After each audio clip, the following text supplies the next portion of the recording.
It is the man who is sleeping that you arouse. You don't awaken the man pretending to be asleep. Am I the one who has to tell these religious traders that the country is collapsing around their ears and they should tell their congregation? They could march on the street and be praying nonsensical prayers, but they cannot speak in support of the right of citizens to protest. Am I the one who will tell them that? Am I the one who will tell the imams who went to Aso Rock and the lesser imams were given, the lesser clerics were given $10,000 and the bigger ones were given 20? Am I the one who will tell them to stop lying to the victims of their excesses? If I'm working to awaken the people to find common purposes and those who are called in the name of God are busy profiting from the misery of the people and being paid off to be silent to the point where clerics have become distribution point for palliatives, so I cannot waste my life. In actual fact, I think about 4 or 5 years ago I wrote a piece, I do not write for you. What was I saying? I'm not speaking or writing.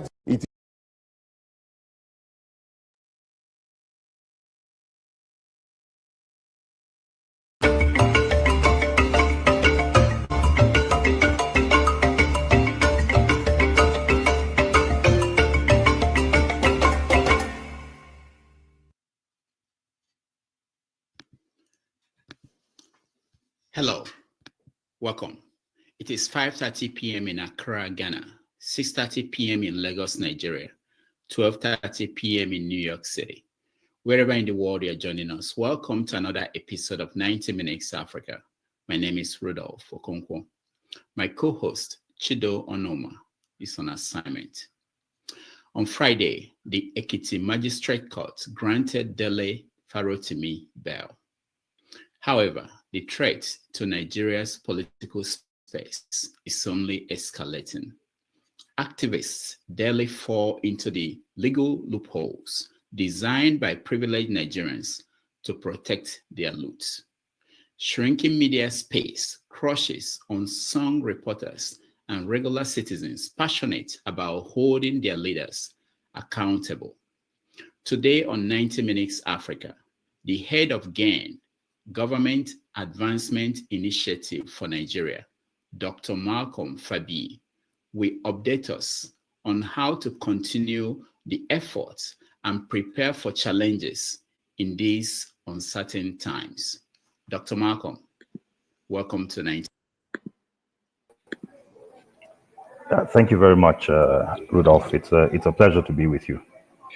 Thank you so much. It's been a very interesting week. As I mentioned, Dele was granted bail on Friday. I wanted to know if you know any current situation, his situation. Has he been out of Ekiti or no?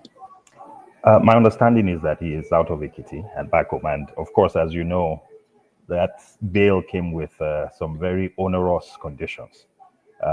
Part of which is that they're still attempting to silence him. He's not supposed to, engage in any type of electronic communication. He's not supposed to be speaking online. It just reminds me of the situation in the former apartheid South Africa, where activists would be released and sent to Bantu lands, where their voices will continue to be silenced. And it's just incredible and crazy that here we are in 2024 talking about a Nigeria that is supposed to be democratic, where the voices of everyday Nigerians are being silenced. And I think one of the things that really resonates about Dele's issue is that if something like this can happen to someone so prominent, Dele's voice is a very, very prominent voice in the country. And it just speaks to the incredible terror, intimidation, and oppression that is taking place for many lesser people as we speak. Rudolph, I cannot, there's so many cases of people whose only offense was essentially telling the truth as we know it. So again, if you take Dele's case, what did Dele say that nobody has said about the Nigerian judicial system? I remember just last week, this is the supreme irony of it. There was on several groups that I belong to on WhatsApp, there was a video circulating about a justice, Justice Mrs. Ogie of the Supreme Court, a justice of the Supreme Court, who had made a video talking about how corrupt the Supreme Court itself was.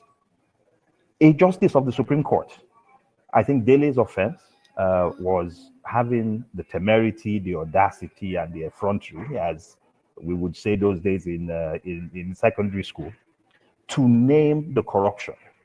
You know, the way we normally talk about it, we say, oh, the system is corrupt. Well, the system is not somebody's name. The judicial system is corrupt. There are corrupt lawyers. Law enforcement is corrupt.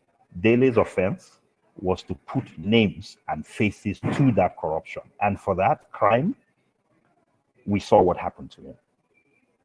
We are going to get into the specific cases, but let me just get your view on a few things in the news. One of them is this tragedy across the country about people stampeding and dying in the process in search of food. What is your take on that? It happened in Ibadan, in Abuja, in Anambra State. I think it tells you how terrible things are economically in the country. I have been a Nigerian for decades. This is the first time in my lifetime that I have ever heard of Nigerian citizens dying because they are rushing for food. And I think if there's one thing that actually, you know, kind of exemplifies the significant economic challenges that are taking place in the country, it is this rolling spate of stampedes. And what's causing the stampedes? It's people who are basically rushing and fighting and struggling the best they can to get access to food because they don't have it. So for those who think things are hunky-dory in Nigeria, for those who think that those who complain about the hunger in the land are basically just whalers, I think these deaths, you know, the fact that people are willing to, and, you know, just putting themselves in such harm, just essentially again underscores the significant challenges that folks are going through. What do you think will happen? You know, because it appears as if this government, they don't have a solution to this problem.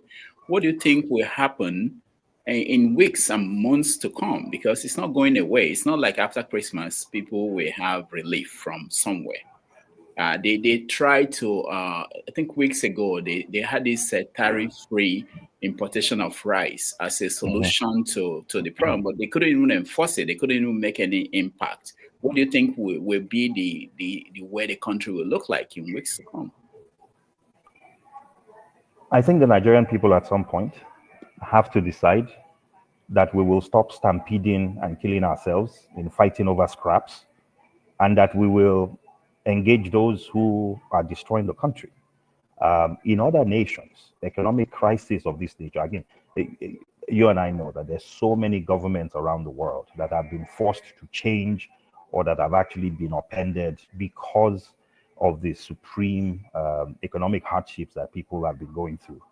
And so we're going to have to get to a stage where the Nigerian people would have to stop fighting themselves for bags of rice, stop fighting themselves for, you know, jerry cans of oil, and look the problem squarely in the face. And the problem that we should be looking in the face is that the reason why we're in this problem is because of corruption in the process. It's because those who lead us have absolutely no ideas.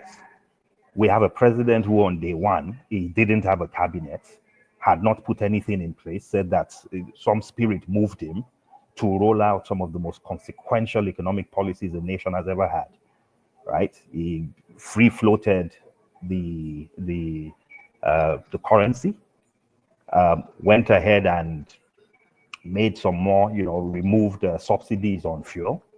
We went from a situation where fuel was 197 naira per liter to one now where it's over 1,000 naira per liter.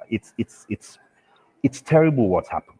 But at the end of the day, the Nigerian people, we have to come to a place where, again, we stop fighting ourselves for scraps and stampeding ourselves to death and recognize that we can take those same energies and address the system head on. While people are stampeding themselves to death and dying, guess who is not stampeding themselves to death? They're still flying around the world in their private jets. They're still having fantastic end of year celebrations. They have no issues. The Nigerian people have issues, and we need to get to a place very similar to what Dele did, where we stop speaking in generic terms and where we begin to call these maladministrators of the nation to task and force them to actually begin to do things that are in the interest of the Nigerian people. I feel what you're saying, but there was a video I saw today that made me think twice. Let me play the video and get what you think at the other end.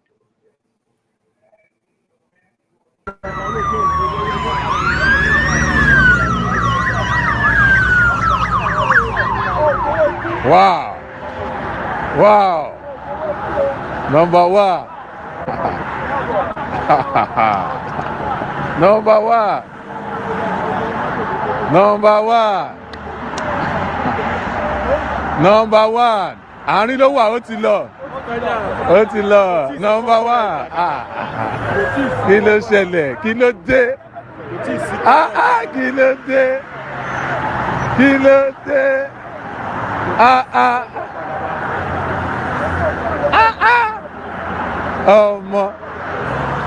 Omo, no be joke, no be joke. The man get out, he get level.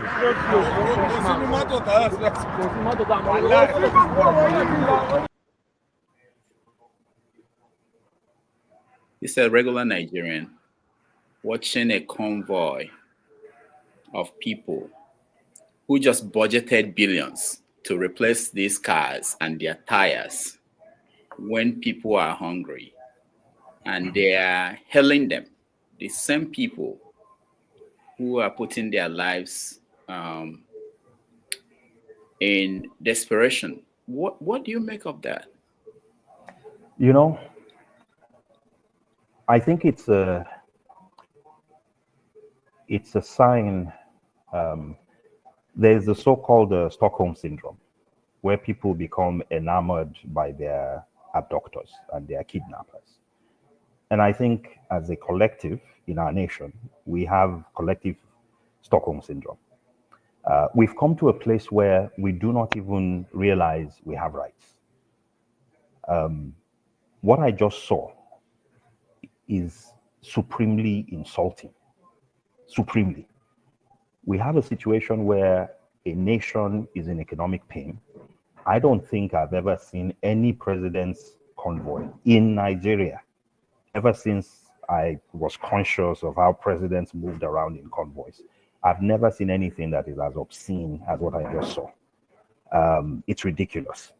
But it is also, again, just listening to the commentary, as you just pointed out, that the immediate response that people have is not one of anger, because all of the wealth used for that convoy is not Tinubu's personal wealth. That is the common wealth of the Nigerian people. It is their money on the road. The people stampeding, the people, walking around. I saw what the folks that were taking that video, I saw the way they were dressed. It's their money.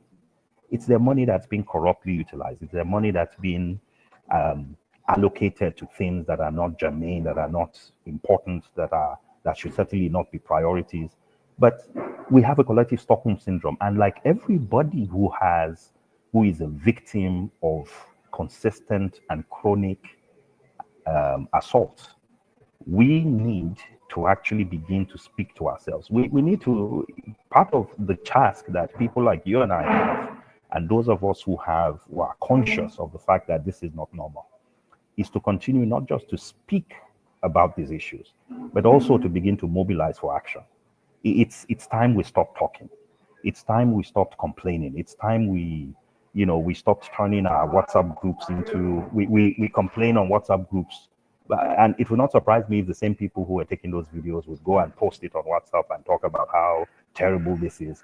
But at the time, what do we do? What next? We cannot just continue to complain. We're not the only nation that has gone through these issues. But unlike us, many other nations that have gone through this have found a way to organize themselves and to begin to speak truth to power, whatever that takes or that means. And I think we need to get to that place where we move beyond being outraged. We move beyond engaging on social media and speaking out our disdain with such issues. In fact, Now it's dangerous to even do that, because if you do that, you get picked up under Section 24 of the Cybercrime Act, and you could go to jail for 14 years. That's what's going on now. What's going on now is they will do the terrible things, and if you dare call them out on it, then you get into trouble. So not only are we being assaulted, not only are we being injured, now there's salt being added to the injury, because you can't even speak about it. Speak about it and you'll be arrested for libel or defamation. Speak about it and you are going to be essentially, charged with cyber crimes for doing nothing other than calling out corruption. We'll get to some of the things your group is planning to do, but let me ask you about the budget. Did you have any chance to look at the budget, with the figures and what they are doing with the money? I looked at the budget. It's ridiculous. Again, misallocation of resources, education seriously underfunded, health seriously underfunded. Most of that budget is going into recurrent expenditure. There is no investment in the economy.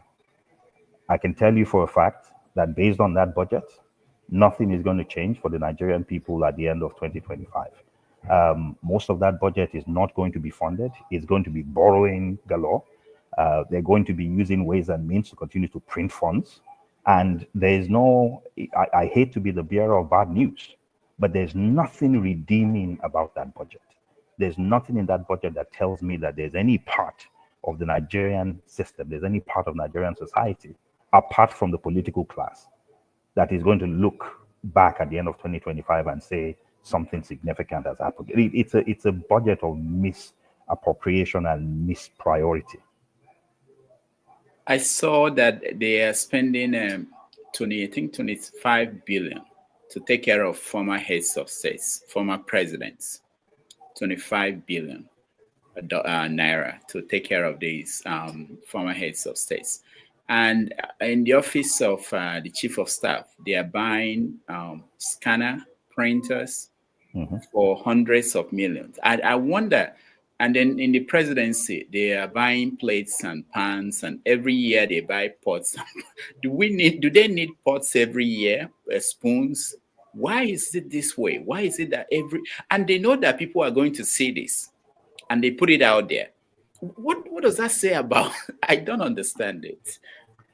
It means they have complete disregard for the Nigerian people. It means they know we will complain and nothing will happen. It means they know that all we're going to do is talk. It means they are acting with impunity. Because if you do something and you know that, look, our reaction is predictable. Why is it predictable? Because we have reacted this way to almost every budget in the last 15 to 20 years. It's the same reaction.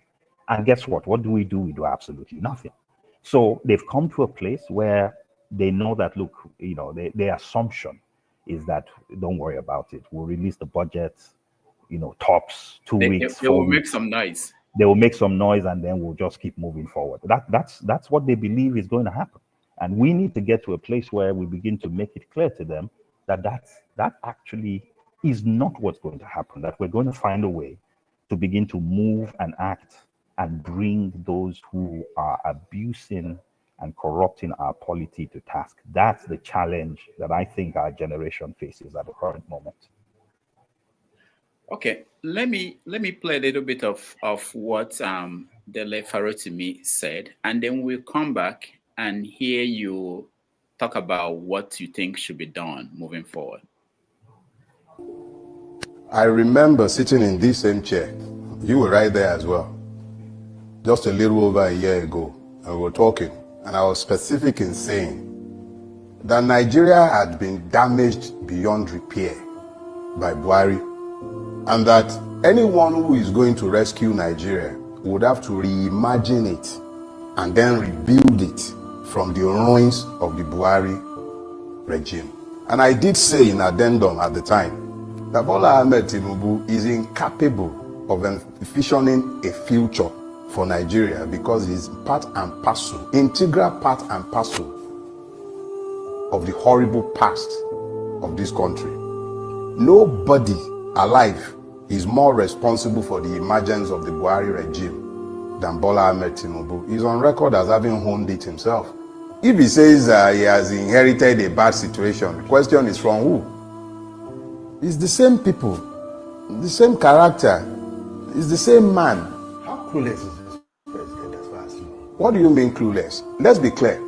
When we excuse the madness we see on account of the cluelessness or inability of those who rule Nigeria, we're actually making strategic errors. They know exactly what they are doing at every point in time. The man is on record. He said, reduce their purchasing power, widen the tax net. All those things the man was saying, and everybody was busy catching crews and laughing at the time. That's exactly what he is doing. You're seeing pockets of protests here and there. I remember saying some years back that the Nigerian revolution will start in northern Nigeria. I stand by what I said at the time. Now, how long it will take before the inevitable would happen, I don't know.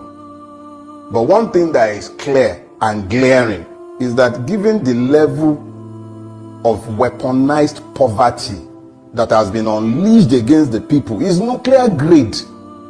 When you see the number of Nigerians scooping hot food off boiling cauldrons, packing rice with sand, you then begin to have a glimpse, just a mere glimpse into what lies ahead, because it's just starting. It's as long as criminality has been licensed and impunity has become the order of the day, there is nothing anybody needs to say. Eventually, it's a self-fulfilling prophecy. At some point, this system is going to grind to a halt. My own singular interest is in making sure that the mass of the people do not turn against themselves, believing that they are their own. No, the real enemies are sat in government offices. It is easy to predict the harvest when you see the seed. All right. That was Dele Farotimi talking there. So give us an idea of what you've been doing and what your group is trying to accomplish moving forward. Yeah, thank you.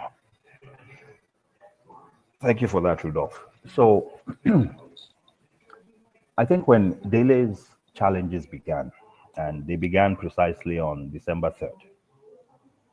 So December 3rd, he gets invited by the Lagos State Police Command. He gets there and he's told that somebody has instituted a libel complaint against him for a publication that he responded to on Twitter, on X. And that exchange was with regards to a question, according to Dele, that somebody posed on whether or not in Nigeria we would see people of means like a Tony Elumelu do what an Elon Musk did in the US, where they go to a political candidate and put their monies behind that candidate. And Dele's response was, why would a Tony Elumelu do that? Because at the end of the day, he is part of the current system. And there's no way you would find a candidate that is outside of this system to put his wealth behind because he benefits from it.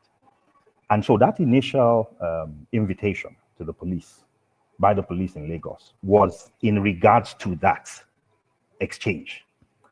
But that was not what got him in Ekiti. At the time he had turned up to the police in Lagos, eventually, Dele did a very eloquent press conference where he talked about that particular issue.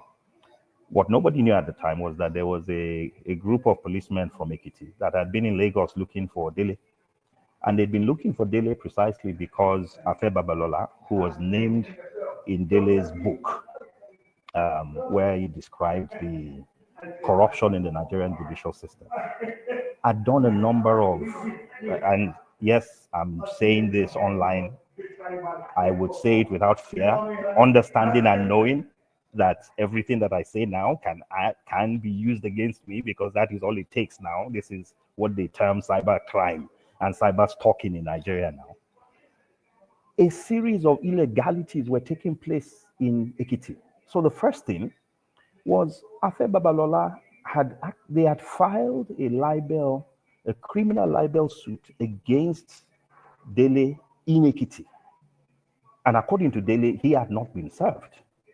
So somebody files a case, they've not served you. But as far as everybody is concerned, cases are happening and you are refusing to turn up in court. So a bench warrant was issued for Dele's arrest. A team of policemen leaves Ekiti, crosses 2 states. They cross Oyo State, they cross Ogun State, they come into Lagos State to abduct, I don't call it an arrest, to abduct a citizen that is domiciled in Lagos. And then they whisk him to Ekiti on account of this bench warrant for a case that Dele, according to him, did not receive summons for. And what was the case? Criminal libel. Well, it turns out, as very knowledgeable legal minds like Professor Odinkalu has now told us, that Ekiti does not have criminal libel on its books. It's been reformed. There is no criminal libel in Ekiti. And if anybody would know that there's no criminal libel in Ekiti, certainly it has to be a lawyer of Afe Babalola standing. But that is the kind of abuse that you see. So Dele was whisked on that case, went to the magistrate, was denied bail, and right there and then, another set of 12 now cyber stalking crimes were now opened up against him, this time by the Nigerian police. So the first case was an Afe Babalola case, the second one was the Nigerian police, and this has been the trend, is that every time you find these cases coming up, the Nigerian police, because they then take you to court and institute these cyber crimes against folks. So that was the genesis of Dele's issue. And here is what people have to understand. That if someone of Dele's stature, if someone of Dele's visibility, if someone with Dele's voice, if someone with Dele's public and popular appeal can go through what Dele went through, it's no longer about Dele. This is a signal to the rest of us that we better shut up. Because if we don't, if this is what we can do to the best of you, then the rest of you better keep your mouths shut. That really was what was going on. And as you know, the outrage in Nigeria was significant. There was a lot of outrage. A lot of that outrage was online. So, Twitter, X was on fire. WhatsApp groups were on fire.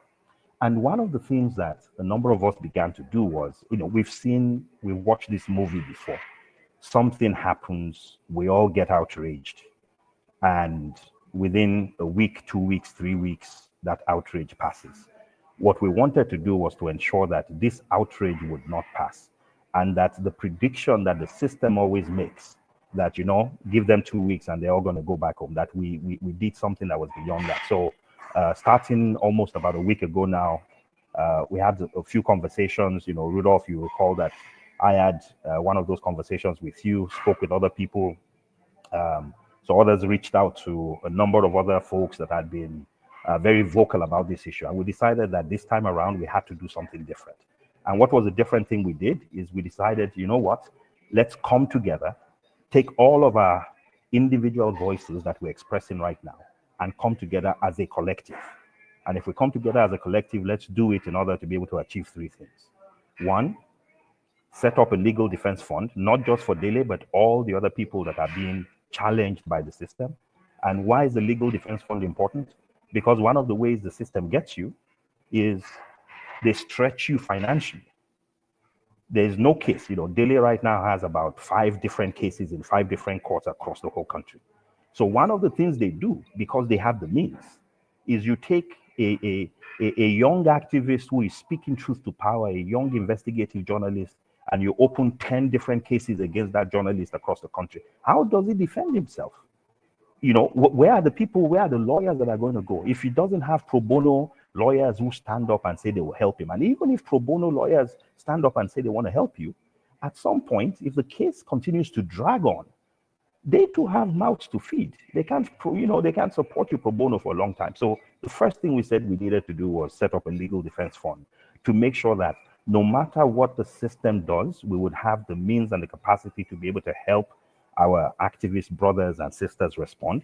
The second thing was to coordinate action, because the truth of the matter is, these cases are taking place in court, but they're not legal issues. They are political issues.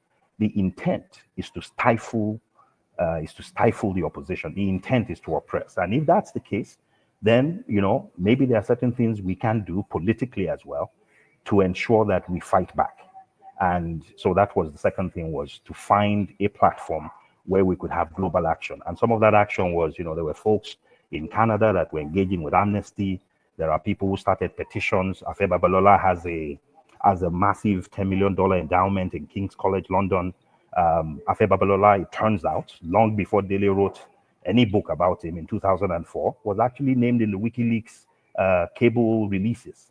The US government, apparently in 2004, not even apparently, this is clearly in WikiLeaks, had indicated that Afe Babalola was the bagman, the money man, that was taking monies from the then president, Olusegun Obasanjo, and giving it to members of the appeal court sitting in judgment over the elections of Boni Haruna, the PDP candidate at the time in Adamawa.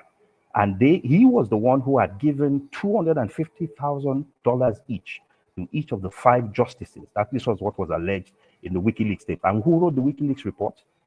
They were operatives of the CIA, operatives of US intelligence sitting in the embassy. We would never have known this if the WikiLeaks cables had not been leaked.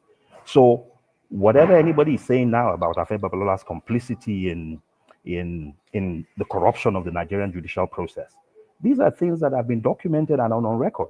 And I wish he would actually go and sue WikiLeaks.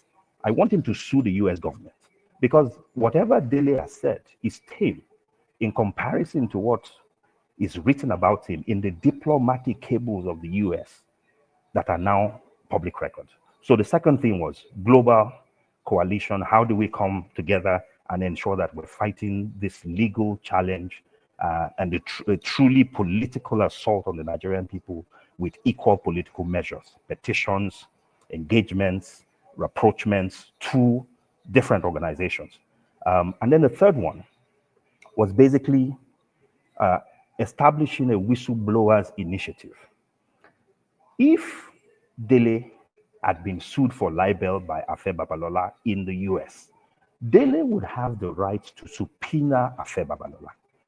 He would also have the rights to subpoena all the Supreme Court justices that he mentioned. He would have the rights to subpoena the registrar of the court, where one of the claims he made was that there was a ruling of the Supreme Court that was, that basically changed over time. Rulings don't rewrite themselves. So one of the realities of corruption in Nigeria is corruption might happen in the shadows, but there's a clerk that took the file. There's somebody who took the Ghana must go back. There was somebody who received an SMS text message. There's a teller who knows that there was a bank transfer. And if we can incentivize those people to provide us with information, if needs be, even provide them with financial or material incentives, then we can begin to put fear, a holy fear, into these people who think they are untouchable. Because one thing that I know about corruption is that there are always people who feel shortchanged in the process. There are people who are angered by it because they just don't like it. But more often than not, it is people who feel shortchanged, right? I am the guy who nobody is paying. I'm the clerk who nobody is paying a fair wage, but I'm also the person who has to take $250,000 to the home of a judge. Well, guess what? If you ask me, and I have that information, and maybe I held on to certain documents, I might make it available. So the third is the whistleblowers initiative. So the three things, again, very quickly. The first one is a legal defense fund. The second one is coordinating global political action, both within Nigeria and across the diaspora. And then the third one is the whistleblowers initiative.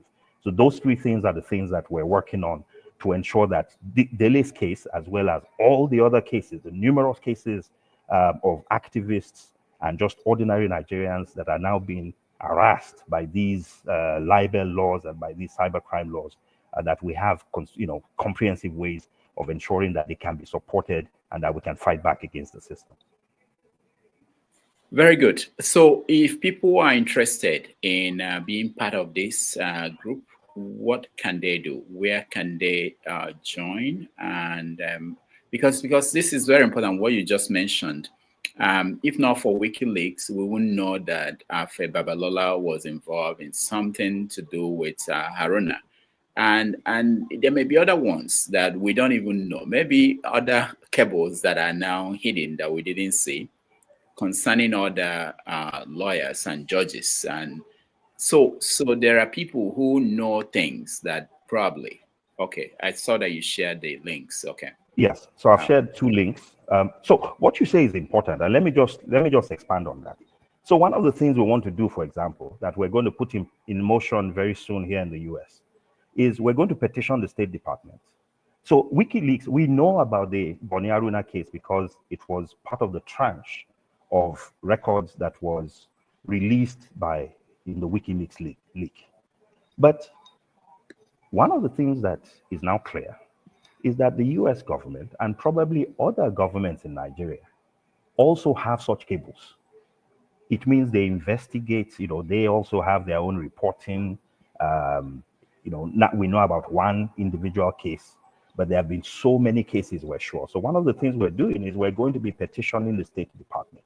We're going to be petitioning the US government and other governments to provide us with any information, one that pertains to Afe Babalola, because there's an active case of a Nigerian whose rights are being trampled upon. And even all these different governments are speaking to their interest in helping the democratic space in Nigeria, well, we're going to use every means possible to get that information out. So if Afe Babalola is mentioned in any other cables, we will be asking the State Department for it.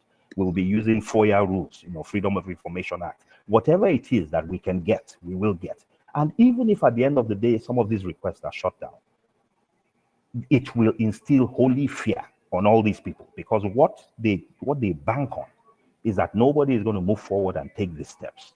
They think they can act with impunity. They think they can arrest people, arraign people, open up multiplicity of actions in different courts so that they stretch you financially.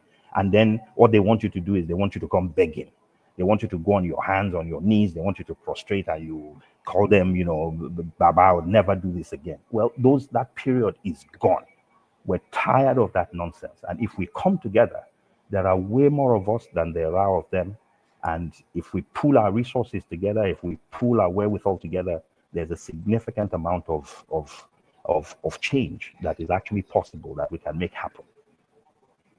Now, can you talk a little bit about other people, if you know their names or the stories, other people who are in similar situations? Because we don't hear about so many people. Some of them are in some remote states that are picked up, and what is needed? Because I think people forget that these people are all fighting for the good of the country, for all of us.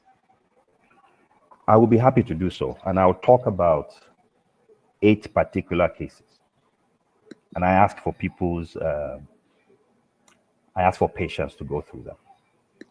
The first one, which is happening as we speak, is of a lady called Olamide Thomas. Olamide is a nurse. And her crime was that a few weeks ago, she's in detention as we speak. She's been in detention for weeks. She's been assaulted.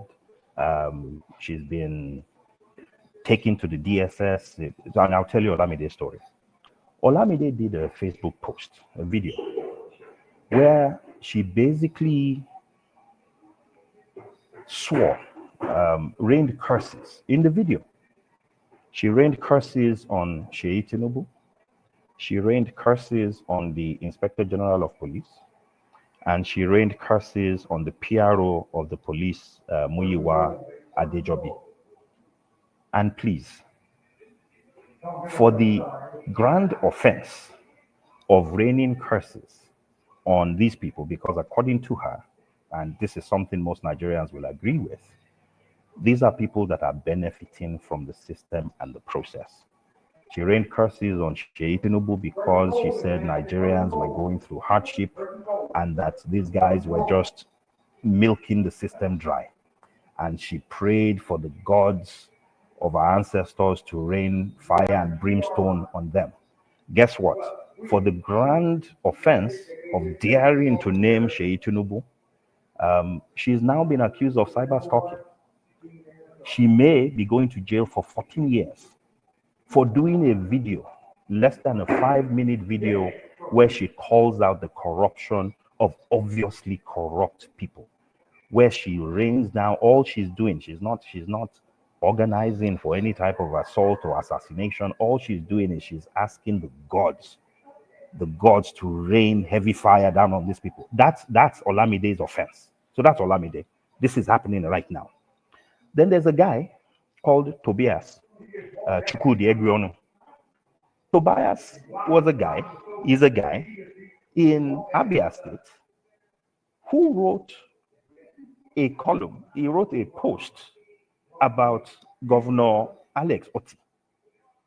And Tobias's post basically indicated, I forget what the exact title was, but it was basically, oh, there's nothing that Otti touches that he does not destroy. He is now likely to be going to court. So the first thing that happened was Otti's lawyer responded. They demanded that Tobias pay 50 billion naira. Not only was Tobias to pay 50 billion naira, Tobias was also to take out full-page adverts in 4 prominent national newspapers and apologize. The third thing he was supposed to do was to retract his article, his statement, something he wrote in Free Speech. And after paying 50 billion, and after taking full-page adverts in 4 newspapers, and after retracting, then they would determine whether they would want to move forward and charge him or not. But in order to not charge him to court, these are the conditions that they imposed. These are political. The man is a governor. If you want to be in the political space, you must have some thick skin. You must be able to at least tolerate some type of, you must be able to tolerate some maybe nonsense being said about you. But what we're seeing now in Nigeria is they don't even want any conversations about them or their misdeeds. Whether those misdeeds are allegations or not, they want to just completely tampen public discourse. Another egregious case. So we've talked about Olamide Thomas, we've talked about Tobias Chukwudi. Another case is of 4 bloggers. This one is not of a political system, but this is about GT Bank. So they wrote something uncomplimentary, and I'm talking about 2024 cases.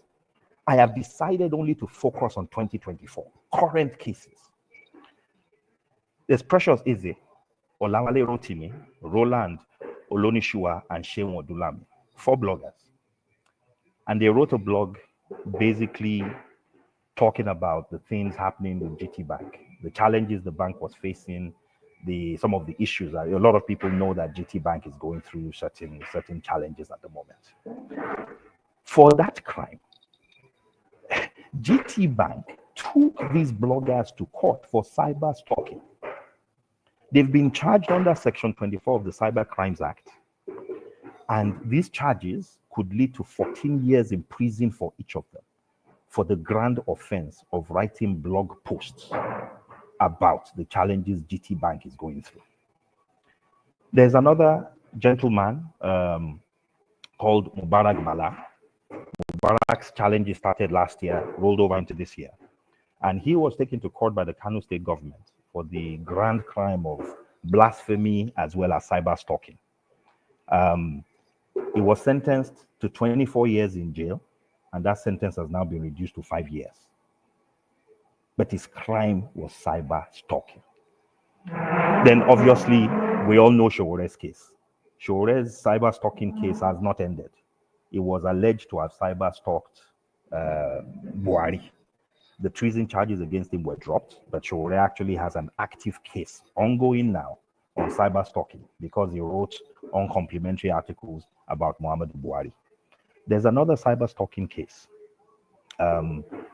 This involves 2 investigative journalists. One of them is called Babatunde Abdulrazak. The other one is called Lukman Bolakale. And what they did was they wrote about a local politician in their state, Jumoke Gafar. And they've also been charged with cyber stalking. They were jailed. They've now been granted bail, but that case continues.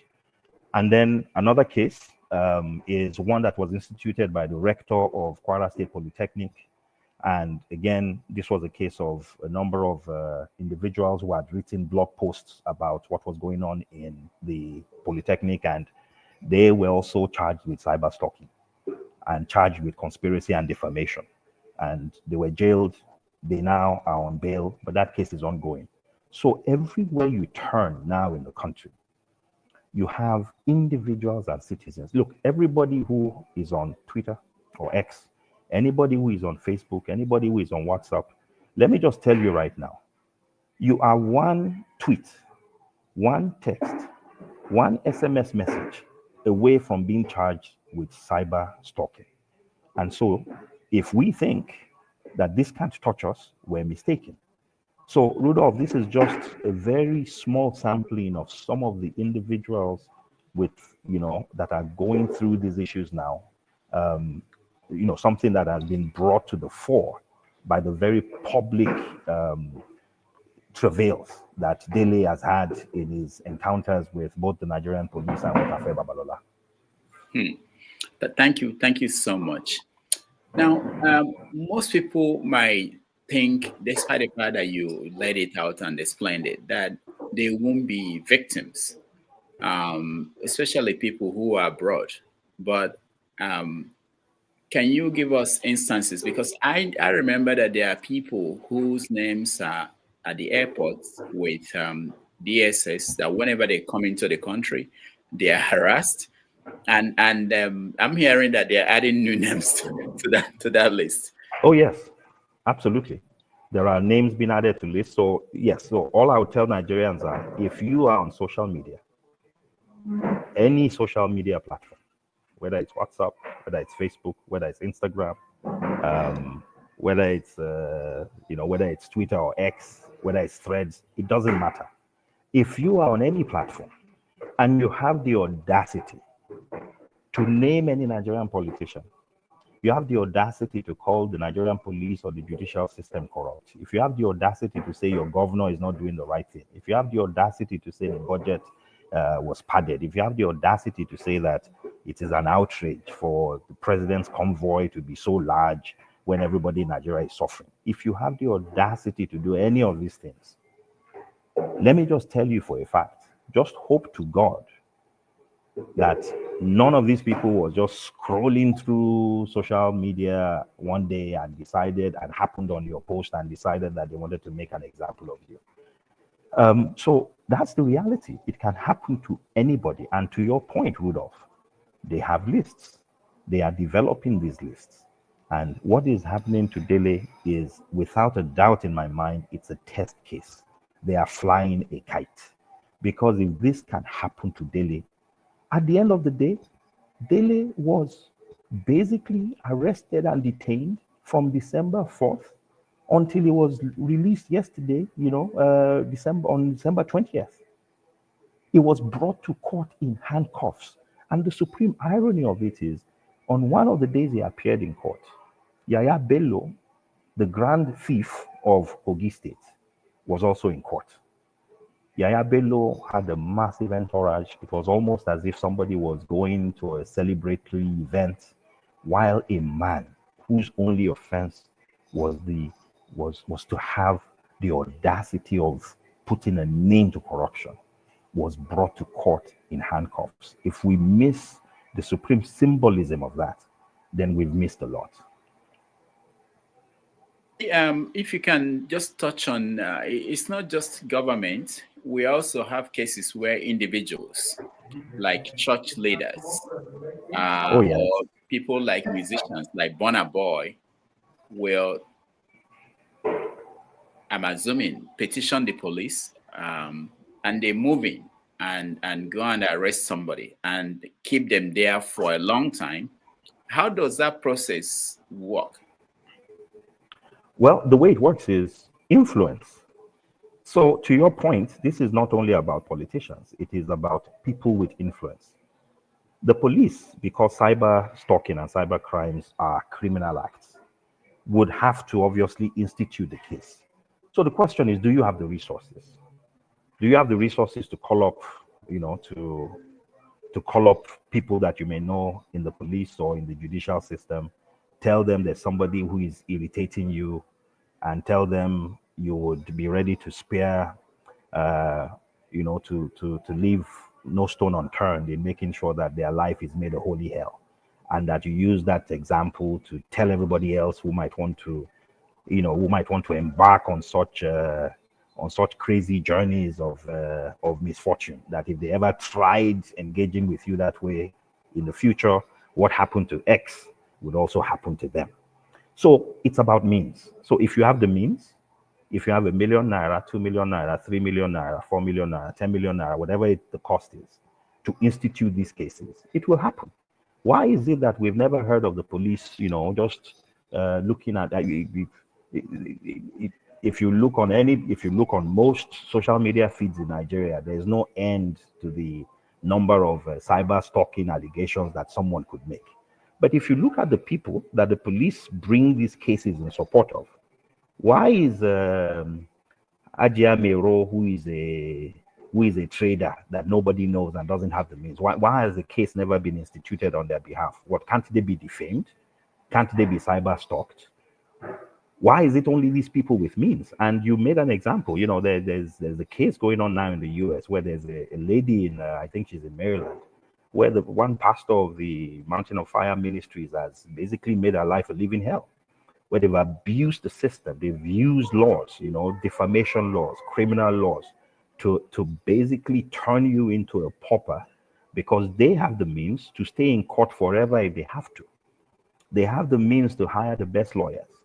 And if, you knowing how the criminal justice system works, all it takes is a few court appearances. And if you're paying for legal representation yourself, you're in trouble.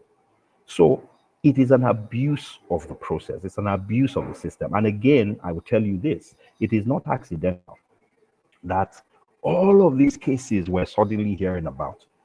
I mean, most of the cyber stalking, cyber crime cases, most of the libel and defamation cases you're hearing about, I would dare say that almost 90% of them, if you look at the 25 years since we got this new democratic dispensation in 1999, almost 90% of those cases have happened only in the last 2 to 3 years. Why? It's because the laws have changed. We have this nonsensical cyber stalking law that allows you, once you're angry with anyone, to basically leverage the instruments of state to make their life a living hell. And now everybody, from activists to investigative journalists to ordinary citizens, are being swept up by this tornado of injustice. So we need to do something. And one of the things that we're proposing to do under that second plank of that 3-point agenda is to ask for a repeal of Section 24. Yes, we need a Cyber Crimes Act that deals with things like 419 and using the internet and digital methods to commit crimes. But for heaven's sake, Section 24 of that Cyber Crimes Act is an outrage, because what that section does is it criminalizes free speech. It means if I say something you don't like and you have the means to deal with me, you can deal with me, and the judicial system is going to be behind you, the police is going to be behind you, and there's nothing anybody can do about it. And you may be going to jail for as many as 14 to 24 years, depending on what those charges are that are labeled against you. I know you're not a lawyer, but do you remember when they started talking about this cyberbullying law and the people that were architects of this? So we can see what are they trying to protect? You mentioned that there are legitimate issues with cybercrime, but when it comes to this aspect of people now being picked up for saying things that you disagree with, what were they trying to protect? What was the intention? Do we know who these people? I know that Mohammed, Lai Mohammed, was promoted that a lot when he was. Oh yes. So this started in Buhari's time, and so the first people, Showore was one of the first people that were caught up in cyber crimes, cyber stalking, particularly. And in fact, in Tinubu's term, they've not been able to pass laws to change the economy. They've not been able to pass laws to build out our economy. They've not been able to pass laws to put more children in school. They've not been able to pass laws to build our infrastructure. But one of the things that this, the ninth, that the last National Assembly was able to do, the current National Assembly, was that in 2024, they actually amended the Cybercrimes Act. So they amended it and they strengthened Section 24, and Section 24 is the part that deals with cyber stalking. So you know why they've done that. They've done that because they are tired of hearing you and I complain about their excesses. Once upon a time, the only place where we complained was in beer parlors or when we visited our friends. Our complaints were compartmentalized. Our complaints were not public. Now they are angry because those complaints are now in the public square. Those complaints are on Twitter or X. Those complaints are on Threads. Those complaints are on Facebook.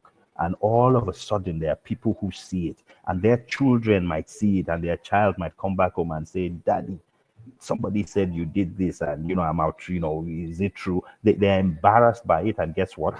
If I don't want any embarrassment, I want to be able to commit crime, but I don't want anybody to talk about it. And if it means I need to strengthen this act, so they did strengthen it. It's an amended act now.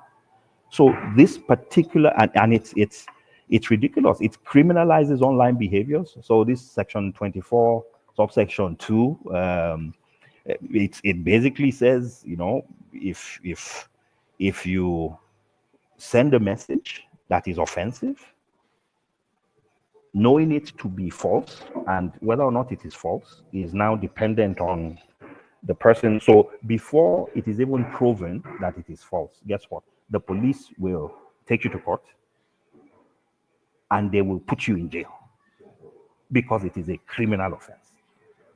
Before you are even able to prove whether the allegations that they are alleging are untrue, is true or false.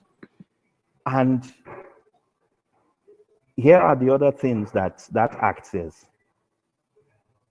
So if you send a message for the purposes of causing annoyance, inconvenience, danger, obstruction, insult, injury, criminal intimidation, enmity, hatred, ill will, or needless anxiety to another person. So when Olamide Thomas was picked up, the charge suggested that what she said about Seyi Tinubu caused him needless anxiety.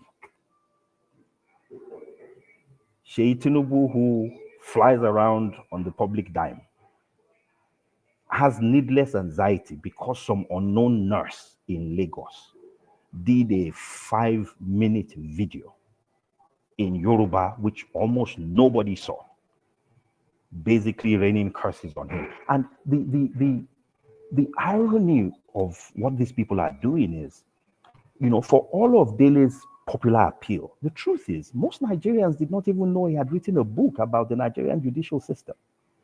It was their assault on Dele that made all of us aware that he had written a book. And guess what they did? They allowed that book. That book became the top political bestseller on most lists, certainly on Amazon, for a period of time, beating out a lot of books here in the US.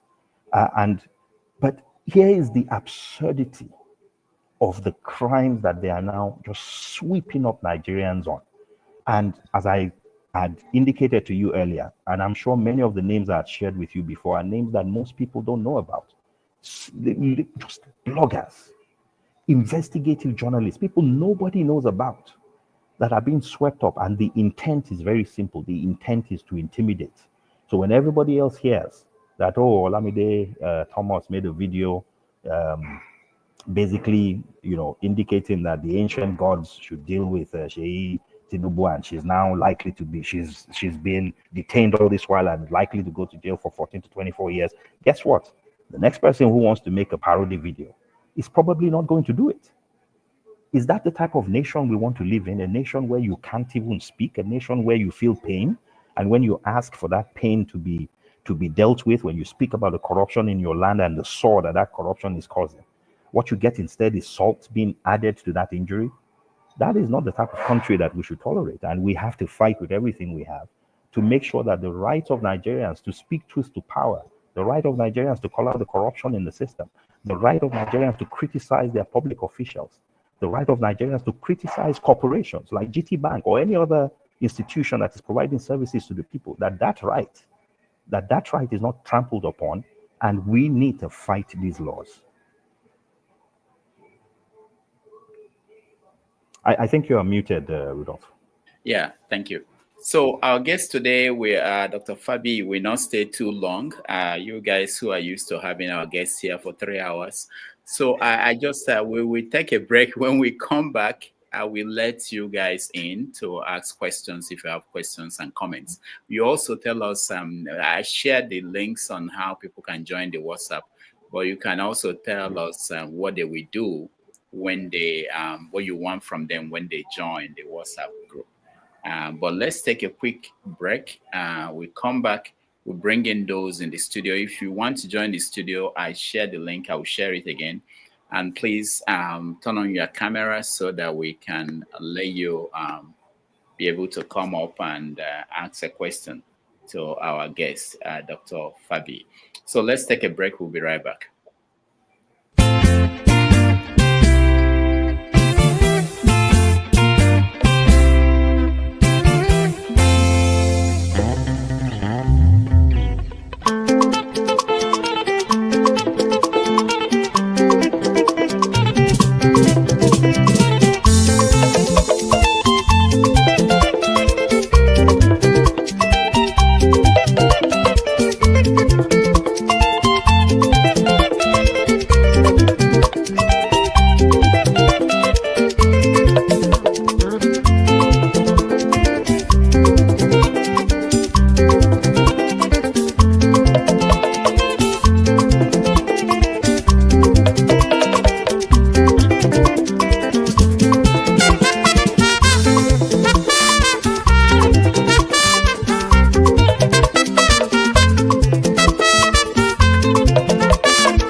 right.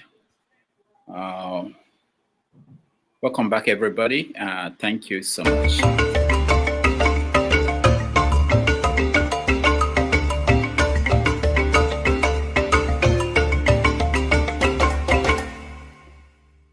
Okay, we're having a conversation with Dr. Malcolm Fabiyi. There was a question someone posted on the comments section before we went on break.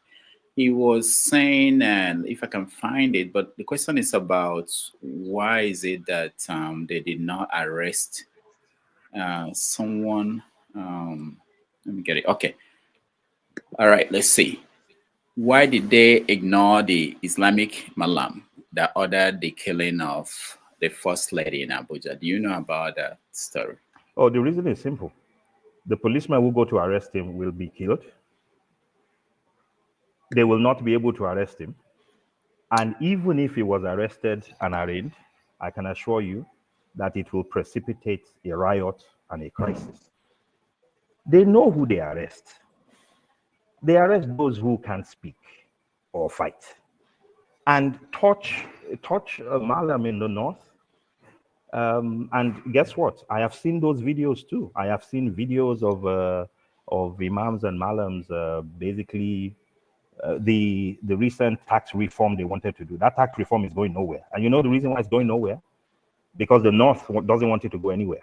I mean, let's forget about the merits or demerits of the tax reforms. But where it died was when clerics in the north started talking about it in the mosques. So you think it's over? It's not going to pass. The north doesn't want it. It's not going to happen. And when northern clerics begin to talk about an issue in the mosque, it's not going anywhere. So look, there's a reason why it is people who dress in suits and ties and speak English on Twitter and Facebook that they arrest. They should try it. What did Olamide Thomas do that caused stress and anxiety to Sheyi Tinubu? That was not done by whatever it was that this Malam said. But they're not, nobody is going to touch him. Because we know that if they attempt to do that, the place is going to go up in flames. It's going to go up in flames, period. So the people that you oppress, the people that you harass, are the people that you think can't do anything. The people that you think can do something, or that have the ability to incite a response to your actions, you don't touch. So simple story, that's a simple answer to that question. Now, if you go to typical social media accounts, let's say Shore, for instance, and see the comments under any post, if he's going to use the same law, he could put 200 people, have 200 people locked up. Oh, just absolutely. by the comments. Absolutely. But guess what? He would have to use the civil libel, because the Nigerian police would never institute a case on Shore's behalf. That's why I asked that question. How do you have to pay the police? When do they come in? You know, because you're not supposed to pay them. You know, a crime is a crime. But guess what? So are they looking at my social media to see if somebody is insulting me? No, so you will go to them, and if you are somebody of means, you can basically say, you know, Mr. Public Prosecutor, I feel wronged. I feel needless anxiety, as the law says. I feel that something was done in ill will. I feel that there's something causing me injury, and it's making me have enemies, and it is inducing hatred against me, and I want you to act. So it's criminal. The police are the ones to do it. But again, as you and I know, if somebody, even if there was a supreme insult against you, even if somebody went to your feed and basically threatened you and threatened your life, I can assure you right now that nobody is going to institute any type of cyber crimes act against anybody that does that to you. So it is just an instrument that is currently being used as a cudgel to put people in line. To protect the people in power, essentially. To protect the people, yes, to protect the people in power, to protect companies like GTB is doing, right? To protect people of means. The question is, so it is either, do you have the political power to influence things? Do you have, judicial access to be able to have those resources that are supposed to be solving real crimes dedicated and allocated to you? The same policemen, the same police prosecutors that are the ones responsible for, taking terrorists to court, taking bandits to court, taking kidnappers to court, taking armed robbers to court. It means they are spending time, instead of handling those cases, writing up some ridiculous charges against people, and then devoting their time turning up in court and pushing these cases forward. So guess what? It's going to be selective. And that selective nature of this Cybercrimes Act is basically what makes it something that is utilized by people of influence. Whether that influence is that they are public officials that have means, whether it's that they are politicians, whether they are judicially connected, or whether they are powerful commercial institutions. Just to remind our viewers, in January 1st, 2025, we are moving to Iroko Post TV for all our shows. So we are pleading with you to subscribe if you have not. We want to get to 1,000 at least subscribers so that we'll be able to have the tools to produce the kind of show you are used to.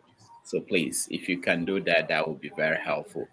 Now, Malcolm, this is this situation now is quite alarming. I had Showore on the show recently, and he was talking about the difference, and how it's approached in America here compared to the way we do that in Nigeria, in terms of if you are sued. I know you mentioned it briefly. Do you think that people have any chance if you cannot demand for information from the person accusing you of defamation? How do you defend yourself? I know you're not a lawyer, but it's supremely difficult. It is very difficult to defend yourself, and that is what they are banking on. Because guess what? If you are subpoenaed, if you were in the US and you were subpoenaed, failing to respond to a subpoena, somebody can get a judgment against you. So Dele Farotimi, in his book, alleges that certain things happened. He names Afe Babalola. He names Supreme Court justices. He alludes to the fact that, officers of the court, maybe registrars, clerks, might have been complicit. If he was anywhere else in the world, if he was in the US, if he was in the UK, he can call all those people, depose a justice of the Supreme Court. He can ask for their bank accounts. If he thinks, monies were moved, or somebody told him this was how those monies were moved, it can be very specific. He can ask for their phone records. He can ask to see, who they were talking to at that material point in time. Guess what? So, for example, if somebody had written and alleged that Afe Babalola was involved in maybe corruptly influencing the case of Boni Aruna in 2004, how would you prove it? If we did not finally see that there was a WikiLeaks cable written by the US government that essentially alleged that and mentioned some names because they have access to that, we would never have known. So what they are banking on is the fact that you can't prove your case. What they are banking on is the fact that they will never, if they don't respond to you, who is going to go arrest them? Is it the man that is telling Ekiti police to travel all the way from Ekiti to Lagos? Is he the one that somebody is going to come arrest because he failed to respond to a subpoena, right? So that is what they are banking on. And one of the things we're trying to do with this whistleblowers initiative is to make sure that, yes, you may not turn up. You may refuse to come. But if the teller who manages your account can give us a snapshot of what happened, if the person who handled the Ghana Must Go bags and received text messages from you, if they can provide us with some of that evidence, if the registrars who were the ones who helped falsify records can actually come up and say, yes, it was me, or here is what I was told to do, and here is how it was communicated to me. If we can get those things, not from you, but from people who have some insights into the crime, either because they were accessories or they were enablers, then we at least have a way of making sure that that information gets to the public. And what these people are banking on, what they hate more than anything else, is having their dirty linen, their very dirty linen, taken to the public space. So what they're trying to do with these laws is to make sure you don't even have a line on which you can spread clothes in the public space. They don't want anybody talking about them. So if we're able to begin to talk about them, not in generalities, but in specifics, with information, with evidence, I think it's going to change the nature of the game. They don't, in fact, already, one of the things that happened because of Dele's case was people went and dug up the WikiLeaks stuff and said that this is not the first time Affair has been accused of corrupting the judicial process. And the first time he was accused publicly was not by any Nigerian, it was by the diplomatic cables which were supposed to be secret of the US that were publicly released. Now, what will be the incentive for people to turn information in about these lawyers and judges, and what will be the incentive? Two things. So one is we're hoping, you know, there are people who want to unburden themselves. The other one could be hatred. They might have fallen out. They might have been shortchanged. They might have been angry at what's happened. But the third one is we're also recognizing that people sometimes act out of self-interest. And so we're actually ready to pay for that evidence. So if it takes incentives, financial incentives, if we can verify that evidence, if that evidence is useful in the case, if that evidence causes us to be able to actually verify and substantiate some of these allegations in not just in Dele's case, but specifically in many of the other cases that are currently in play, then I think, in my view, that is money well spent. All right, I know you have to run. Let's go to, if you're in the studio and you want to chat with our guests, please turn on your camera. We won't bring you in unless your camera is on, except for people in Nigeria who are in the dark, even with their camera on. So let's welcome Righteous Man. Righteous Man, welcome to the show. Yeah, good evening, Dr. Rudolph and our guests. Compliment of the season. Thank you. Compliments. So, yeah, go ahead. Yeah, so I'm in Nigeria. I live in Lagos, and I would appreciate to have the WhatsApp group.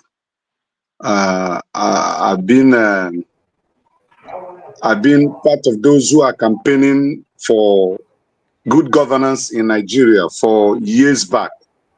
Now, sir, my question is this: with what is on ground right now, from your analysis and the things we are seeing back home here, what is the possibility of dislodging these guys that have led this ambush against Nigerians? Is there any possibility of dislodging them and repealing this section of the law so that free speech can also be practiced? And finally, the likes of Peter Obi and Atiku and other politicians that do come and criticize the government or say out their mind, are they also targeted with this law? Thank you. Thank you very much. So I'll take the last one first. The answer is anybody can be targeted. If anybody had told me that Dele Farotimi would go through what he's going through now, given his prominence, given, you know, Dele has been a very vocal critic. And, you know, believe me when I tell you this, and I think all of us know it intuitively, that this is beyond just writing something about Afe Babalola. One of the first things you played, Rudolph, was Dele taking both Buhari and Tinubu to the cleaners. So we know where the system stands. We know who controls the Nigerian police. We know that there is no way an individual will tell a bunch of policemen to travel 3 states to go and arrest someone and stay in Lagos for a week looking for that person without a budget. And we know those budgets don't come without somebody approving it. We know the Nigerian police is not going to hit you with cyber crimes, you know, allegations, just as you are coming out of a court, a magistrate court where criminal libel is being instituted against you. So we're not fools. We know they can pick you up at any time, and if at any time they believe you are an inconvenience, it doesn't matter who you are, then you could be caught up in this issue. The second one is, you know, what can we do? I think there are things we can do. I think if the system does this to us because they don't think we can do anything, somebody asked a great question. Why is it that there are certain people who say certain things that are even more terrible and more public, yet nobody touches them? You know why? It's because they know if they dare to do it, an entire region of the country is going to go up in flames, period. It is fear. So we need to get to a place where people will not take us for granted, where the leaders, our leaders, will not just presume that, all they do is talk. They should know, they should begin to have the type of respect that Kenyans have for their people. What happened in Kenya? I mean, what happened a few months ago, where the issue that took people to the streets in Kenya, that forced their government to retreat from some of the things it was doing, were nothing compared to what we're going through. Nothing. We have been abused in that nation. We have an NMPC that is just playing games with the Nigerian nation. We have a central bank that is just abusing the process. We have mismanaged our economy. Our exchange rate has gone from 550 naira on May 29th of 2023 to now being over 1,600 naira per dollar. Almost a 200% devaluation of the currency within just a little over a year. Our inflation rate is in double digits. A lot of our people are unemployed, and guess what? Nothing happens. What do we do instead? We're stampeding and we're fighting for crumbs. So what we have to do is we have to stop fighting for crumbs. We have to get to a place where rather than fight for crumbs, we fight for a place at the table. And the place at the table is not, we're not claiming a place at the table because, we want people to give us a place at the table out of the goodness of their heart. It's because we deserve it. It is our right. And until we get to that place where people have an understanding, where the leaders have an understanding that we know what our rights are and we're willing to fight for those rights, we're going to keep getting abused in this manner. To your last question, can we repeal this? I think the answer to that question is yes. We're not asking for the system to change completely. If we stand united and we say we want, for example, just this section 24, one section, one egregious section to be changed, and we stand united, and we're able to push to make that happen, we're able to do everything that is necessary, whether it is to petition, whether it is through civil disobedience, whatever it is we need to do, if we are resolute, then we know we can make that change. You know why I know we can do that? Because right now, there was a law this government wanted. They wanted it for a while. It's called tax reform, and it is now effectively dead. And the reason why it is dead is because there was a region of the country that came out and said, we don't like this, it's not going to happen, and it didn't happen. Remember, one of the first things the government did when the coupists took over in Niger was that Nigeria wanted to send troops to Niger to go and intervene. Did we go? No. You know why we didn't go? Because the North said they didn't want it.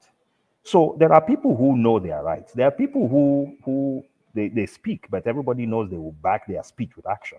Until we begin to back our talk with action, nobody's going to take us seriously.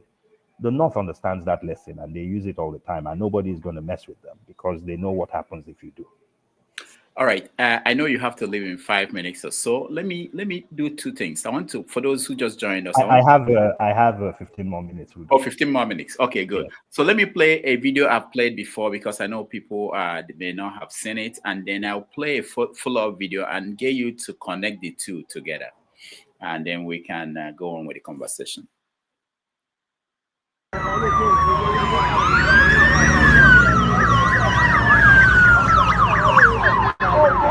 Wow. Wow. Number one. Number one. Number one. Number one. Àárín ló wà, ó ti lọ. Ó ti lọ. Number one. Kí ló ṣẹlẹ̀? Kí ló dé? Kí ló dé? Kí ló dé?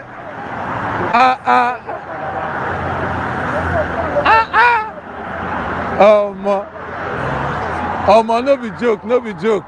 The man get out, he get level.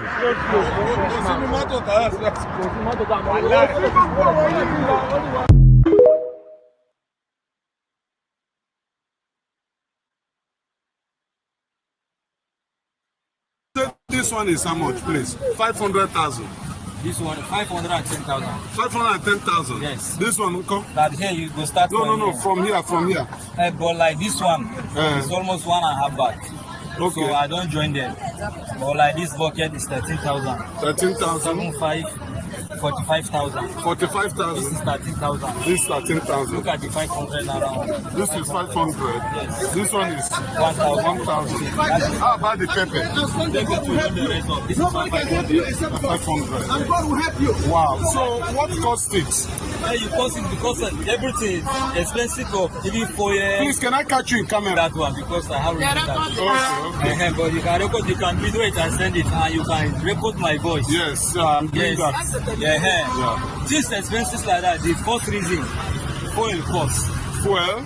And people are using dollars in Nigeria. Nigeria, we are using naira, but we are not using naira now. Actually, we are using dollar. Because a farmer used to bought a bag of fertilizer, almost 75,000 naira a bag. Okay, for fertilizer.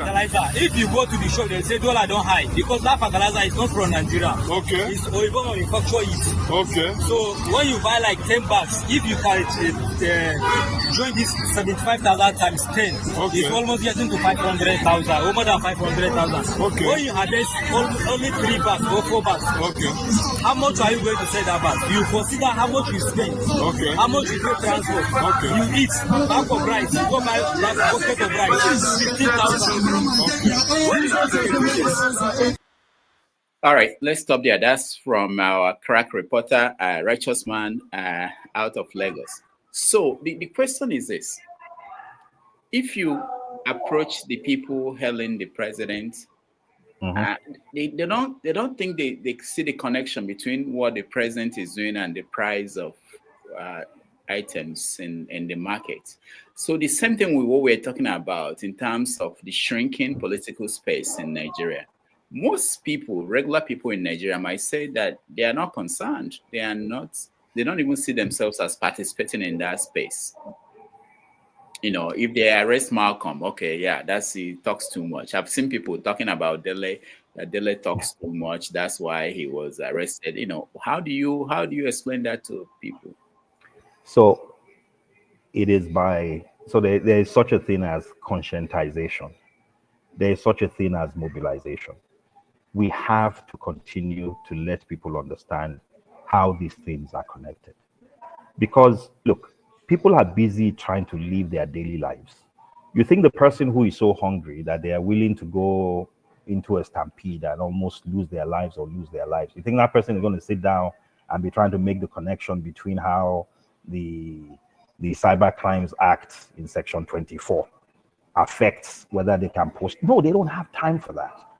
So those of us who know, those of us who understand the connections, are the ones who have to help other people understand these connections. We have to be very conscious and intentional about it. One of the things that we don't do a lot in the South. So let me tell you something. The second video was amazing to me. Let me tell you why that video was amazing. Without knowing the ethnicity of the person speaking, I can tell he's a northerner. And here is a northerner selling vegetables in the market, making a linkage between the dollar price, between the exchange rate, and how the prices of commodities are affected in the market space. Is making a connection between inflation, the dollar exchange rate, and the fact that harvests are lean because of the challenges with terrorism and banditry that we're having in the country. You know why the average northerner that you might think is uneducated is able to do that? I'll tell you why. Almost every northerner you find a Fulani herdsman walking. You know what that Fulani herdsman will have? He will have a radio in his hand, and that radio is going to be tuned to two things. It's going to be tuned to BBC Hausa service, where on average, they're going to be listening to 2 to 3 hours of political commentary every day. And then after listening to BBC Hausa service for 2 to 3 hours, where people are making the connection between inflation and the Tax Reform Act and goods in the market, they're going to listen to another station called Deutsche Welle. Deutsche Welle Hausa service. This is from the Dutch service, where another set of northern political speakers are going to have another 2 to 3 hours of political commentary. So that person that you think is not as sophisticated as you are because you're driving a car, you're watching Arise TV, or you're watching, that person is listening on average to 4 to 6 hours of political commentary every day. That is the reason why no Malam that says anything is going to ever be arrested, period. That's how it works. Because the average person there has been mobilized. And how have they been mobilized? Because they are listening to political commentary. They are not coming every Sunday or every Friday to spend 1 or 2 hours. They are listening every day. And every day, whoever gains their attention is actually providing them with a view of how their lives are impacted by the everyday things happening in the country. Certainly that tomato seller did not sit down and make a connection between the exchange rate and the price of goods. Somebody helped them make that connection. We have to become more sophisticated in helping our people understand how these connections, the connection between Dele Farotimi and what we're saying on our WhatsApp platforms, the connection between Dele Farotimi and his case, or Olamide Thomas and the challenge he's going through, and the little videos we make on our Facebook pages or on our TikToks. How those two things are connected, it's for us. We're the ones who are to help ourselves and our people and our brothers and sisters understand that connection. Yesterday on the show, someone pointed out that when the tragedy in Ibadan happened, that there were some people who were saying that, kind of framing it like there is hunger in the West. And then the next day it happened in Abuja, it happened in the Southeast. Do you think that this ethnicity and the lines of division, that there are situations we may get to a point where people will look beyond that and start seeing that this issue is across the country and everybody's impacted? Oh, absolutely. And we're already beginning to see evidence of that. So, and you're right, while the first response to the Ibadan crisis was, hunger in one part of the country, nature, providence, God, whatever it is you believe in, proved that to be a lie within two days. Because within a space of 2 to 3 days, in the East, in the West, and in the North, we saw the same thing happen. That hunger knows no language. The sound of hunger in Hausa is the same as the sound of hunger in Yoruba, is the same as the sound of hunger in Igbo, is the same as the sound of hunger in Efik and Ibibio. It is one. Hunger pangs speak no language. It is one universal language. So I think the challenges we're going through are going to make us realize that we're going through the same issues. I went through a listing of all the different people that have been caught up in these criminal libel and cyber stalking charges. And it is people from all over the country. People that are Igbo, people that are Yoruba, people that are Hausa. In fact, in the case of the issue with GTB, there's a Precious Eze, there's a Wale Rotimi. In the one case, right? If there's anything that unites us, it is the fact that our oppressors are the same. Our oppressors see no ethnicity. And if we are to dislodge our oppressors, if we are to unshackle ourselves from these chains, we also need to drop, these shades of ethnicity that attempt to separate us. Lugard said it best. It is divide and rule. So the people we fight against understand this well. Divide them. Meanwhile, while we're divided, they are marrying into each other's families. They are giving themselves away in marriage. There's the one area where there's unity in Nigeria is at the top. Those who oppress us are supremely united, but they have ways of making us, those of us fighting and entering into stampedes for crumbs, make us think that we're different, but we're not different. And we are the ones who need to keep reminding ourselves that what unites us is way more than what divides us. Now, Righteous Man, today is a good day, a wonderful day for you. So you have a chance to ask a second question, if you have any. Okay, yeah. My second question is looking at the electoral law of 2023. that led to a lot of debates and misinformation and so many accusations for and against the last election. Is there anything that can be politically done by those who are representing Nigerians in the House to repeal or to fine-tune our electoral laws? Because 2027 is at hand, like the president did say while presenting the budget of 2025, when he jokingly said, just like he said during the campaign of 2023, when he said, when he was in Rivers State, I think, he said APC, PDP. People didn't know what he really meant. They thought that it was just, it was mistongue or whatever. But at the end of the day, we saw the reflection of AP, PDP in Rivers State.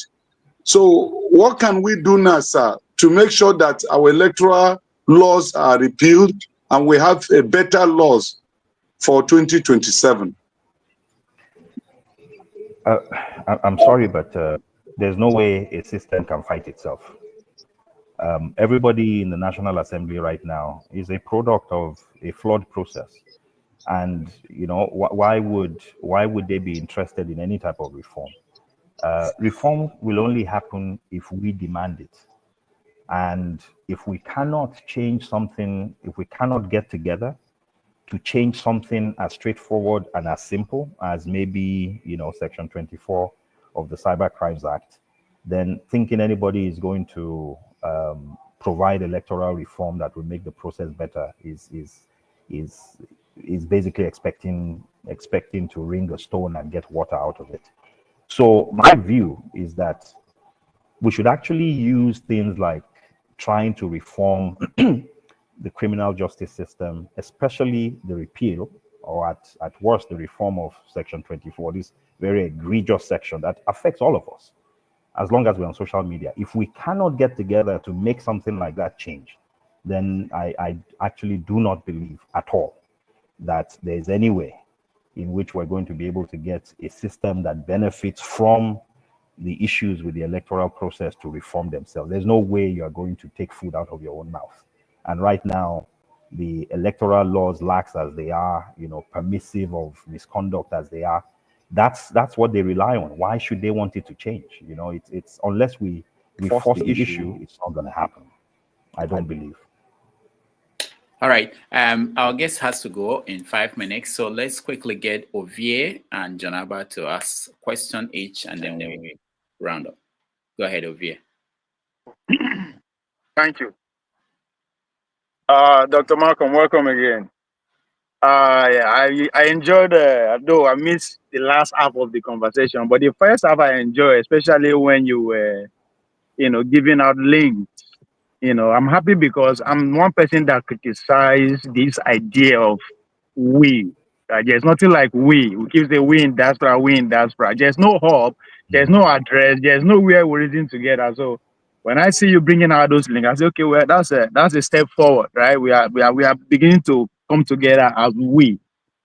Then Dr. Damaji played a video that Righteous Man sent in, the tomato seller, and your analysis was spot on.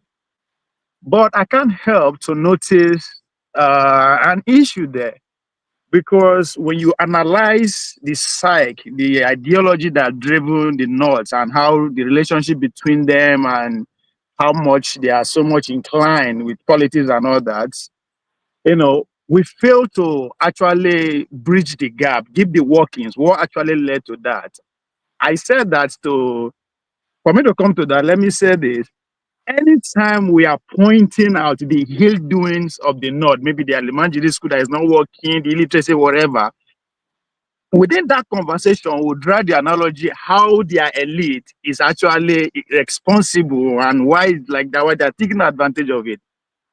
So I expect you to actually put their elite in this conversation of how come the ordinary tomato seller is analyzing Forex and all that. It is due to the consciousness of their elite they guide those people what they listen to and what they see. There's a reason we don't see all our craziness shows in the South and the North. Nobody is talking about that. They are doing that for exactly what you just pointed out. There's a reason for you to be conscious to know what is happening first before you want to go into those Western. So I would be happy if you actually draw those credentials, because that is what we are missing. You said something about mobilizing and conscientizing. To me, that's not enough. We have to start organizing. We have to actually do the work on ground. How do we, I don't know if the word is control. How do we actually control what our kids are hearing? Because Iboki man is describing forex and how it affect them. If you go down to the South, they're going to tell you how Bobrisky and VDM did it. It's two different things. We live in the same country. So the workings of this elite in the North and in the South, how they affect their words, negative and positively, I think it's very important if you actually draw that analogy too. Thank you. No, look, you're spot on. And, I made mention of something. I said, look, the average Northern person is listening to 2 to 3 hours of programming on BBC Hausa service, another 2 to 3 hours of programming on Deutsche Welle, the Dutch global radio station. It is somebody that is putting them on those programs. Right, it is somebody that is saying, "Oh, there should be a Hausa service in fact, when there were no Yoruba or Igbo services at the BBC, there was always a Hausa service on the BBC. Many of us perhaps have never heard of Deutsche Welle, but Deutsche Welle is a Dutch radio platform. They've had a Hausa service for decades, chock full of programming. And to your point, yes. At the end of the day, somebody decides on the programming. Somebody, so look, it is up to us. The good news is what the North has done. So whether it is the elite, and you're right, that, the elite shapes the programming, the elite shapes the conversation. How is it, what does the average Northerner know about tax reform? But guess what? Go and speak to anybody on the streets in the North now, and what they'll tell you is that tax reform is intended to punish them. They may not know the details, but they've heard enough, either from all these services or from what they've heard from clerics. So it's very organized. But here we are, with disparate voices. Nothing is organized.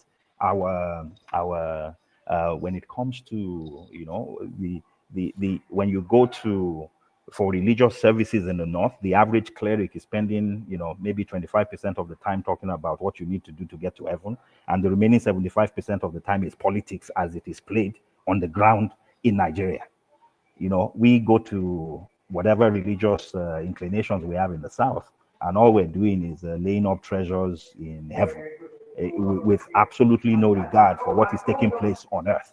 So how can we even be on the same level or on the same page with the level of political consciousness that these guys have? But the good news is we know that exists.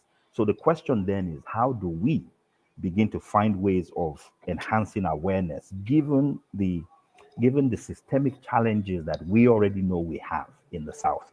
There's so many voices, so many platforms, so many programs, so many distractions, so many cultural things that we're interested in, so little interest in politics as a thing, across, that cuts across our geopolitical zones. But if we're to make people aware that what they need to be doing when they see a convoy like that is to rain curses on that convoy, maybe even, if it was in some countries, people would take off their shoes and be throwing their shoes in disdain at such a splurge and such a show of crass obscenity, rather than hailing what they are seeing when it is your money that is being utilized uselessly. It's your money. We shouldn't be having Stockholm syndrome. But the people who have Stockholm syndrome don't know they have Stockholm syndrome. Somebody has to tell them that actually the way you are behaving is not normal. This is not what you do with an oppressor. So we need to be in a place where we're having those conversations and we're articulating that consistently and comprehensively. All right. Thank you, Malcolm. One last question from Jonaba. Jonaba, welcome to the show. Thank you, Dr. Rudy. How can you hear me? Yes. Yes, sir. Dr. Makan, Fabiyi, thank you for all you do. And before I come to you, Righteous Man was asking you whether people like himself and Rudolph, everybody is a target. Is that why you are in darkness or there is no light, Righteous Man? Okay. If that's too much. so, so I think Righteous Man, are you trying to respond? No. We don't have time, Janaba. Leave Righteous Man alone. He's good in the darkness.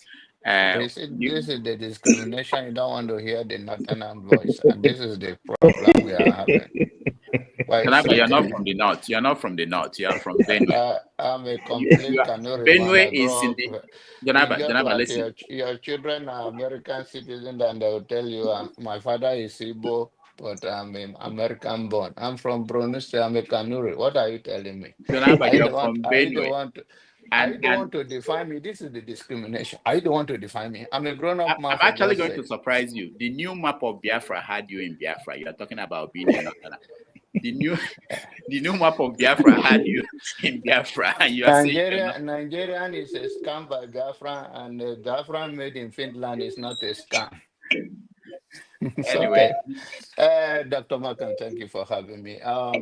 What is your stand about the political awareness and the North, in your own word, and the other side of Nigeria? Why the East or the West are more educated and more informed, and their level of political involvement is less? So I think the previous question before you was actually very instructive. And even though the average Northerner might listen to more political programming, it is programming, right? Majority of Northerners are out of school. As we speak, there are over 30 million Northern youth in Almajere schools. They're not going to school. These are, and the Northern elites tolerate this. In fact, they don't only tolerate it, they encourage it. And the reason why they encourage it is simple. It gives you a ready army of people that will vote for you no matter what. And because everybody listens to just a few political programs, it is easy to shape and form mass public opinion very quickly. There are advantages to that and there are disadvantages. The advantages are that honestly, whenever the North wants to turn on the heat, and whenever the North decides it is interested in the presidency of Nigeria, for example, it is always immensely challenging to change that, because it's easy to mobilize people, especially people that you have dispossessed of the ability to seek other sources of information because you've not made it available to them. Now, on our end, there's a diversity of views, diversity of opinions. The challenge that creates sometimes is we're a cacophony of voices. We're not a united choir. We sing in different tones. And if you don't have a good choir master, the tenor, the alto, the soprano, the bass, if you don't coordinate those things, it doesn't sound like music, it sounds like noise. So what we need to do is we need to understand how to begin to make music out of noise. We need to begin to recognize that we all have, we might have different preferences, we might think we have different issues, but the reality is we need to start finding a way to ensure that those of us who believe and want Nigeria to move forward, regardless of where we come from, I'm from Kogi State, so I'm a Northerner. I'm from the North Central region. If you are from Benue, you and I are from the same region. But all of us Nigerians, need to begin to recognize that if we want Nigeria to move forward, then regardless of where we're from, we need to begin to band together and come together, ignore all these issues of, whatever all these noises, and work together towards, again, enlightening our people, pointing out commonalities, finding common ground, and finding ways to move forward together. Thank you so much, Jonaba. Thank you, Malcolm. And on this note, unless you have final words, you can maybe you can remind people what to do to join the movement and take action to help protect the political space in Nigeria. Absolutely. So, again, we came together, driven primarily by what happened to Dele Farotimi, and recognizing that what happened to him can happen to any one of us. And that, in fact, it's not if it can happen, it is a question of when it happens. So what we would, we're trying to do three things. One is to make sure we have a legal defense fund so that anybody who is a victim of injustice in Nigeria can have a means of defending themselves. The second one is to make sure that we coordinate action and activity. Yes, these laws are being, they are legal cases, but the truth is they are political cases masquerading as legal cases. Olamide Thomas, who did a video about Sheyi Tinubu, it's not about Olamide Thomas. When all of us are now discussing it, the woman's travail has been very public. So the next person who wants to make a video that is parodying Sheyi Tinubu will understand the risks of doing so. And the likelihood is they will not do so. So again, it dampens discourse. But we want to make sure that we're responding politically to political issues while also making sure we're responding legally to those legal issues. And the third one is a whistleblowers initiative. And what we want to do with that whistleblowers initiative is to ensure that those who have information about corruption, that they are able to bring it to the public space. And there are two things we want you to do. So there's a link to a WhatsApp group. Please join that group. There are many other Nigerians that are there, and everybody who wants to find a way forward to stand against all these injustice in the legal system and the judicial system, please join that group. And then we have a survey. And what that survey would help us to do is to, one, identify you, two, understand how you want to help, how you want to participate, so that we can begin to join our voices together and start moving together in unison to begin to address some of these fundamental challenges that we face. So thanks again, Rudolph, for the opportunity to come and have a conversation with you and everybody else. All right, thank you so much, Dr. Malcolm Fabiyi. We are going to take a break and then we will come back and review what happened. Malcolm, thank you so much, and hopefully you'll join us again another time. Thank you. Bye-bye. All right, so let's take just 2 minutes or 3 break, and then we'll come back.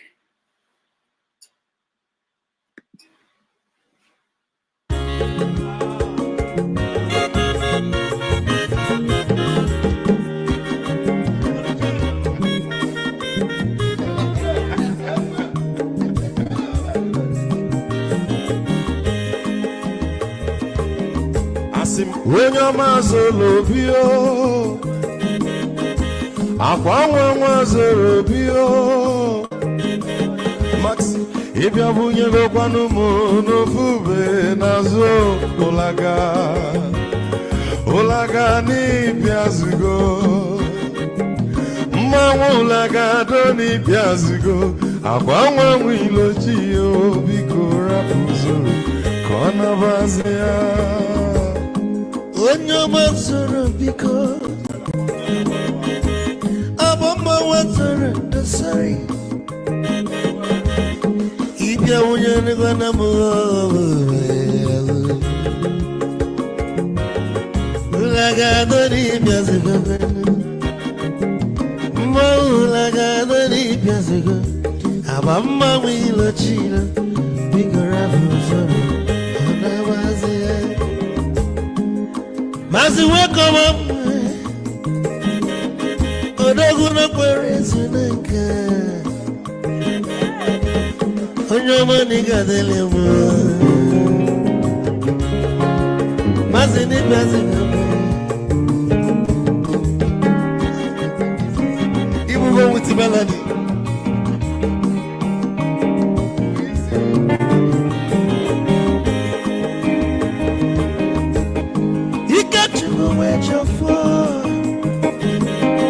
Odogu na chala noka, ezi wane mliga dele mo. Mulagado ni bezigono, mulagado ni bezigo. Mama milo chilo, bigora muzo, anabazi. Say, onyamazoro ne, amamazoro ne sorry. Ibya muya no kwana mo ofube naru, mulagado ni bezigo, nazaboy. Mulagado ni bezigo. Mama wilo chilo, bigora fuzoro, anabazi. Odogu kenero bikechoko, ama kwa mnika gogodia. Waligwe kwelo, ikechobo bele bege. Hey, you want?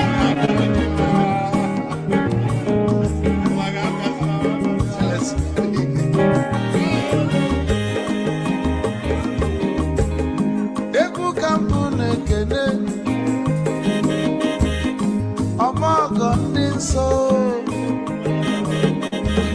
chukwe mekalumo ike chukwu negaji esi nwanne mekene mi ịlapụlụ ife niile na-eme wee bịa nke gosili na anyị na gị bụ nwanne wisdom ga-adị ka nye gị maịkị ka ogobanya bụ egwu isili mmaksi ọ bụ na-etiri egwu a malụkwa malụ n'imego m ife ọjọọ wee sị gị nwanne m ife ọkụ na ịchọlụ na ngeme wisdom onume ekene gị agbamanwụ iyo iyo biko lapụ na masị zoro zoro zoro zoro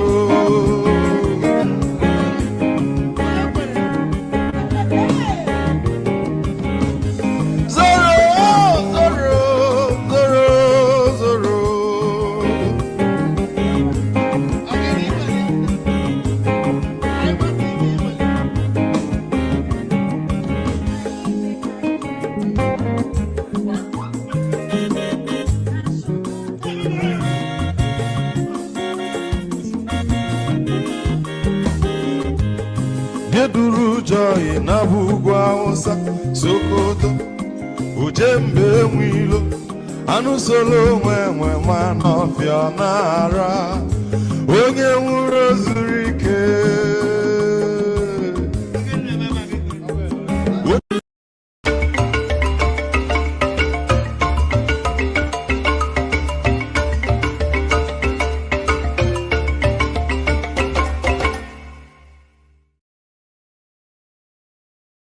that you arouse, you don't awaken the man pretending to be asleep. Am I the one who has to tell these religious traders that the country is collapsing around their ears and they should tell their congregation? They could march on the street and be praying nonsensical prayers, but they cannot speak in support of the right of citizens to protest. Am I the one who will tell them that? Am I the one who will tell the imams who went to Aso Rock and the lesser imams were given, the lesser clerics were given $10,000 and the bigger ones were given 20? Am I the one who will tell them to stop lying to the victims of their excesses? If I'm working to awaken the people to find common purposes and those who are called in the name of God are busy profiting from the misery of the people and being paid off to be silent to the point where clerics have become distribution point for palliatives, so I cannot waste my life. In actual fact, I think about 4 or 5 years ago I wrote a piece, I do not write for you. What was I saying? I'm not speaking or writing. It is the man. All right, welcome back, everybody, and thank you for staying with us. Ovie is still here and Jonaba is here. I appreciate all of you, and I just want to announce that we are 28 subscribers away from 1,000 for Iroko Post TV. So please, we can make it happen today, so that we'll be going into the new year ready to provide you with the kind of programming we're able to do out of Dr. Damage's platform Dr. here. Damage, I give you secret where you go use. Yeah, go ahead. Just set up a show. Say Dr. Damage second marriage is coming up on the 1st of December, January. Put picture, put everything, do small video, put there, and you now said you go live when you have 30 subscribers. 5 minutes later, you go complete. Just one propaganda there, say you want marry or something. Obie, you don't have anything to lose, so I understand. You have nothing to lose. When you get to a position like our position, Your wife go understand. Your wife go. You go reason that with your wife first before you put her there. yeah, when you get married, you start. Then we can talk. John Abba understands, and people like us, you don't understand. But thank you so much for the advice. Maybe, no, I'm married before. Maybe that's why I no work.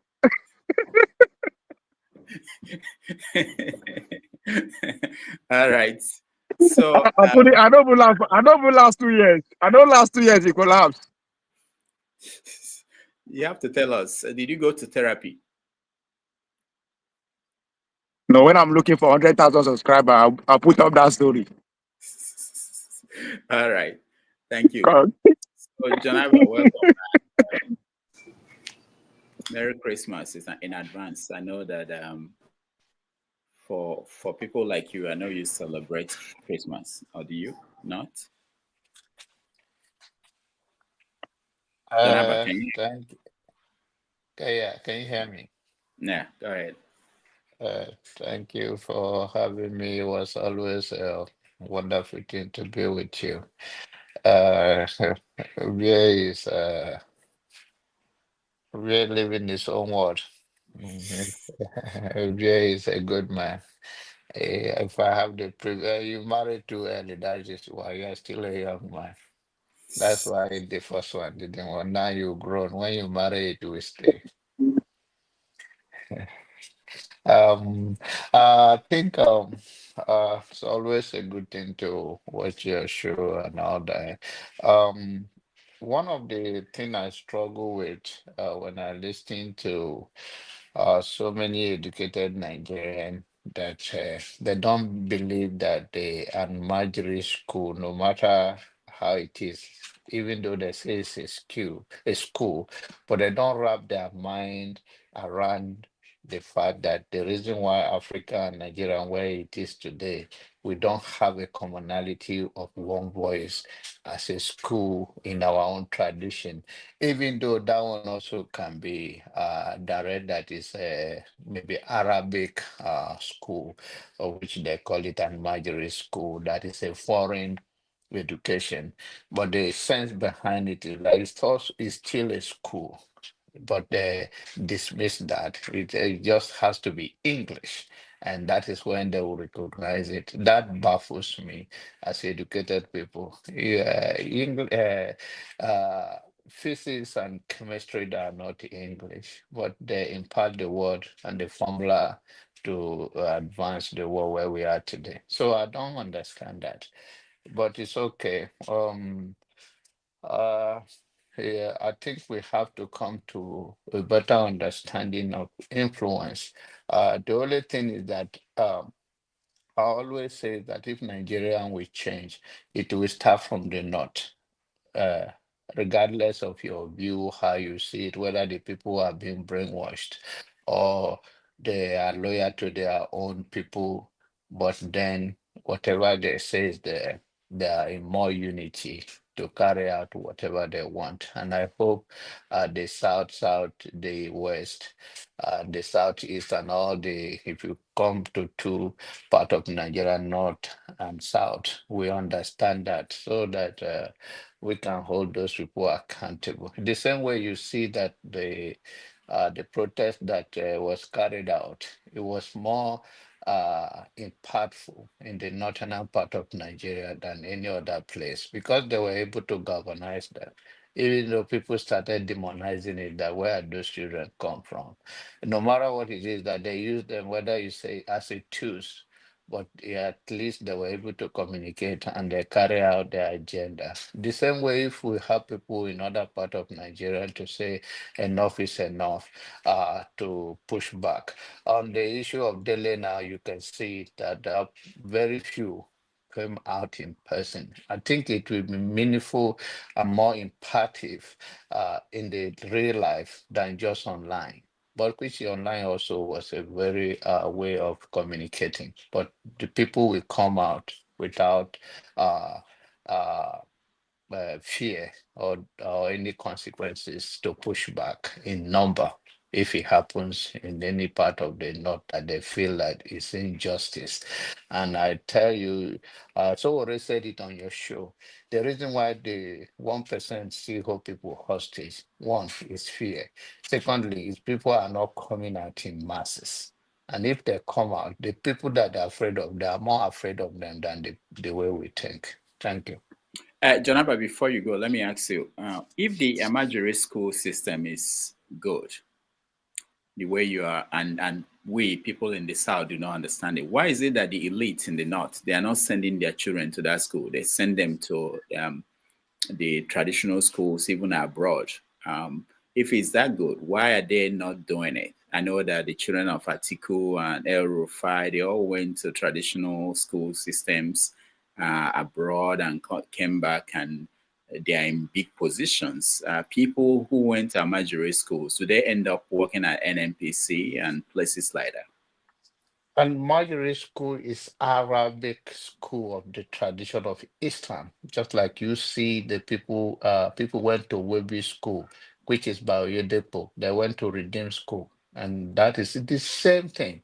The other one you are saying about their children going to the western get educated in the western part of the country. This is we are talking about traditional school, that the belief system that they invoke in the north. So the fact that they do not, and people leave an Majority school to attend all the school you are talking about, most northern and most of the elite today, they went through the same school. So it's not like they are educated like Erufai's children now in political space in Kaduna, that they do not go through it. They all went through it, but only have the privilege to go through the reform one. Maybe they are not in the same class. So are you saying that, Jonaba, are you saying that you can take WAEC after going through a Amajiri school? No, I told you it's a traditional school. So I'm not saying, I already explained to you. I think you are not paying attention. And I said to you that all of them that you are saying that they went to no, I don't know. I don't know. I'm just asking. And then you if I tell you it's a traditional school, yes, I say to you that they also leave that and the Islamic or whatever you call it and Majuri is an insult to them. And another language you are using, that is an insult. Okay, Islamic. Okay, so it's Islamic school. You are saying, of course, okay. They're citing the Quran. So okay. if you, it's just like you. So, hold on. Be careful. Be patient with us. You know, we Southerners, we don't know anything. Now, you know more. No. Seriously, I don't know. I've never been inside any of the schools you're talking about. So what I want to know is that, you know, we have like Oyedepo school and other schools. They take WAEC. There's a school in my hometown where it's owned by a church. No, I'm not talking about the Oyedepo University. There is a traditional a Bible school that is not that they call it Wobi. Wobi is all about religion, about Bible. It's not the college. It's not the Covenant University. That if you want to become a Oyedepo workers, for instance, it's almost like compulsory for you to go through Wobi, a school. And that is all religious based. You cannot live there and go and write any WAEC. They offer you any certificate that they offer in Wobi school. So, and it's all religion, even though you use English to learn it, but it's all about Bible. It has nothing to do, you live there and go and write any WAEC. It's all the same way. It's all about brainwashed.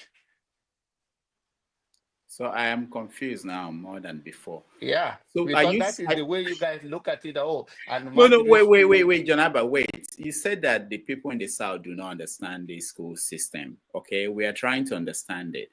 And you're saying that it's not terrible, it's not bad, because that is only because it's Arabic. Yes. So, yeah. So I wanted to know, when you finish from that, because when you finish from that, where do you go to next? What do And you? I asked you, and I also reply to you when you finish from Wobi school introduced I don't by know what Wobi is. I don't know what it is. Okay, then you go and do your the one research. in the one in my hometown, owned by a church. When you finish, you take work. That is when you are talking about secondary school, primary school. The Arabic school, or that you guys call it an imaginary school, is the Islamic school. It's just like a religious school, and most of them incite it, and they believe in Allah and all. And when you are done with that school, where do you go to?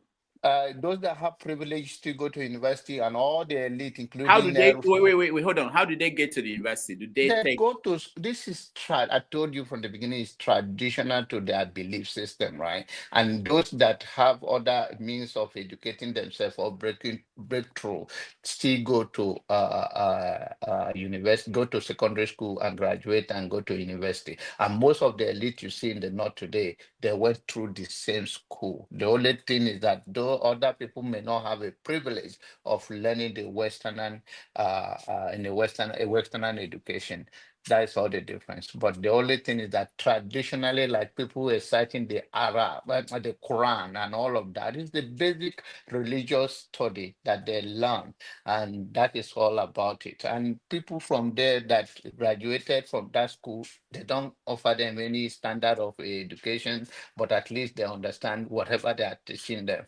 And then people that have privileges go to school and graduate, but most of them in the north, they all went through the same school. Okay, one last question. Buhari went to Zaria College.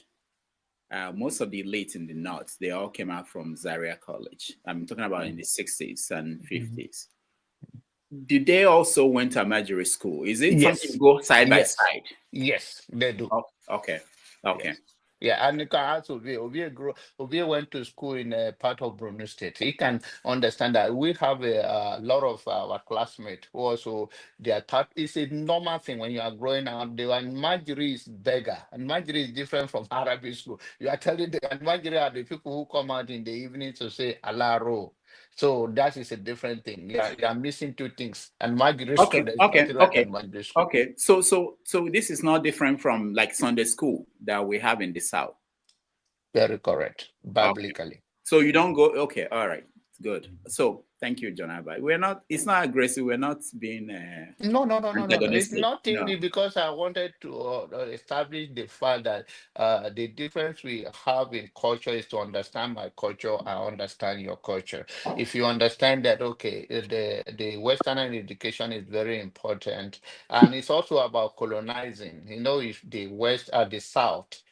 More into colonized by the English people, and from the back of the north are by the Arab.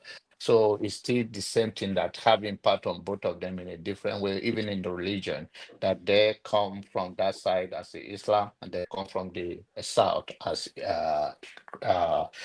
Christian as it is today. So it's the same thing. Now you have Bible school in the east or south, and then you have the whatever you call Major school in the north. All right. Thank you, Janaba. Ovie.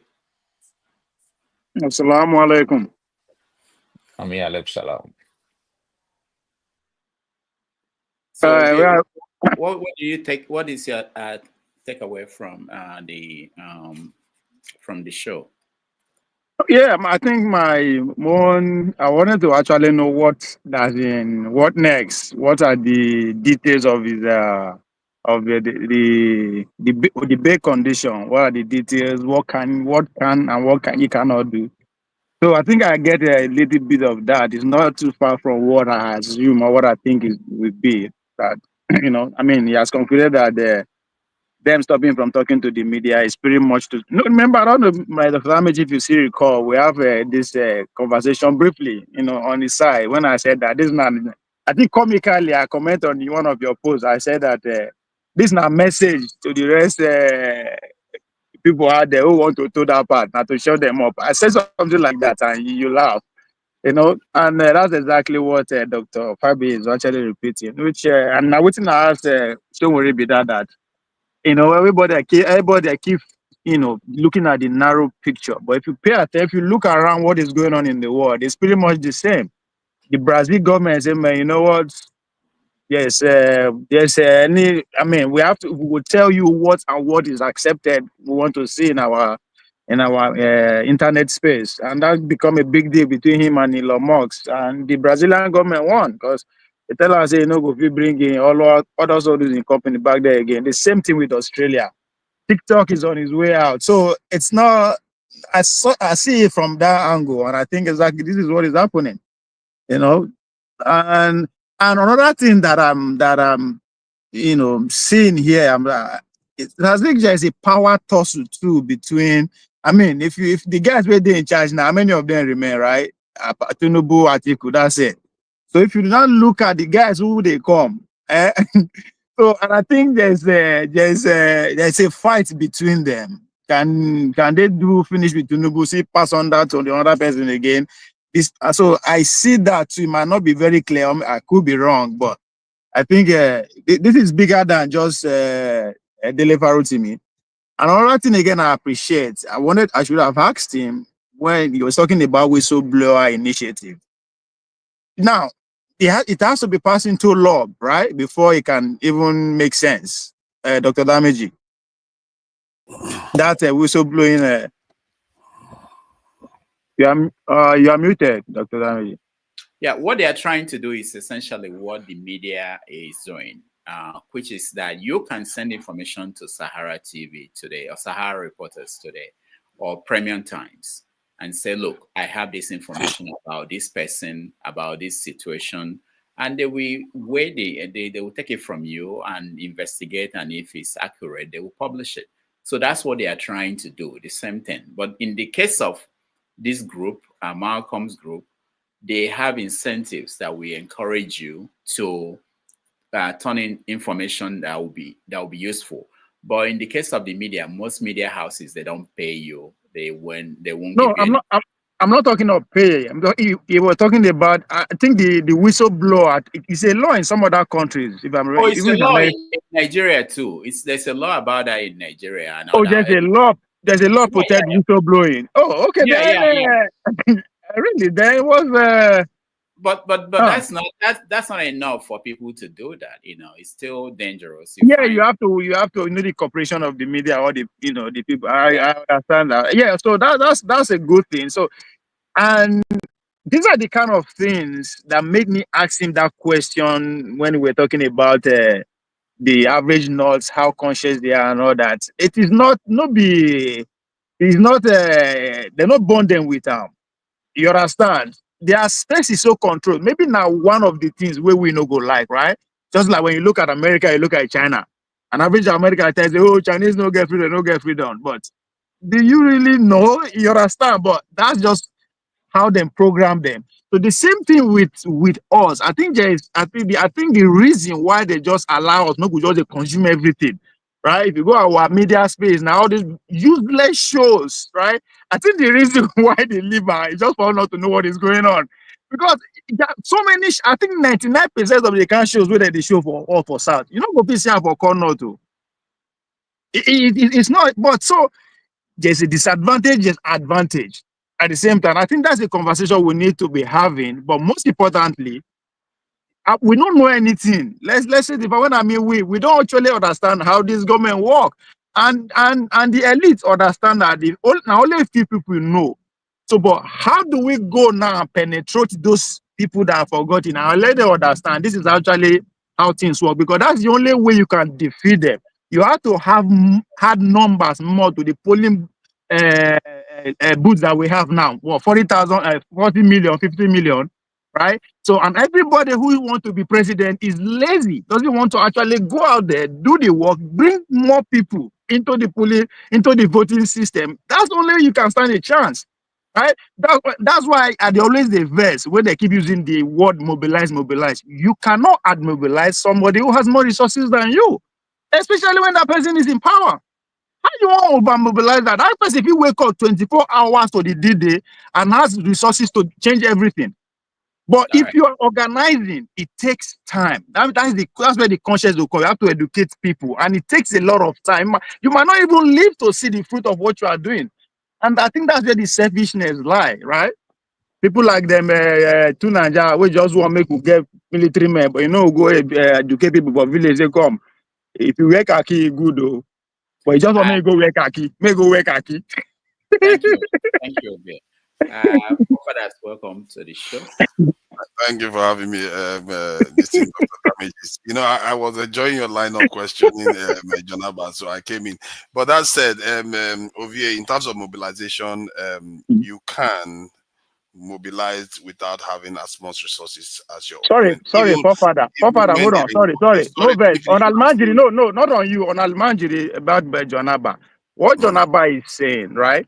Almanjiri at the very, very stage of your life for education, that very, very basic stage, at the age of 2, 3, when you go to work, those days for village, Dr. Damage, where they will carry slate, give you, make you go class. That's exactly. So now that stage, now you go join Almanjiri school. So as you grow older, when you don't reach the age of going to primary, secondary school, you can combine them. That is where if now free anyway, but if you can afford it, you can do that. But if you cannot afford it, even if you continue to the ranks of the elementary school and you become an adult, within that process, you go learn trade. You go see learn other tools. There is advancement to it, but not just that basic stage that you can say it's compulsory or it's not, but not everybody they do. But it doesn't just end there. As you grow into other way of aspect of life. Back to the point I was making regarding resources, whether you have less resources or whether you are in office. If this is a problem, I say to people all the time, you have to learn the right lessons. You just had it happen in America right now, and you said the opposite here. You just had the same situation. I will debate you on that. In America right now. Kamala Harris had 1 billion in funding, and Trump flattened her. And it happened the last time when Trump won again. Hillary had a lot more resources. Their party was in office. They flattened her still. It tells you that there are other things. You can have asymmetric approach to challenges that you face, and you win in the end. But that said, regarding, you see, this is why military knowledge is often useful. Can I educate you on that? Can I educate you on that? No, can I educate you on that? What you just said, because that's what is on the media. No, but that what you are saying is not accurate. What happened in America? It's not accurate. Okay. If you want, I can educate you on what actually happened. Now, first of all, what you need to know is a two-party system. There's history, there's structure to it, right? But what you don't understand, when Donald Trump lost the election, they started organizing the next day. Even up to today, he no agree say that he lost the election. But guess what? They swing to action. Go and study what they call Turning Point America, what they did. America First, what they did. The kind of Elon Musk himself put over 250 million. Doing what? Mobilizing voters. So there is a lot of work that went into what finally come to the result that you saw. Forget what they tell you for TV. They never stopped working since the day they lost election. Never stopped working. Steve Bannon even went to jail. You understand? So just that's why they always the best when we are making example, just without actually giving details how they arrive at that. And that's where the work is. Reason. The example I gave is well within reason, because you don't expect the Democrats that are in it's not well within reason. Hold on. Why are you arguing this point? It's not even a point what arguing, it's a fact. The money you cannot just come back. Is a lot. Can you mobilize PDP and APC that already have structure? How do you mobilize PDP and APC that already have structure? In America, the parties are already there. It's two different things to Nigeria. You cannot mobilize PDP and APC in Nigeria. Try it and see if it's going to work. You have to mobilize within APC. I don't know. You have to mobilize around it. It's okay. It's okay. You win. So Nigeria, if you want to mobilize, you have to mobilize within the structure that is already. It's fine. You win. See, there's no No, point. hold on, Dr. Damage, hold on, Nigeria. It's very important thing to note here. If you want to mobilize to win in Nigeria, you have to mobilize around the structure that's already in existence, which is what PDB and APC. You cannot mobilize outside these two structures and win. Try it and see if it's going to happen. That's the difference between America and Nigeria. There are two-party system in America who have been there for over 200 years. So even if you don't have money, just do the work and the result will come out. That's what happened. Infrastructure. I don't see. Please let's leave that side for now because I think I'm more interested in majority. Yes. Macron was a banker. What is the coalition that brought Macron to power? Macron was a banker. Let's go into the details about Macron. All right. Let's go into the details what brought Macron. You just say about Macron. What is the structure? What is the structure that brought Macron to power? Can you tell us about that? Ovie, hold on. It's not a new structure, it's an old structure. No, there is the concept of asymmetric. It is not about concept, it's a reality. Can you make it work outside existing structure? It is possible to have a larger force lose to a smaller force. Not outside existing structure. You have to have an existing structure for you to mobilize around it. It's two different things. Okay, let's end. This is what I want you guys to understand. Let's end this formally before you can go into this new debate. People watch this maybe 2 weeks from now, 3 months from now. People will come back to watch what we are doing now, and they will be confused at this point because they thought that we were trying to do feedback on what our guest spoke about, and then all of a sudden it goes into something else and totally. So people just think about that. So let me hear your view, forefathers, if you have any view on.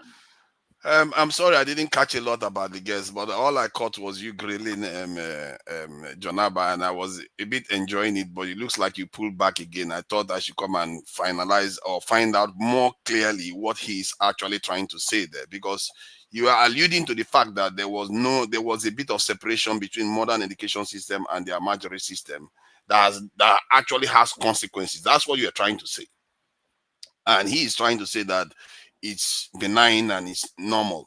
But Jonaba, if you look at the outcomes, you can see that direction that they are heading them towards, they are moving them away from Western education system by going in there. And you did say that the elites in the North attend it. They don't. The elites don't. Their children don't attend it. Maybe they will attend maybe a Quranic school when they are going to the mosque or something like that, but they don't attend a majri. And Marjorie is a begging. That's what I said. If you listen to me, I'm not cutting you off. We are having conversation. That's fine. Yeah. And Marjorie is meaning is a term, is a downplay of existence of beggars. So in the evening, they will use the language mean alaro in the evening. Those are less privileged people who attend that school. And Marjorie, the word and Marjorie, go and look at the term. So the point I'm making means people that travel around seeking knowledge. That's what it means. Yes, but also beg at the same time. Use the word Almajiri means student. Once you're Almajiri, you are a student. Yeah, that's what it means. It's a level of privileges of a less privileged people that we also have in our society around the world, or in the Nigerian space or any African space. Right, so the word that there's nothing like say an Majiri school. It's Arabic school. The only thing that you see them, they gather in the evening or gather in the morning, mostly conducted by the mosques. So it's a religious study. So then when you take it to the level of say an Majiri is a different kind of system altogether. You are talking about almost like a beggars on the street. So, but what we are saying is that what I commented is that the influence how to mobilize the people, taking advantage of them by their people is another thing. Using them for the tools that they want them to be used for is another thing, either in the right way or in a positive way. What I want you to understand, whether it's in the Western education or Arabic education, is all brainwashed. And what I'm trying to say is that Africa at this point, could have a united language that they teach their people. But today we are divided between the Western education and the Arabic education, which in the mix, we are the one that lost everything. So that's my point. I agree with you that it's brainwashed on both sides, but one side also does insert an element of objective knowledge in terms of mathematics, physics, chemistry, sciences. But the other side in the east, in the south, takes it away. In the south, they also teach Bible school. They teach it, but try to understand where I'm coming from. I hear where you are coming from. You are looking at it in the educational way of English, but when they no, not English. No, you are mistaking me. Because English. Try to hear me out, Jonaba. Try to hear me out here. I hear what you are saying. What I'm saying is that the very valuable aspect is wanting to teach people morals to West is Arabic morals or Western morals. It's another thing to teach them actual scientific knowledge that is objective. It doesn't have scientific knowledge. If a Chinese man learns, it's the same thing that a Western person will learn. Is the same thing an Arabic person will learn. That is actually useful in the real world, and which I truly believe is the purpose of our being here. And they are taking that away from their religious education. That is a problem because they are not kind of can I ask you a question? No, hold on, guys. Hold on, two guys. Different things. Hold on, guys. Let me do this. I have someone writing me. He wrote an article in the 90s. He shadowed the Amajiri in Jigawa State for over a month and wrote an article for Tribune and Sketch. And what he's telling me here is different from what John Abba is saying. So what I want to do is this, and some of these things, that's what we, hopefully next year we do more of this. We don't just talk about these things from perspective, little things that we all know. We get experts to come and discuss this, and we listen to them, people who have done this kind of work.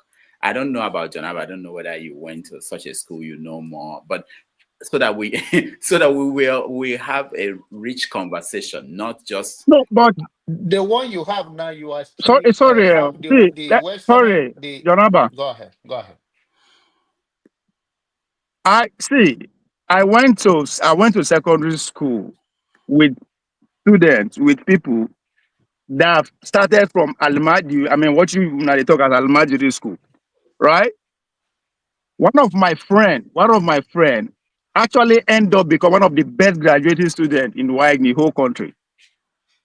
Today, now one of the best pharmacists in London.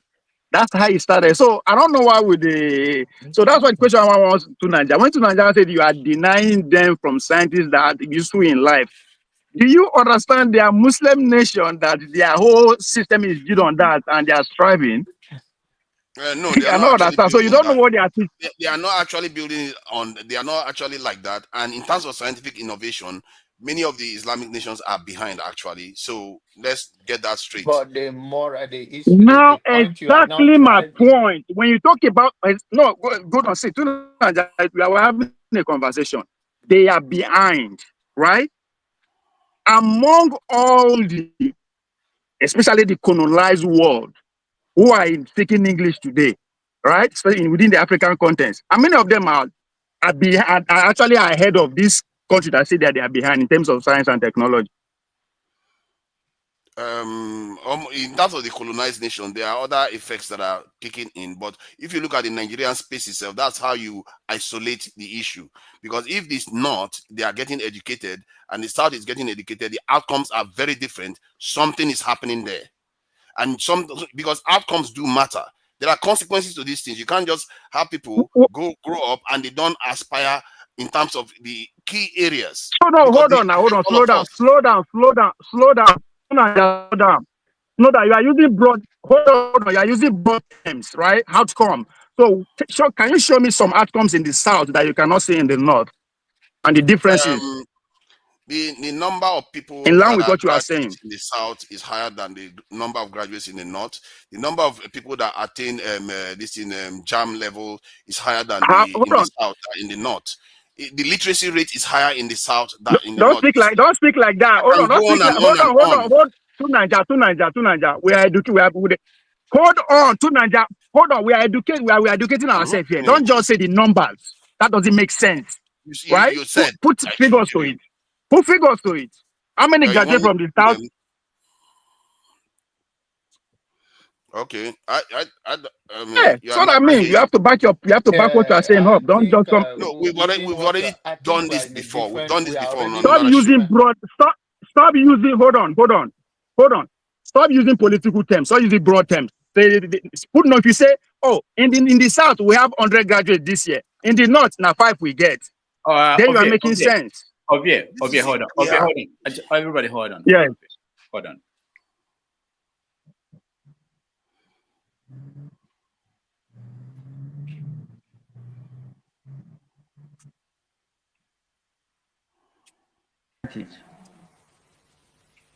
Okay, we are giving lower cut-off scores to catch up. Have we caught up?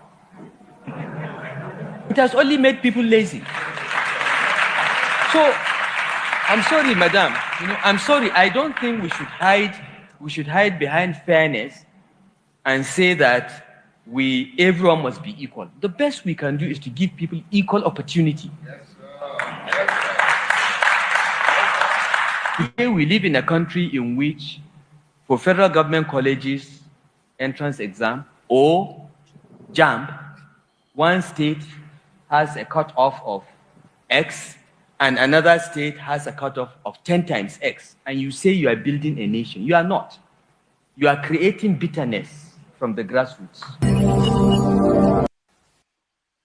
All right. Why I played that is, hold on, who is speaking? Why I played that is to point out that there are some debates that there are some issues that you don't, even without giving the specifics, because we didn't plan that we're debating this. I'm not expecting Niger to know the figures of how many people graduated in the South. I don't think anybody in the North is protesting or saying that they have equal number of people who are graduating in the North as in the South. No, that's not a debate. It's not being debated. So we will not have the figures, but there's no debate around that issue. What we are saying, just like what El-Rufai said there, is it's about making sure people are not coming to this in a very negative way, making sure that kids across the country have equal opportunity to participate in that country in whichever way they wanted to. And to be worried that maybe there is a system in place. Because if you look at out-of-school students, kids, they are more in the North than in the South. They shouldn't be anywhere. There shouldn't be. People should go to school. Even someone like Atiku, most people don't know this, that the colonial government forced the father to send him to school. Dr. Dameji, before you go far, I think when somebody tells us that we are a victim of history, the person is spot on. We should not be intellectually lazy here, right? When that law was put in place, what is the ratio of institution of education institution within these countries? That is what is result. That is why this law was put in place. Between that time and now, almost 50 years, how many universities has they built? You can almost compare, right? The reason why you don't want us to go into number, I'm putting you now because now you bring out why you are listening to El-Rufai, who is also a house member of the people who are responsible for what we are saying today, and you're not expecting to come and take responsibility in public. No, don't do that, right? When I'm not saying it should give me exactly accurate of what number that is out there. No, when we are having a conversation like this that is challenged, that is been in our subconscious for a very long time, we should try, right? If you don't have number to actually back it up, don't bring it up because you will be challenged. So Nigeria is one person that likes to challenge people. So I'm challenging. If you don't have number to back it up, put it aside because it's even our time. It's that time we allow that law where they give some people low score and a high score. It's at that time. But they don't want us to have that conversation. It happened in Bangladesh. That's what they fought for. Quota system, right? Every state in the north has university. They are producing as much as we have. Now, when we all agree, according to the number, the constitution that they have more numbers in the north than us, of course, you should expect anything that is coming for that demand numbers. People, when they tell you, them plenty pass you. But you agree to say people no go school, they no reach your number. How does that make sense? They are, an average university in the North is more than 20 years. So all those people that are reproducing, what did they do? So if Erufai, who is the architect of making sure things are not working within the North, and you are believing him, I'm sorry, then we are not going anywhere with those kind of conversations we are having. So the reason they put that law is because they know who get school. Now they almost get school pastors. They've been producing graduates, right? They know they go on strike, make we no go. Now the same thing. So all those they are graduates, if they are not producing, which again, I disagree.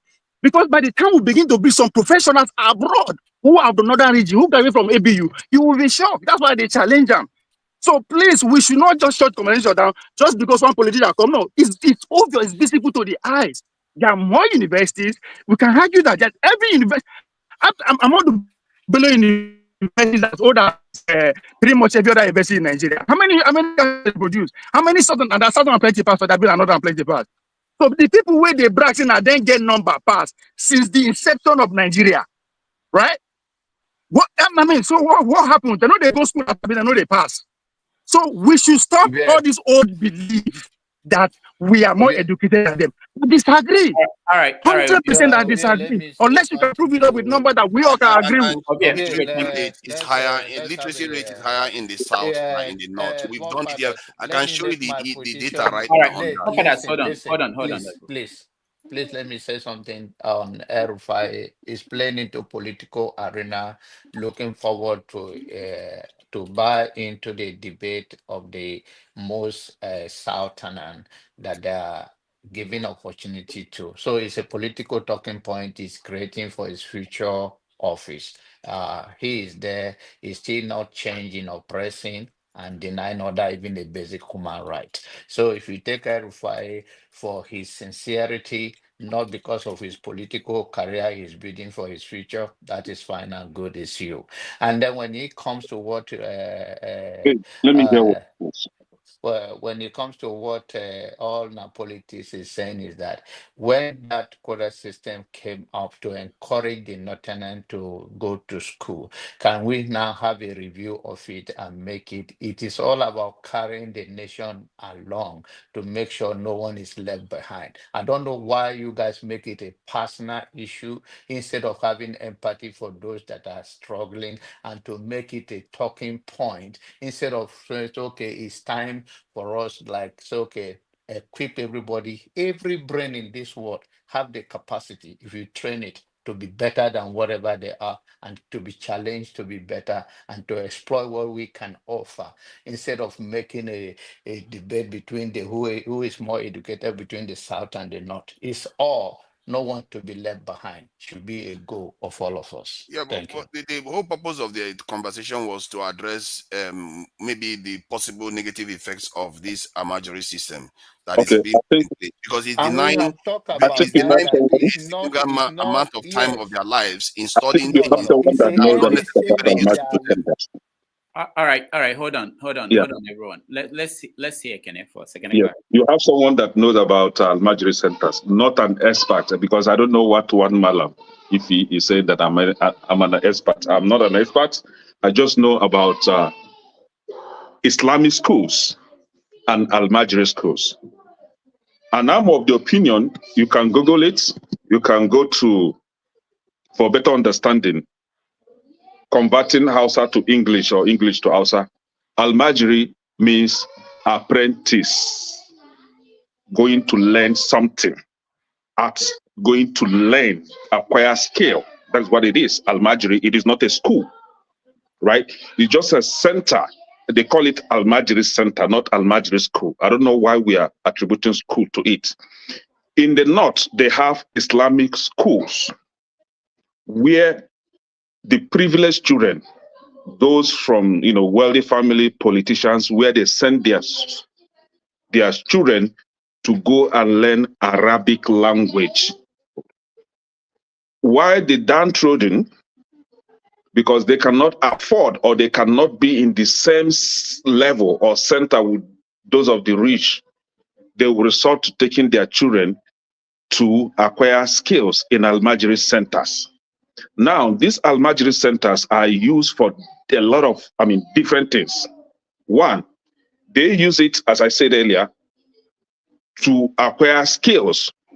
Two, some use it as a form of punishment to their erring or stubborn children. When they figure out that their child is stubborn or their child is going out of the path, they will send the child to Almajiri school where he will get punished, where he will be redirected to live normal. Others also use Almajiri school as a confinement center.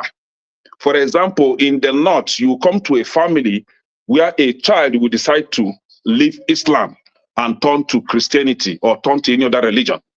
This child will be captured, bungled, and sent far away out of the state. Like, for example, if the child is in Kano, the child may end up finding himself in Katsina under one malam that he has no knowledge of. He doesn't know this, no family relation, nothing. And this child will be dumped there and be converted to Almajiri, right? So Almajiri Center isn't a school. It is an apprentice center. But what do they use it for at the end of the day? The malam itself has no skill to render. It has nothing to render to these children. So he will end up just teaching them how to recite Quran and how to go and beg on the roadside to bring food for him and his numerous wives. Because this malam has no job. He has no skill. So he will be dependent on these children's income. What are the incomes? Those things that they were given on the roadside, they will bring to this malam, and this malam will now be able to feed his family. He has no job. Now, Almajiri school is as useless as any other thing that you could imagine when you come to the north. And that was why when the Goodluck Jonathan came, Goodluck Jonathan wanted to kind of refurbish it so that it will look like Islamic school. Now, in Islamic school, if you graduate from Islamic school, you'll be given a certificate of graduation. But if you go to Almajiri school, you have no certificate of graduation because you never graduate. You just outgrow and leave. You understand? So it is a center, it is also a center where they incubate, hold me for this, where they incubate bandits, those that the politicians use to carry out nefarious acts. That is where you find them. And they liaise with the malams. The malams will be the one to send them out. Okay, go to this politician's house and help him do this kind of a thing. That is what they use Almajiri centers to do. Recently, there was a video that I think I sent it to Dr. Damages. I can't remember if I did, where some guys, I think two guys that went to UK, they studied. I think one of them had master's degree and the other one had doctorate degree. They came back to Nigeria. They are from the north. And they try to stay away from Islam or Islamic religion. Just on that mere suspicion, the family captured them and sent them to Kano, Almajiri Center in Kano, where they are shamed. And they were forced to be reciting Quran every day, reciting their Quran stuff every day. So I think one radio station or a TV station went there and interviewed them. Very outspoken, very smart guys. They went to they are very, very educated, but as a form of punishment, they were confined in Almajiri Center just to punish them and force them to go back to Islam. That is what Almajiri centers are used for. So for anyone that is coming here to tell us otherwise, no, we know Almajiri Center very well. We know what they are used for. Thank you. All right, thank you, Kene. Let's hear from Richard. Richard.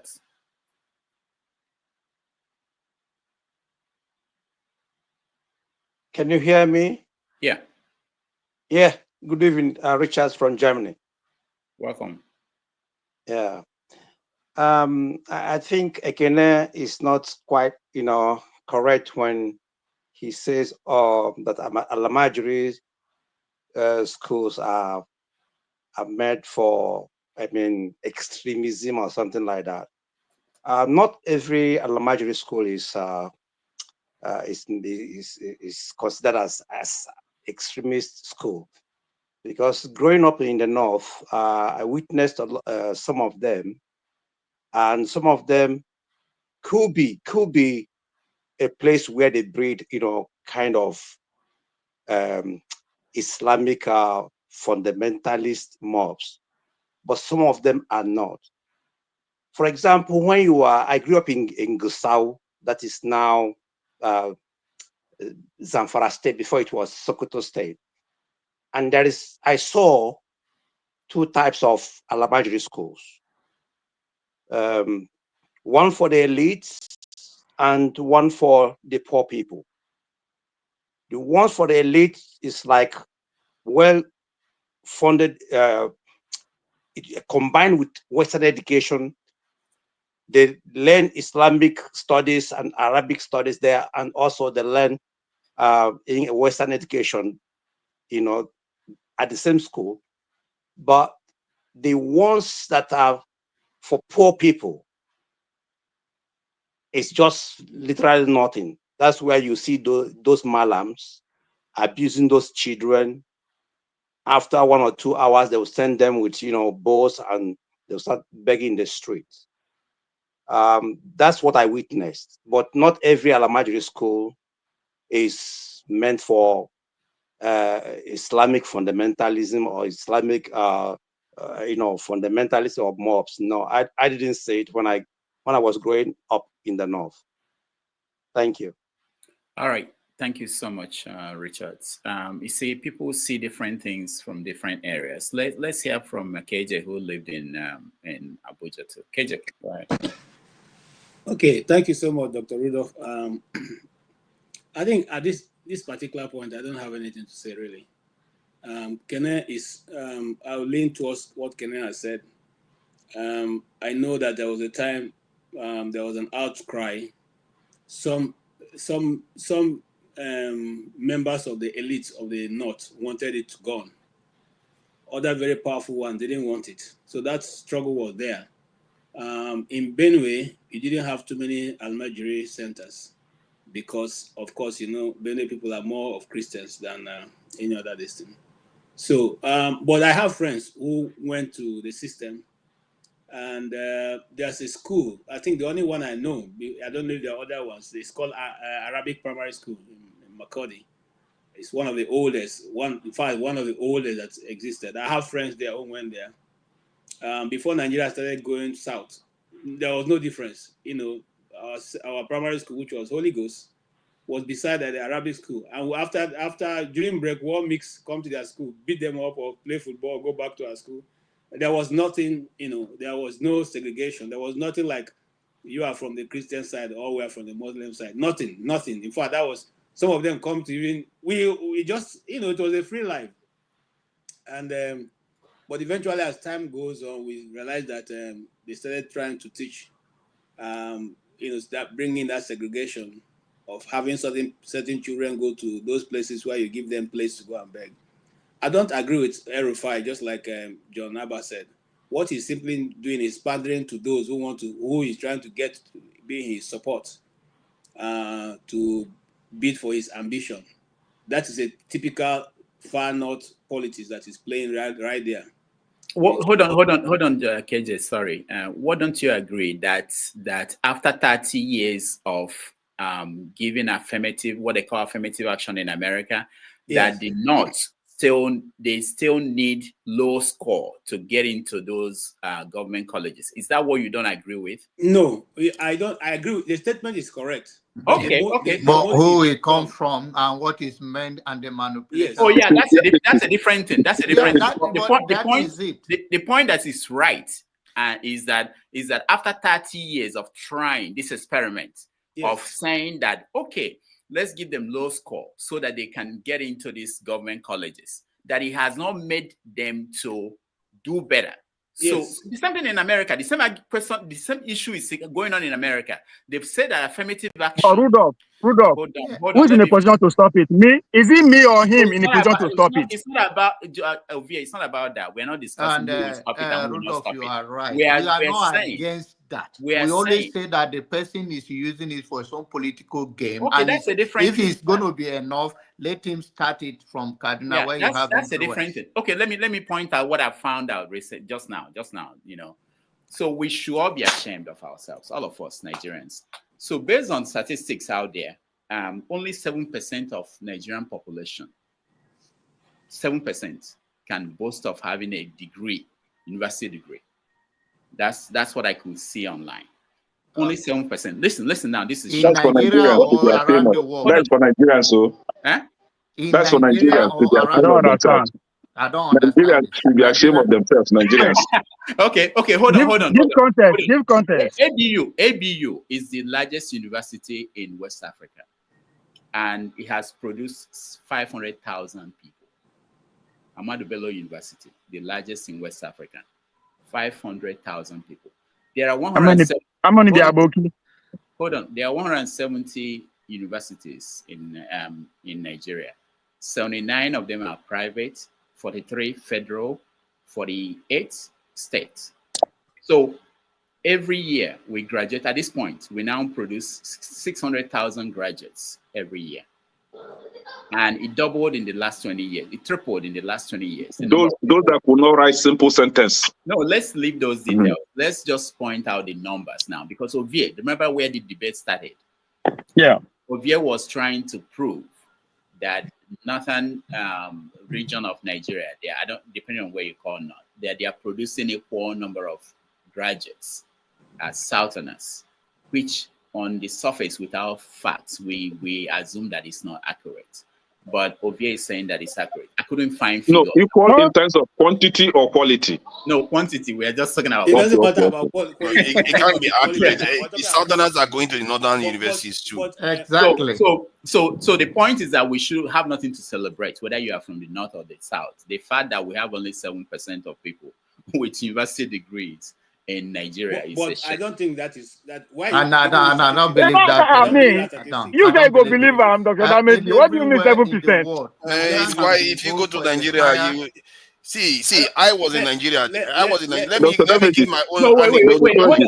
Hold on, guys. The universities, number of students we have currently in Nigerian universities is 1.8 million. Okay, Dr. Dameji. Undergraduates. Yeah, you see those students that you're talking about, the graduate that you're talking about from Ahmadu Bello and whatever, right? If you have, let's say, 230 in your JAMB cutoff, right?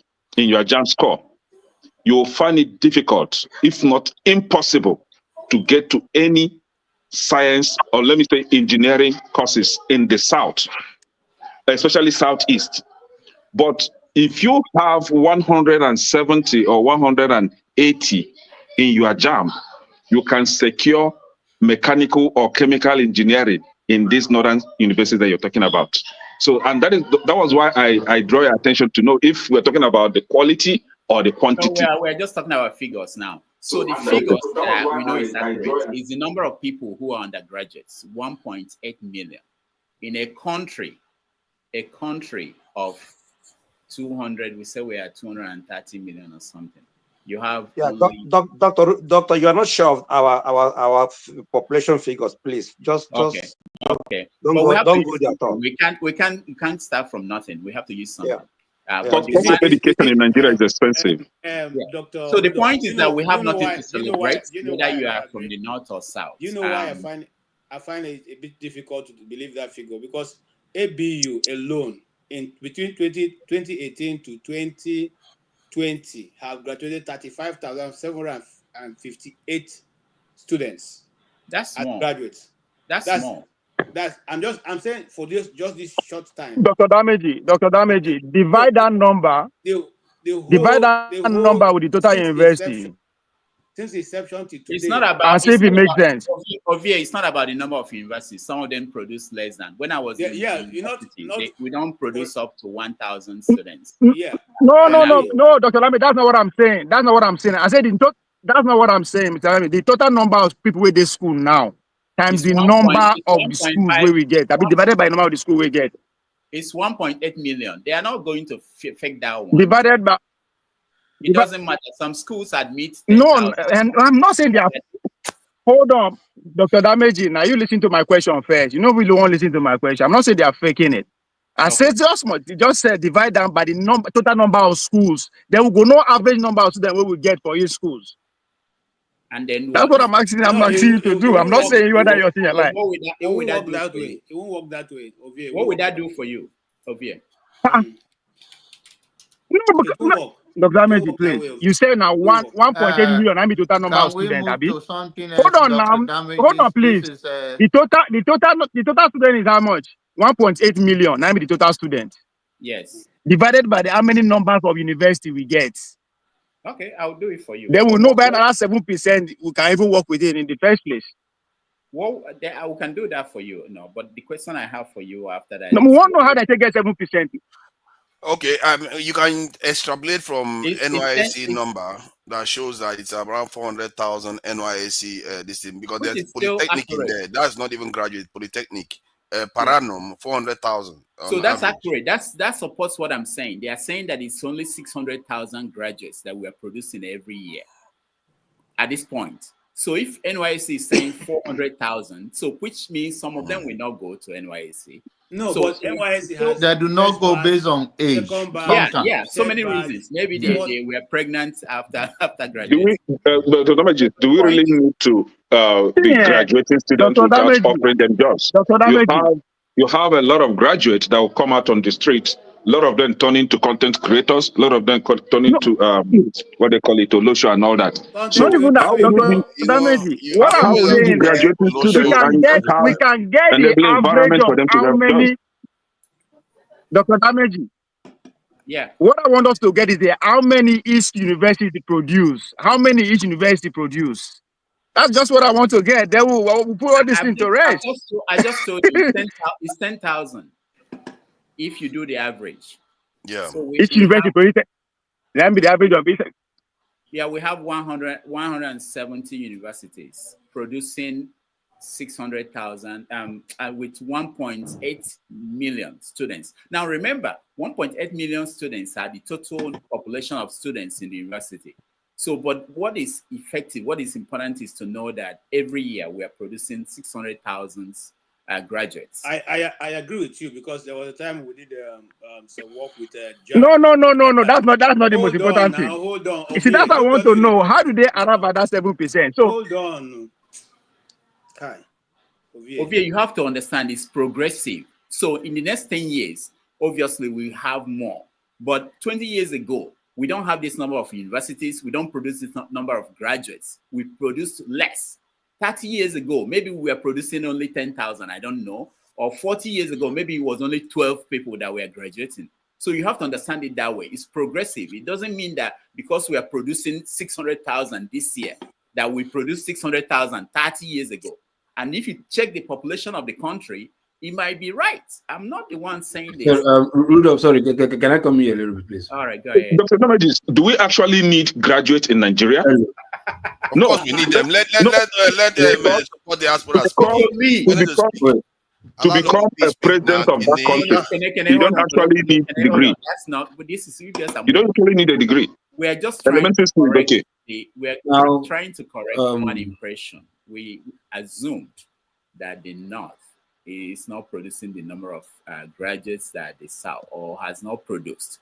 Ovie is saying no, that we have to provide facts to prove it. Of course, Nigeria, we don't have statistics. So we're trying to deduce what might be from all we can produce. I'll go ahead, look Pokoli. All right. Hello, everybody. Company of Season. This argument of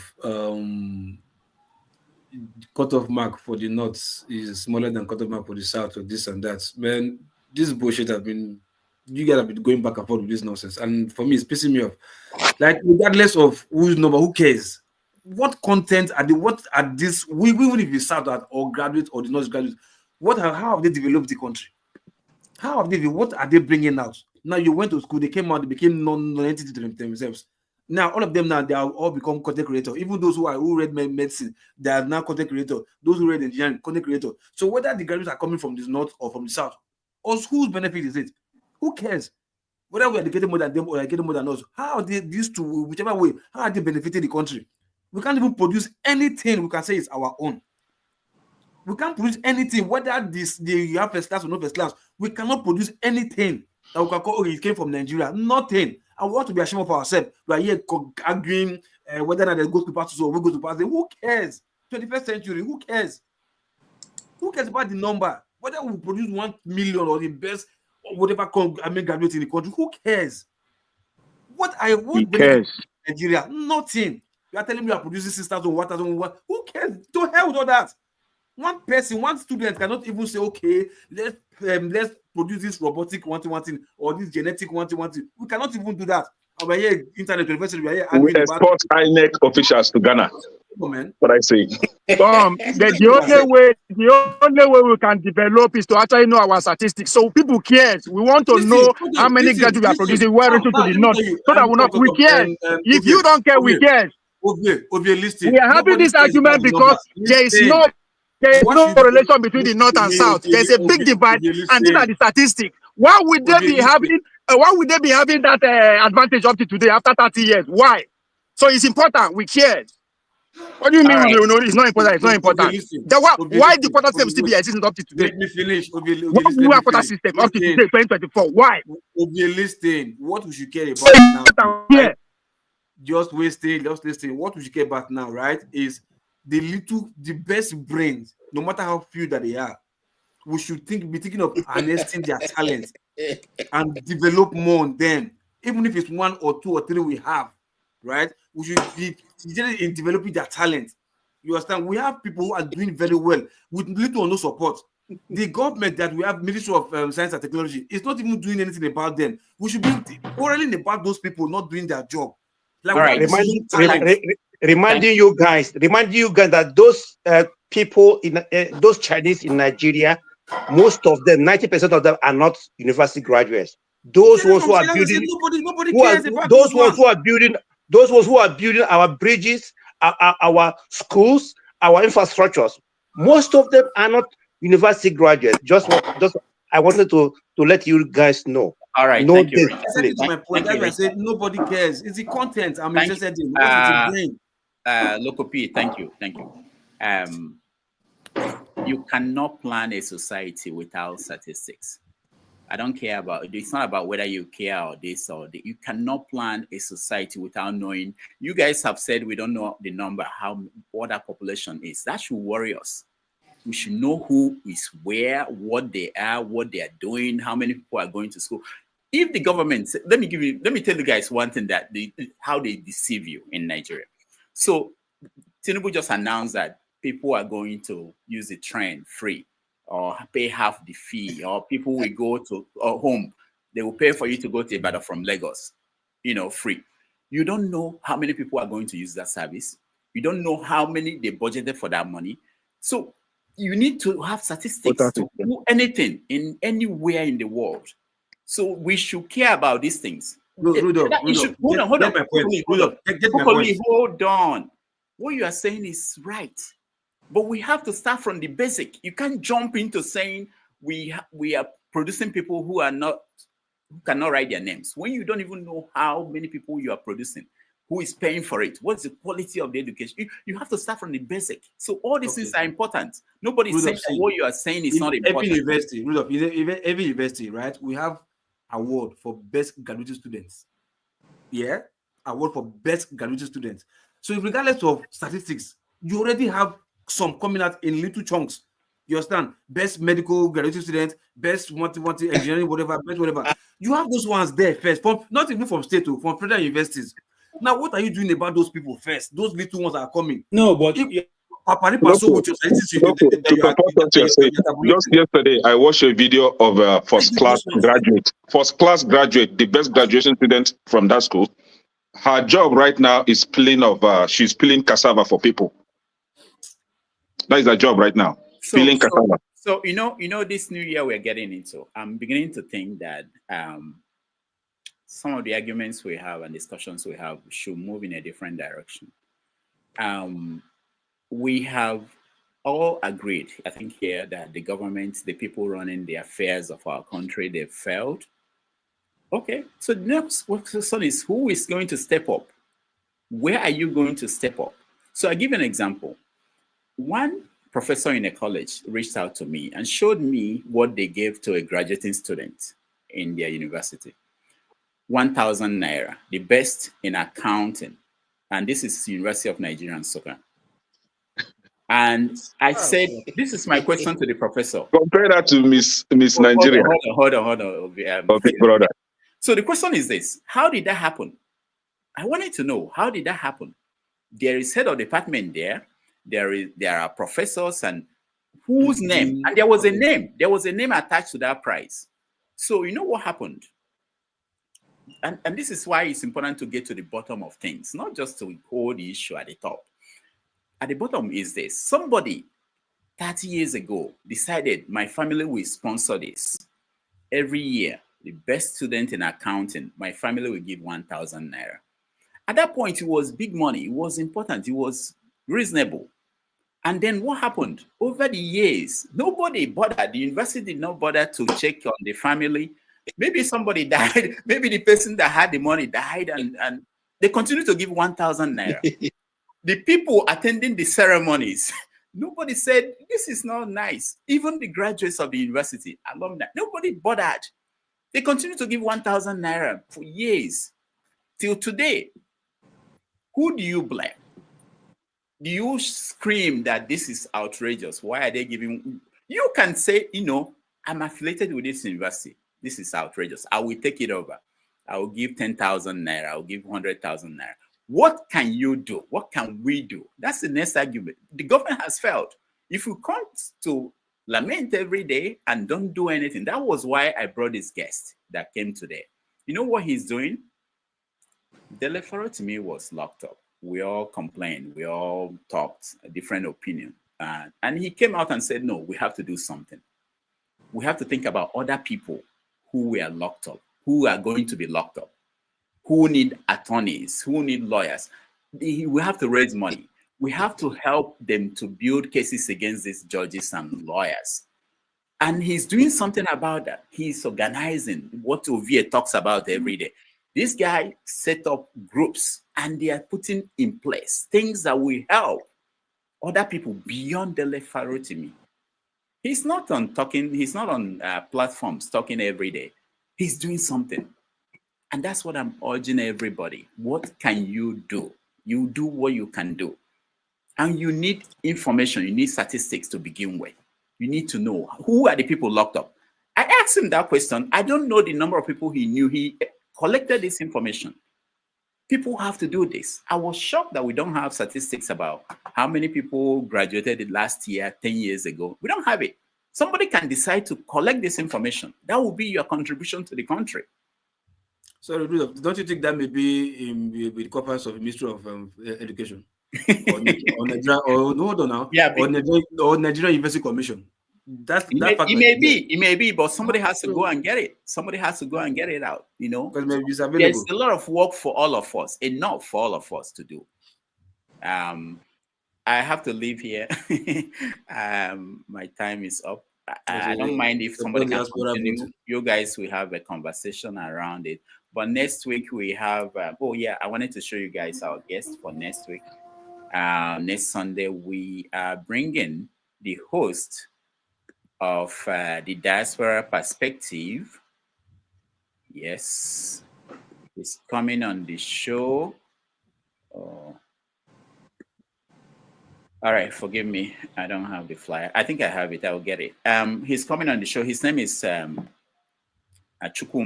Okoro. He's going to join us, and we're going to review the year 2024, because that will be close to the eve of the end of the year, and we're going to project on what we expect will happen in the new year. So he's the host of several shows on the People's Voice of the People TV. I'm supposed to know that. I'm associated with that somehow. Voice of the People TV. He's going to join us next week. I'm also going to bring Okendebe. Is going to be on one of our, we are planning to have holiday shows. So during the holiday, during this period that people are home, I'll bring in some guests, some friends. Like I'm working on Adiola Fire will join us, and so many of my friends to join us, and we have some shows during the holidays. But if you guys want to continue the conversation, you can. I thank everybody who joined us today. I appreciate a lot. Ovia, what are you saying? Hold on. Let me greet the people that donated. I want to thank Alexander Gomez, T Legit, I think, T League, Alexander Gomez, T Majek, Kulata. Thank you all for supporting the channel. I said that we are about 18, I think Topic told me 18 or 19 people before we hit 1,000 on Iroko Post TV. Please, if you're watching us and you've not subscribed, 19 more people will get to 1,000 so that when we get to the new year and move everything to Iroko Post TV, we'll be able to provide you with the kind of show we do at this moment. Subscription is free. It's free, yeah. Just to click on it and you subscribe. It's free. There are some tools. There are tools we don't have because we can't do it there if we don't have up to 1,000 people. So please, if you can help us, we are almost there. Forefathers, thank you for joining us. KJ, thank you. Jonaba, thank you. Kenneth, thank you. Richards, thank you. I didn't say anything. Oh my goodness. No, Ike will say something before I go. Loco P, thank you. Novie, thank you. Ike, welcome. Sorry, I'm so sorry. Yeah, this is to Ike. What are you drinking? Come. What did they do? Come. What did you wait for? What's wrong? This guy out, my friend. How can you be drinking like that? He's in a good mood. How can you be drinking on platform? Take him out. Yeah, on air. What can we do? He's a moderator. We don't have power. Yes, our sniper. Snap that guy out. Snap him out. Ike, go ahead. Ike, let's say Ike, welcome to the show. Good afternoon, good morning, good evening, everybody. Happy Sunday. I was a bit, busy, but listening to what they've been said about the Alamajeria and stuff like that. I just want to say that it is the situation we have found ourselves today is because now statistics will go chop. That was what your president, the man you elected, said today. Now statistics, Nigeria go chop. That's where we are today. So anybody who is being honest to himself and saying that statistics is not important or doesn't matter, I don't know how we can build a new society when you don't have information of what you're trying to build on, right? So I think when people like Mr. Peter Obi are quoting all these things, people you laugh over it, think it is just a joke. But this is where we are. This is the reality. This is the reality check that where we find ourselves. Is that statistics that we are eating right now? Because example of what the last comment of Rudolph here, your government is saying that they're going to give free ride to Ibadan or to wherever. Nobody knows how much they have budgeted, and nobody cares to know. Nobody knows how many people is going to ride that train. Nobody cares to know. All we know that the government say, hey, we are going to have free ride, and that's it. That's the way.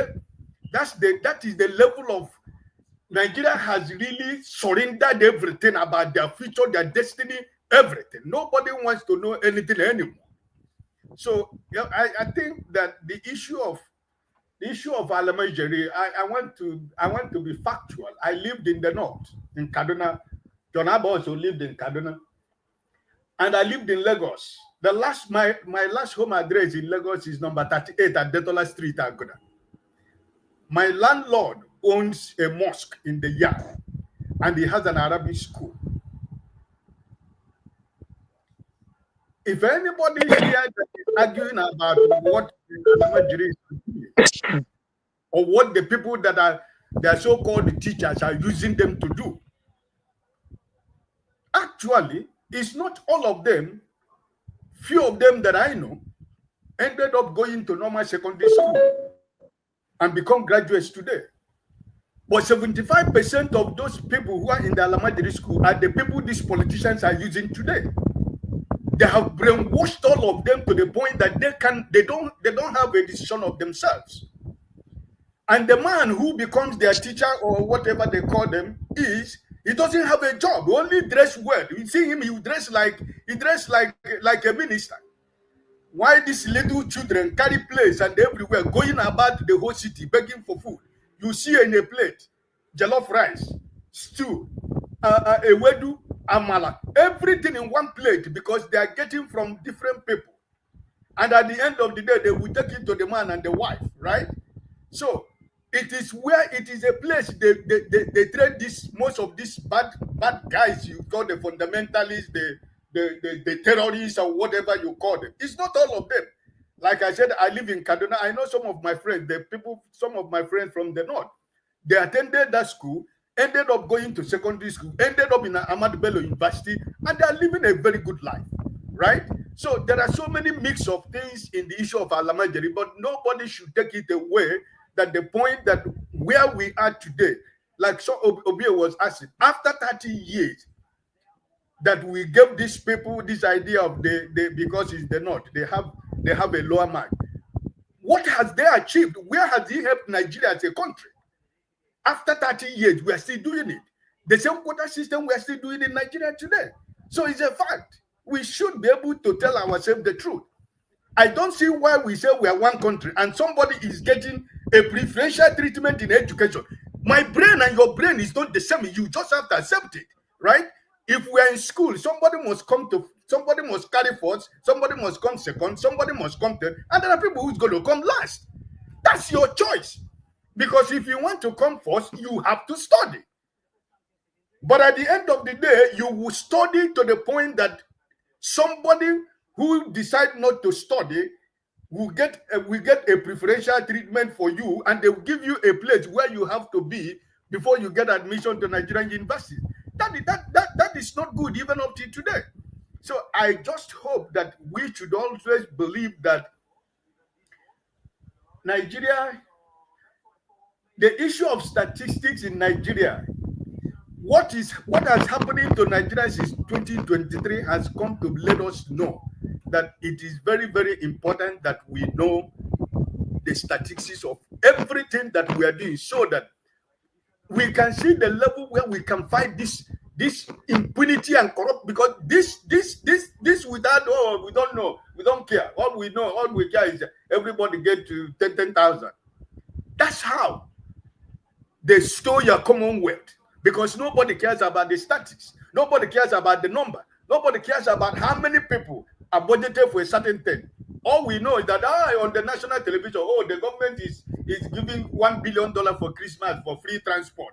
Nobody cares. Who, at the end of the day, whether there are people who go into that free transport, if there is nobody, they will organize people in Oshodi, organize people in Yaba, organize people in CMS in Lagos, and they tell you that they join free government transport, and that's end the story. So I think that, like Rudolph said here, even though we have not been following statistics, we should go back from the drawing board and start that statistics, because it is very, very important for us to know how many people, how many innocent people that are in prison today, we don't know. How many people that are in prison that are dead already that the family doesn't know, we don't know. There are so many people in prison that committed no offense, but because they don't have 500 naira to give the police, that person becomes a victim. A person who go to the police to make a report end up being the accuser. Many people, many Nigerians are in prison like that because there is no statistics. We don't know. A lot of people die every day in prison. We don't know. So if anybody who is telling you we don't need statistics, where are we today? We now statistics will go chop. That's what we are eating right now. Is it not statistics that we are eating? That's the situation Nigeria of a country is. Because nobody wants to believe what the man who knows what statistics is all about. Nobody wants to believe. They say we have not come to eat statistics, but that's what we are eating today. Thank you, Ike. A few things before I just got I have a new staff who is working from home. He sent me something that is important for people to know, that in America it's only 34% of people who have a bachelor's degree. So 7% in Nigeria is not outrageous if you think about it. In America, only 34%. I want to point out that somebody who was with me at our Majiri primary school and secondary school is here on the panel. Chibo went to this is the first time I'm talking to him I'm seeing him in more than 30 years. Chibo, it's nice to see you. Chibo went to primary school, I believe. We went to the same primary school and the same secondary school. Chibo is in Nigeria and he's joining from Nigeria. Thank you so much, Chibo. I see Bumi, thank you. I thought it was Bumi that went to the No, not Bumi, but Chibo is the one that went to primary school with me. All right. So I just wanted to point that out about the statistics in America. So Nigeria's own may not be too far off. If America has 34% of people with college degree. Who else should speak before? I think everybody is covered other than the new people that joined. So I will hear Chibo and Bumi, then I will take off and see you guys next Saturday. Chibo, welcome. You unmute yourself. You are muted. Just so you know, maybe this is the first person from my primary school and secondary school that ever joined this show. I don't. Chibo, okay, go ahead. We can hear you now. Yeah, I say I just joined, and just like you said, we went through all those Amajiri schools where we trek up to 20 kilometers per day. We go back empty stomach. We ate cashew, not like just. but at the end of the day, we were able to survive, and we're able to be part of the show.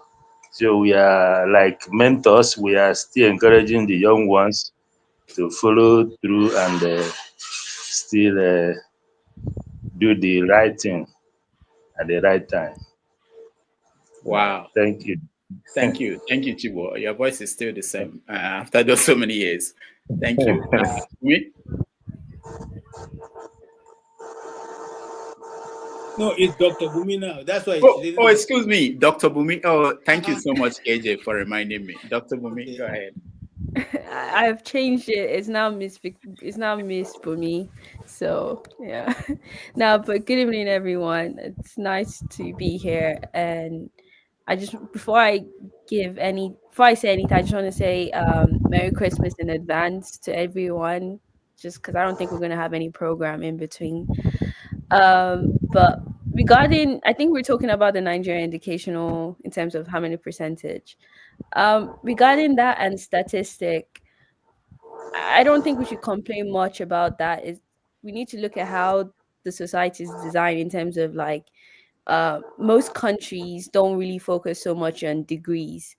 So even though Nigeria is lower, because we value that a lot, most countries have other forms of education, whether it is I can only think about the word in German, but I think it's called training. So vocational. Yeah, vocational and homeschooling. Exactly. And hands-on. So I don't think that a degree is very important. Obviously, there are values to it. To become an architect, for example, you need a degree. You cannot have a vocational training for that one. So there are certain positions, but majority of things that we actually need in our society, you don't need a degree for it. So when we tend to talk about, oh, we need degrees, no. Even majority of CEOs or like billionaires in our world today, the majority of them don't have a degree. So I don't think that's a problem. But I wanted to say something regarding what Dr. Damage says in terms of like there are certain people who made it their life field in terms of getting data. So you don't need to rely on the government. You can get all those statistics yourself. And I agree with that. But at the same time, I also disagree, because if we make everything the civilian's job, then you need to ask yourself, what is the job of the government? Because we cannot keep on letting these people just slide. Because we have institutions that are existing today that their main existence is just statistic. Literally. But they don't do all those things. So even though I agree that yes, us as people, we should take those responsibility, we should also know that those people still exist today, and we should, as even if we are taking it, we should also make sure that we're campaigning or protesting that those people should take on that burden at some point in time. And regarding our government, I don't think those people are ever going to give a statistic, because once we have it, you'll be able to hold them accountable. That's why Tinubu said that statistic is we go chop, because once he provide those things to you, you can then question in terms of our budget, where those things are going into, how many are going to each sectors. Those people will never give you those things, because then you can actually hold them accountable. So in a way, it's like we're trying to have our cake and have it. As much as we should like stand up and doing those things, it's actually their job, because they have all resources. I might be able to go and start going to each university and getting all the data myself, but I don't have resources. The government has so much resources in their hand. So if we leave that and just put it to ourselves, it's so much burden on us, and they are just there eating all the money and doing nothing. So that's just what I have to say regarding that situation. All right, thank you, Bumi. I think this is a very good point. People don't argue that. I don't think people are saying that we just let the government do nothing, and we.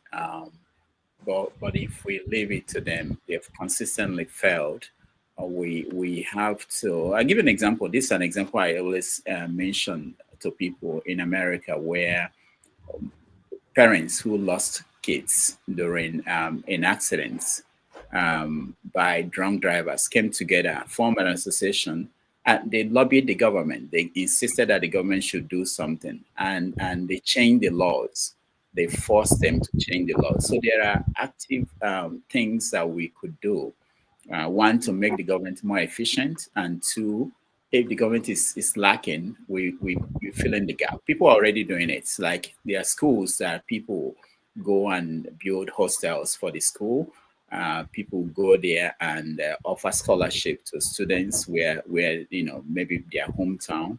People do that already in terms of assisting the government, because if you leave them, at the end we pay the price if the society is failing. But all those things should happen together. I agree with you. But the point is that we should get involved more than anything else. A lot of people think that our job ends with just talking. We should get involved and do something. So far, we have 19 more people to go for us to get to 1,000. I will be willing to sit down here until that happens, but I don't know. I don't know if that will ever happen today. But it really, I appreciate all those who have subscribed. It's just one click.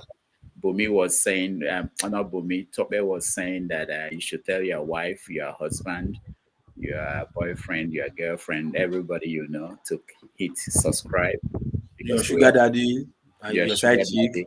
You are Rastafarian religious. Anyway, so on that note, I really want to thank everybody who joined me. I will hand it over to Forefathers and KJ. They're here and they can continue the conversation. I will see you guys on Saturday. I may have a show during the week. I'm lining up some people. If we can do it live, we do it live. If not, we are going to record it and play it during the holidays. So somehow we'll be live, somehow we'll be here and we'll have conversations. Thank you all for joining me, Bumi, KJ, Forefathers, John Abba, Kene, Richard, Ike, Pokoli, and then always missing the name. Always missing the name. What is it? Is it not Pokoli? Lee Poco? Okay, and Chibo, thank you so much. I'll see you guys. Rudolph, are you serious? Lee Poco? Okay, see you guys. Bye. Lee Poco. Lee Poco. Now, Forefathers. Yes. Let's make this clear. All rules before now are all abrogated. And if you think this is about, we have to get to the truth of things. This is not have your say. This is have your truth. And we share the truth about this. So we actually get somewhere, because I think we all learn from each other now, isn't it?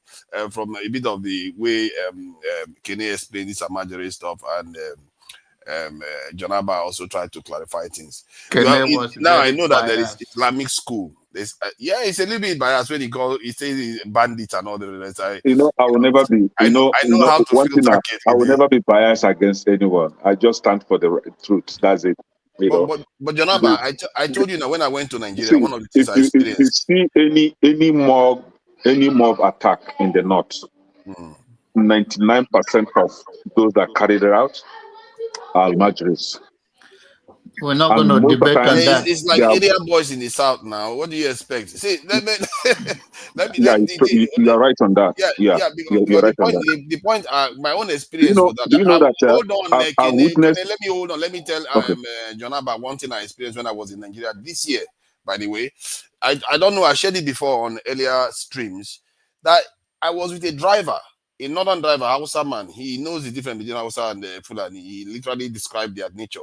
Then he told me that his life was just to drive Okada. That's his whole life. His aspiration is to drive Okada. That they had to force him to go and get that cab that he's driving. I was like, what kind of culture enables people to think that low of themselves?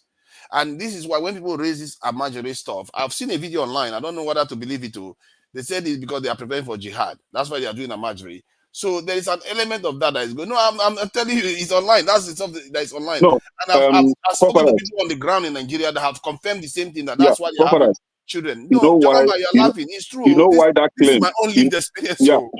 You know why that claim is not far from the truth. Let's check this. Where Islam comes from. The Arab countries, right? None of those Arab countries have this Almajiri system the way they have it in Nigeria. They don't have it. So it has nothing to do with Islam. It's just for political agenda, nothing else. It has nothing to do with Islam. If it has something to do with Islam, you will see Almajiris in Saudi, in Kuwait, all those Islamic countries where the Islam itself come from. They don't have it. That is my concern, though. But one thing I would say for the North is that I think we should not always talk only about the negative. One thing I know about the North, in terms of maybe this Amajiri that is creating that, they have these what they call collective. They have a higher collective intelligence in terms of being able to organize themselves. They have a higher one than the South. Even with less education, look at how they are running circles around us. There is something like that in Saudi Arabia, in Arab countries. It's called madrasas, even in Pakistan. So maybe Nigerian stuff is different, but you have it in Islamic countries like Pakistan. What they have, Mr. Opera, what they have there is Islamic schools. Yeah, in but Nigeria. They're called madrasas. That's the same thing. That is the equivalent of Al-Majri schools in the north. It's called madrasas, but the teachings. Did they acquire skills, like vocational skills there? Yeah, definitely, yeah. Thank you. But in Nigeria, they don't. That is where the difference comes. I've told you that some of these people do acquire, skills in that school. But I've told you that two different Al-Majris in the north. You have the big for the rich ones, and they have for the poor ones. For example, if you go to Okene, Okene is North Central, right? Okene is Middle Belt. State. Middle Belt. It's not North. If you go there, they have Al-Majri system, but their own is different. Most of them are well-educated people. Like I don't know if you know Professor Mahdi. Mahdi is always he comes on channels on Rise Television. All these people they went through this Al-Majri stuff, but that Okene one, or let's say North Central, is different from the core North. But there are also Al-Majri schools. Honestly, Richard, thank you for that. Okene is in Kogi State, right? Yes. Okene is in Kogi State. Allow me to moderate.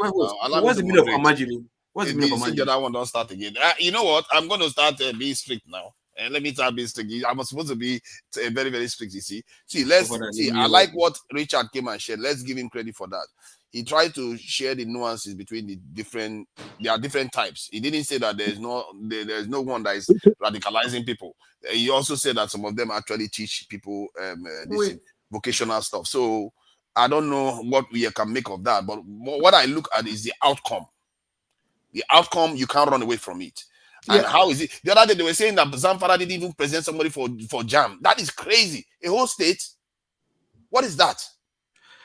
I think forefathers, I believe with what you're saying is okay, but we justify the nature. It's not okay. No, I'm coming. He have his entitled to his view. That's what I mean. But we have this view that, especially when Ike, my very good friend, says that the imam walking, eating a lot of food. The pastors, we have the same thing going around, having all these private jet, living flamboyant life. But for you, because this is Islam, another one is Christianity, you justify it. So it's about begging with star. One is more sophisticated, and one is more of other level that is classless to you. And this view we have, to me, is very biased. We all have a level of bias, but the bias that we think is okay for imam not to eat well and pastor to eat well and have private jet and live a flamboyant life, and now we don't see that is okay. I think that is, to me, I think this is what Fela think about us in the past and sing that song, that man with the balado, pastor and bishop, they enjoy. And now to us, we come here simply because this is our religion and the other one is not our religion. So we demonize the other and then we give praise to the other. I think it's not, whichever view you take, I think we should not be that level of bias that, okay, if we're going to say it's all not good, then it's not good in both sides of the art. But it's not justification that, imam enjoy and pastor, we see pastors how they live their life. So I don't think that is the way. Please, can I comment? Can you please help us check for the meaning of Amajiri? Can I explain? The meaning of Amajiri is those that travel to seek knowledge. Almajiri is apprentice. Apprentice, that's what Almajiri is. Knowledge. No, it is not to seek knowledge. Apprentice. Now, in the Arabic term, that's what it means. Hold on, see, can you give me some minutes? Let me read 1 minute here. Let me read 1 minute here. Okay, you can go next. He said it's a Hausa term that refers to a young person who received. I know it's strictly for boys, for males. Can you let me explain all this? It's a Hausa term that refers to young persons. Yeah, hold on. Who receive Islamic education at Tanga. It is meant for the boys, so that we not go to spend time. It's gender specific. Almajiri system is gender specific. You know that, right? And he said it's going to be chaos here if we carry on like this. I'm going to start putting people backstage. Let's not do this now. There are even people backstage waiting. Let AY, since he's AY is an executive member. Let me executive member. Islamic studies. He's an executive member of Islamic studies. Let him explain to us. Yeah. Okay. Good afternoon, everybody from here. To be honest, when we are discussing topic, if you don't know anything about it, just listen, learn from people that know. One of the reasons why we come here is not to come and show power or knowledge, it's to educate ourselves. It's very important. Al-Majiri, as it is called, right? The origin of Al-Majiri is actually from the Arabic word called Al-Muhajir. What that means is somebody seeking for knowledge, moving from one point to another. In the Nota case, they just kind of changed it, Al-Majiri, so that was how they derived that name. The essence of Al-Majiri is to seek knowledge. You can go to anywhere, but in the case, in the way we have it in the North, it's actually highly abused. A situation where parents will give birth to children, even at young as 5, put the child on the street. So for me, I can't call that Alimajiri anymore. It is abuse of children. The state governor, the federal government, whoever is involved, they need to do better. Because this is actually a deliberate action in the north that is so common that people give birth to children. They don't want to take responsibility. It's unfortunate this is attached to Islam, but that is not Islam. Yes, there is what is called al-muhajir, which is they call al-majiri. There is nothing wrong people seeking knowledge, even if it's Western, Islamic, or whatever knowledge. But to be honest, it is a big problem in the north. They've abused it. It has nothing backing with, it has no religious backing. Islam said, when you have children, you got to cater for them. There is no two ways. You got to take care of your children. You can't leave children on the street and allow them to turn to whatever they want to turn to. That is so unfair. It is a big menace in the north. You don't need to sugarcoat it. It's a problem that needs to be caught very urgently, because for me, I fear it might degenerate to something else. Don't target to Islam. There is no basis. Thank you. You see, this is why I rate AY highly, because he's quite dispassionate and tends to be more objective than most. Who is next? Okay. See, sorry, before you cut me off, like I was reading about the something about your cab. The Amajiri stuff, like they say, it's an Islamic word. Sorry, it's like Arabic word. You understand? That means al-humajirun. You understand? And it means migrants. You get the point? Because of Muhammad and his followers migrated from Mecca to Medina. So I think it has nothing to do with it, like migrants who are seeking for knowledge. You understand? So at least it's not supposed to be indigenous, but like, no, it's what we, the people, would do. I think it's migrants who came from somewhere else. You understand? I mean, maybe like coming to Nigeria and seek for knowledge, that we should be termed al-Majiri. You understand? So, but saying the people of Nigeria to be called Amajiri, that's supposed to be wrong. These are supposed to be migrants who are seeking for knowledge, which is like education. You understand? So that's just the whole definition of Amajiri. Just to add context to what AY has said, because this is what I was trying to highlight to Jonaba, because I'm not in the business of attacking. I see the North as my own people. I'm not going to sit here and have them be denigrated. So look at the list of 25 most educated states in Nigeria. You go down and do you see any northern one here? Let's keep going. You get up to almost 20 before you see anything. Okay, this is Kogi. Kogi is not technically, it's not geographical north to me. Kogi is middle belt. Yeah, it's not middle belt. Just look at that, and this is what I mean by. And this one is the central, so it's not considered anything. And look at before you actually start getting to states that you call northern states. Even FCT is middle belt. States in Nigeria. So something is happening there that is not enabling and empowering the people of the north to gain the education, even if by and large the northern leaders have emerged in the country more than the south.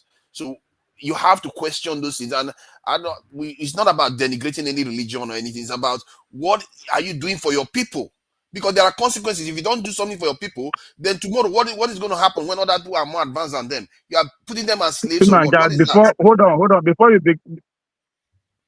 yeah, go ahead. If you want to say something. Before you go into shouting match, hold on. Let me. You said something. Yes, let me. You said something about a taxi man, a cab man. And exactly. I was going that there. story you told makes me want to actually pay attention to people who are questioning where you are from. Who are you? You know what? That's one. Two, it's as if we don't even understand what is going on.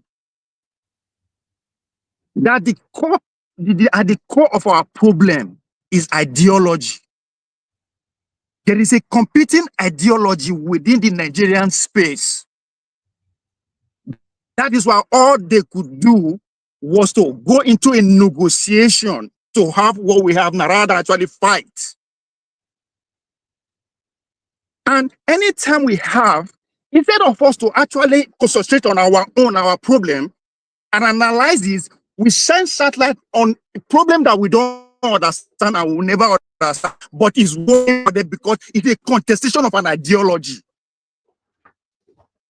Now, you make mention of a cabman who says all his dream was to ride an Okada, and you are alarmed because he's a northerner. That's why I question, where are you from? Because I guarantee you, if you actually take a trip around all the village within the southwest, south, everywhere, you will see people like that who that don't know more than that what you just said. I was once a village man. You understand what I'm saying? That's why I say, when you focus on our own people, we will see our problem, we will take care of our people who are representing us because they are the one control what we talked about. That's why you will see Senator Benny Bruce, who is people. People are in the creek. They don't have a speedboat. They don't even know what city is. It's constituency. But in Gode National Assembly, they advocate for electric cars. He said that we lost touch of who we are. We don't know who we are. Because people who their dream is just to say, I make Lagos and all will be well. Make I just enter Benin City. People where they say like never see, they don't even have idea. When they grew up, just early 90s here, we not get TV. Life was good. So I'm putting you this to say that leave that thing where you see where they alarm. So if they your backyard, if you're actually anywhere from the south side, forget the story that we talk about in the cities. Go into the interior villages. You will also be alarmed. I'm a bit surprised you say that. The context that we are having this conversation from the that's South. why I challenge Why did I what find you it are. surprising? That's why I challenge what you. See, Hold on now. Sometimes Hold you on. see the Hold answer on. to your face and you just question Let me it. end my point. That's why the context of. No, it is the context that you are presenting issue that I have question. Now, this issue of Almanjiri, if you listen to what AY said and Brother Loco, his definition, is the same thing. What Kene or what Kene did not actually put into his conversation is that most of those Almanjiri in the cities, they actually migrated from the inner villages. So the idea of people travel to seek for knowledge fall into what Loco just said. Most of those Almanjiris, they are not from the cities. When I was in the north, I lived in a local government. The one local, even at that local government, you go see ghost stop. Yeah.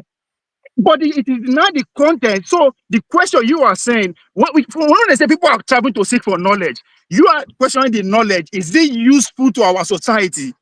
The question is yes. Because there are over 100 or close to 100 million people. Sorry, because there are close to 100 million people who that is their way of life. That is their ideology. So if you want to accept them as part of the citizen of the country, let them be educated the way they can understand so that place can grow too. So for the fact that you don't understand the kind of education you are getting doesn't mean it's not useful to the Nigerian state. You know what? It is useful to the Nigerian state just because you don't understand it. Take your time. This thing goes. If it's a country of they have 100 or close to 100 million people. So how are you going to serve them? Now with your English, you won't go serve them. Good luck. Because your Igbo man self try, you know what? It's your opinion. The Igbo people could not change that. They could change everything. They could take their land. They could take their economy. But their way of life and ideology. They couldn't. They could not win the debates. They have to just let it go. So who not tell you that you, because of your own way of seeing things, you can. What happened to him now? It's not. He just threw himself out by himself. Just act like CNN people. I didn't do anything. I didn't do anything. He just threw himself out. I'll take it backstage. Please. Let me put it in there. Then we move, or you can take us to another level. I think we are all saying the same thing. The only thing that nobody question where you are. You are my younger brother. Don't worry. I adopted you from today, so don't worry about that. You are a free Nigerian, so you are a wonderful man. The issue is that Obe is trying to point out is that there are levels of people dreams.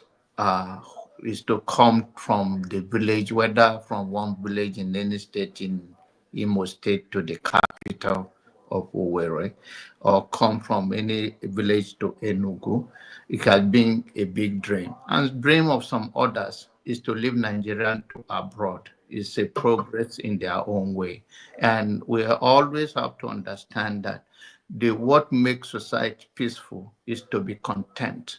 So the problem we don't understand in Nigerian is that nobody will be your own dream. It's good to inspire one another to be great. But what they are saying in the context is that unmarried meaning you move from one place to another to seek knowledge. Whatever that knowledge is, whether it's ideology sold to them that control their way of life, can be a change if we have another ideology to move our nation. And that is why people like me do not believe that the current way of our governance will take us anywhere. We are a captured people, in my own idea, as far as we adopt to this kind of system of the West. The only thing I agree with Kenan, as much I have many differences with him, is a traditional man. And I want him to be a traditional man. Not today he's a traditional man, tomorrow he's a Catholic, next tomorrow he's a Christian. No, be a traditionalist. Stick with it. I'll come and eat with you on that traditional way. So we will all be fine, but it's not something we argue about it. And for Father, don't worry about. And I want you to respect Ovie. Ovie is the host of All Our Politics. Obia is highly respected. It's just that he makes some arguments I disagree and obviously are wrong. So, but it's all right. We all have our own opinions. Bumi, you want to say something? Please go ahead, Bumi. I wanted to say regarding the fact that you found it surprising that someone might want to dream to be an Okada man. It's not surprising because when you look at, and I think maybe that's where Ove is coming from, but when you look at certain, like the certain foundation of things, I don't think people have the ability to dream of this. Like, I do think it's a privilege to really dream about something out of the ordinary when it comes to certain places in Nigeria. It might be easier for someone to dream something out of the box in like places like Lagos or let's say Abuja or so. But other places, it's kind of very hard because the standard is way below the average. So you get people just wanting to just do the bare minimum. Not because they want to, but because they have been subjected to only think that way. When you think about security, for example, if majority of places in Nigeria don't have security, there's certain things that can affect your style of thinking. So I think recently certain doctors graduated, so they're doing their residency. No one wanted to go to the north because of the security issues. This is not that those doctors don't want to practice there, but if they're going to die anytime soon, why would they go there? So if you're getting people just dreaming to just ride their Okada and just get whatever amount, it's because as a society, we are not feeding these people the basic resources to dream out of the ordinary. It's easier for me to dream when I can go to the next state right now. It's almost midnight, but I can do that very freely. So I can start building up things. People are saying, okay, don't rely so much on your government because the society has given me the ability to rely on myself. In Nigeria, you have to rely, or they made it in a way whereby you kind of have to always beg your government to give you the bare minimum because nothing exists. So that affects the way you dream, that affects the way you approach life, that affects the way you think about anything. I hear what you are saying. I'm not sure I was more surprised than outraged by the fact that this is the aspiration that our leaders and our people inflict on each other. And I grew up in the South. I can tell you right now, I've been to the village, no matter what some people like to think, I've been everywhere.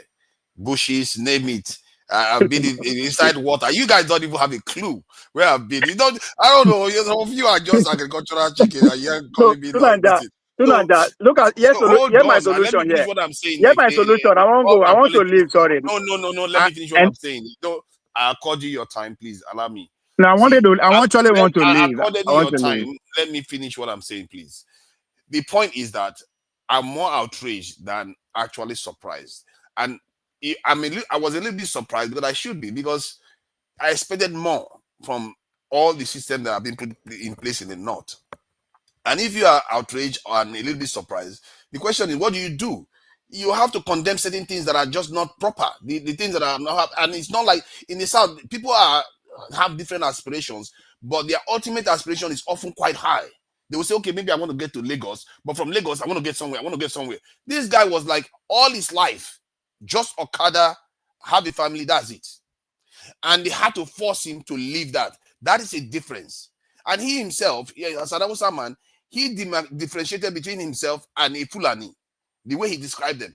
And he was saying it in such a way that sounded a little bit like he was saying Fulanis are a little bit different in a negative way. I was telling him, that thing that you are calling negative, it's not so negative after all, because based on their own experience, that's how they see things. And it gives them some advantages that you may not see. So my point was that I was trying to be objective as much as possible, but this man's aspiration, I felt like there are people who could do a lot better. Nigeria can do a lot better than having people think that Okada is the ultimate way of life, that you do that, you have children. And I can give you another story that I even experienced with Okada drivers again. And he even led to them talking about fighting jihad. This is not, this kind of ideology that you have in the North is corrosive. It's not helping us. And we have to call it out for what it truly is. Thank you. Forefathers. All right, let me leave. I want to leave to Nigeria, please. If you indulge me, let me just drop my life. But me no vex. Yeah, can I say something? Yeah, to Nigeria. This one now, like, we need more time to actually dissect this conversation you are having, because an Okada man win House of Representative. We will never forget that one. In the name of Okada, Abi. So it's a bigger conversation to us. Let's leave that one there. But on Almanjiri, the only way you can actually bring any change to that, which I know is not going to work, because you have to actually look at the history. The only thing the West that came to conquer us could not do was to change their ideology and their ways of life. Their economy was taken, their land was everything was taken, their king everything, but that ideology the West could not win. Now, but how do we actually force them to change? We have to attack one of the advantages they are having, which is what? The 30 years of what? Quota system. Let's abolish that and see how they will compete without pushing more Almanjiris to the same schools that you want them to put. Because guess what? Another thing you have to actually consider. This is people who are more than 50 million people. That is their way of life. So if you actually want to live in a very brotherly and sisterly manner, unless you actually want to conquer them, you have to live their way of life with them alone. You understand? Unless you want to conquer them. But if that is not the goal, they need people to serve 50 million people. The 50 million people who don't want to actually do anything with your way of life, how do you satisfy them if you actually want to live together with them? So they need that school. But if the only way you can actually challenge it is to actually look at the loopholes, right? They have advantage at quota system. Take that out to see if 1 or 2 million of those out of school children no go start school the next day, because you have to compete now. So until we start seeing it from that angle, it is a competition of ideology. Forget them. How do you develop your own competitive spirit, techniques, and go around it and forge your way of life? That's what we should be doing, rather than focus on trying to change what, as far as I'm concerned, we can. Because people that came before us, they couldn't. So, but it's working for them. That's the most important thing. Let's develop our own way within our own system and make it work. But they try to tell you, people there from villages from our south, this is why they talk so. Yeah, you can do what Gumi is trying to tell you. You cannot dream. Yes, it's very hard for you to dream outside your immediate environment. You understand? It is na book now, as you said. If the immediate environment, for you to dream outside it, it takes the grace of God. So there are some people who are still in thick interior villages who their dream is just to finish everything within that context, have married, have family, and it's happening. So there's a bigger conversation to have, rather than just say, yes, you are enraged, you have the right to be enraged, but now you have to be looking for solution, right? Either you beat them to their game or you develop your own winning mechanism.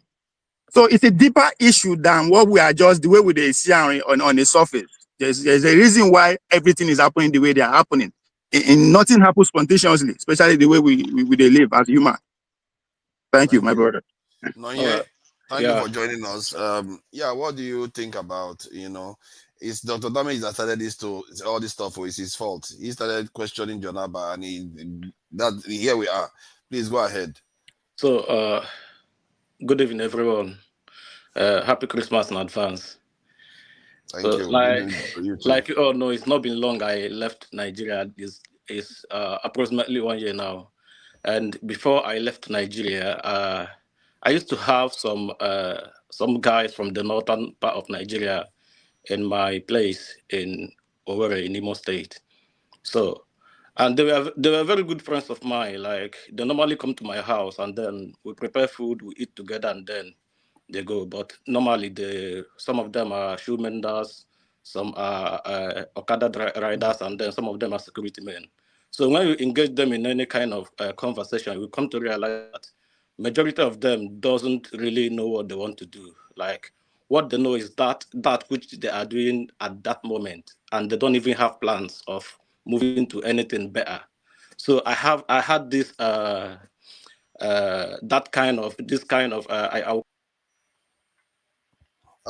think he has punched his device. He's coming back. He's going to come back. Paul is here.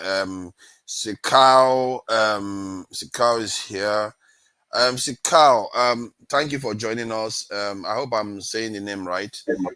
So what do you make of the conversation so far? Yes, greetings, forefathers. Can you hear me clear? Loud and clear. Yeah, I just want to make my own contribution on the discussion, especially there's a lot being discussed, but particularly on the issue of Almajiri. That's because I've lived in the north for 10 years or more in northern part of Nigeria, and also being part of that faith, I also understand how it works. So the issue of Almajiri is very crucial, and people don't really realize it. It's not trying to criticize a religion or so. But Almajiri, first of all, you need to know the name, the etymology. It just means immigrants. So you have to ask yourself, why does a group of people in a country, in their own country, call themselves immigrants? Because the word is from Arabic, muajirun, which means immigrants. So they call themselves immigrants because they do not have a home. These are people who parents abandon them. In a Western world, you will call them actually abandoned kids. So there are people who their social status is very, very low. They don't have income, and they have a lot of children. And because there is no system for child support, that fathers are not held responsible for giving birth to children. Mothers are not held responsible. They just give birth and then leave the children out there. So the Islamic system there provide the idea of muajirun, where these kids will now be recruited to be educated in the Islamic way, and then they will be going place to place begging in the society. Now, it's very dangerous to continue this system for two reasons. One, this education they are receiving does not give them any skill to produce anything.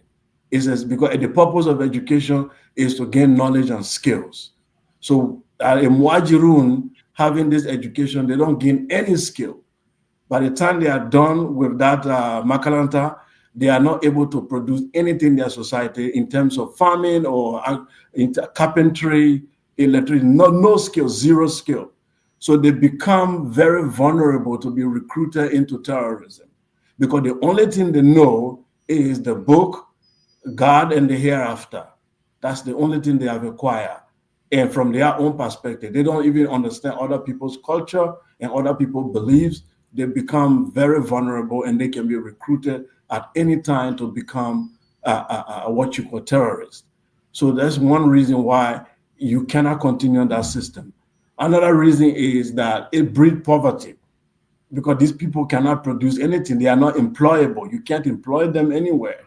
So why do you build a country over 50 million people or 20 or 10 million, whatever number you want to give, keep producing this type of system in the entire West Africa? Is a danger if you continue. We see what's happening in the Sahel. It will continue and the entire West Africa will be in trouble in some few decades to come. If you continue, because the reason why all of us here we are talking is because we acquire some type of education that make us to be able to question certain things that we believed before, and we can now come and dialogue. But when you have that type of conservative education, you don't even dialogue with people. If someone don't agree with you, you just want to eliminate them. So I think it's something that need to be looked at. So what would you suggest as a possible So my suggestion is that the Nigerian leadership need to be bold. They are afraid of losing election. Mostly the southern leaders, they know this thing is wrong. They know it's dangerous for their country, but they don't want to speak because they think they will lose election. And the fact that, in fact, let me say something very clearly, which I said before to Mayogun Diary, and it got me into trouble, but I will say it again, that Nigeria experienced two colonialism. So there is the British, the white man colonialism that happened to all of you, all of us. Then there was the Islamic Caliphate colonialism in the north, where the Fulanis colonized the indigenous people in that area, and they are still in charge.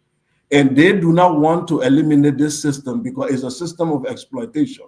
It's a system of keeping people in ignorance and in poverty that will let them to keep on ruling. Because all of your emirs you have in the north are illegitimate. They are not traditional rulers. Traditional rulers are only in the southern part of Nigeria who are legitimate, inherited those thrones. But the ones you have in the north are governors of the caliphate that they call emir. They are not traditional rulers. But then you think that your approach to it is not going to lead to solutions? How about looking for a way to convince them that it's a good idea? You don't have to convince. You can use the word convince. It's not like you got to beg people. You have to try to see it from their own point of view and try to not give them an idea that, okay, this is beneficial for you too. You see what I mean? Because if you try to do it from outside, you have to understand they are loyal. They have higher collective intelligence than the South. They are more loyal to their own. They are not stupid. So you're not going to win that fight. You have to convince them logically that this is clearly for their own interest. It's not going to take anything away from them. And that's my thinking. Only a political system can change that. There's no amount of dialogue. Only a political system that says that you cannot have a child who does not go to school to acquire skill. You make it illegal. You have to make it illegal not to go to a school that acquire knowledge and skills.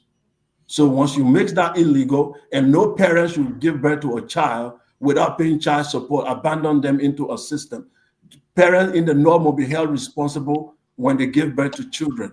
The fathers need to pay child support. They don't just give birth to children and abandon them. Once you have that type of system and everybody is taking responsibility, then you can have the children back to school. It's not by having a dialogue and begging them. It's not going to work. It's going to have to be a political, cultural transformation that must come from the political system. Yeah, I agree with you, but you need their vote. You know, when they wanted to bring French soldiers, talking about bringing French into Nigeria, you saw how the North were the ones that were opposing it the most. The South, we like to think that we are very smart too. We'll be like, it's good, it can't be that bad. All they did was colonize us before. Let them come again. But the North was what rejected it outright, that they were going to fight it with everything. So they have something that we don't have in the South. So it's not black and white as we like to think. No, the North is culturally conservative. They have a religion that they unite around, which you don't have in the South. You are more liberal minded. You are more liberal minded in the South, so you are likely to give second thought or to say, let's debate this topic. They are more conservative and see things only from one lens. So that doesn't mean, or it's not always positive. So it's likely the South is progressive. They are likely to make progress very fast than the North because they are more conservative. So it's not like that unity they have is a positive unity. Some people unite in evil. So people unite to do so. Their unity is not a positive I think unity. there's something for us to learn from each other. I think if you ask me, from what I've seen in Nigerians, there's something we can learn from each other.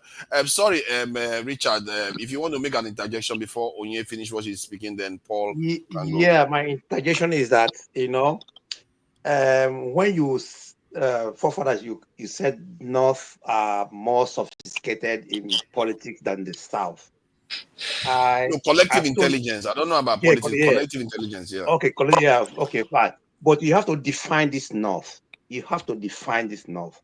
Because this North, when you talk about North, who are the Northerners? Are you talking about people in Plateau State? Are you talking people like in Benue State? Or are you talking about core Northern Nigeria? They from Sokoto,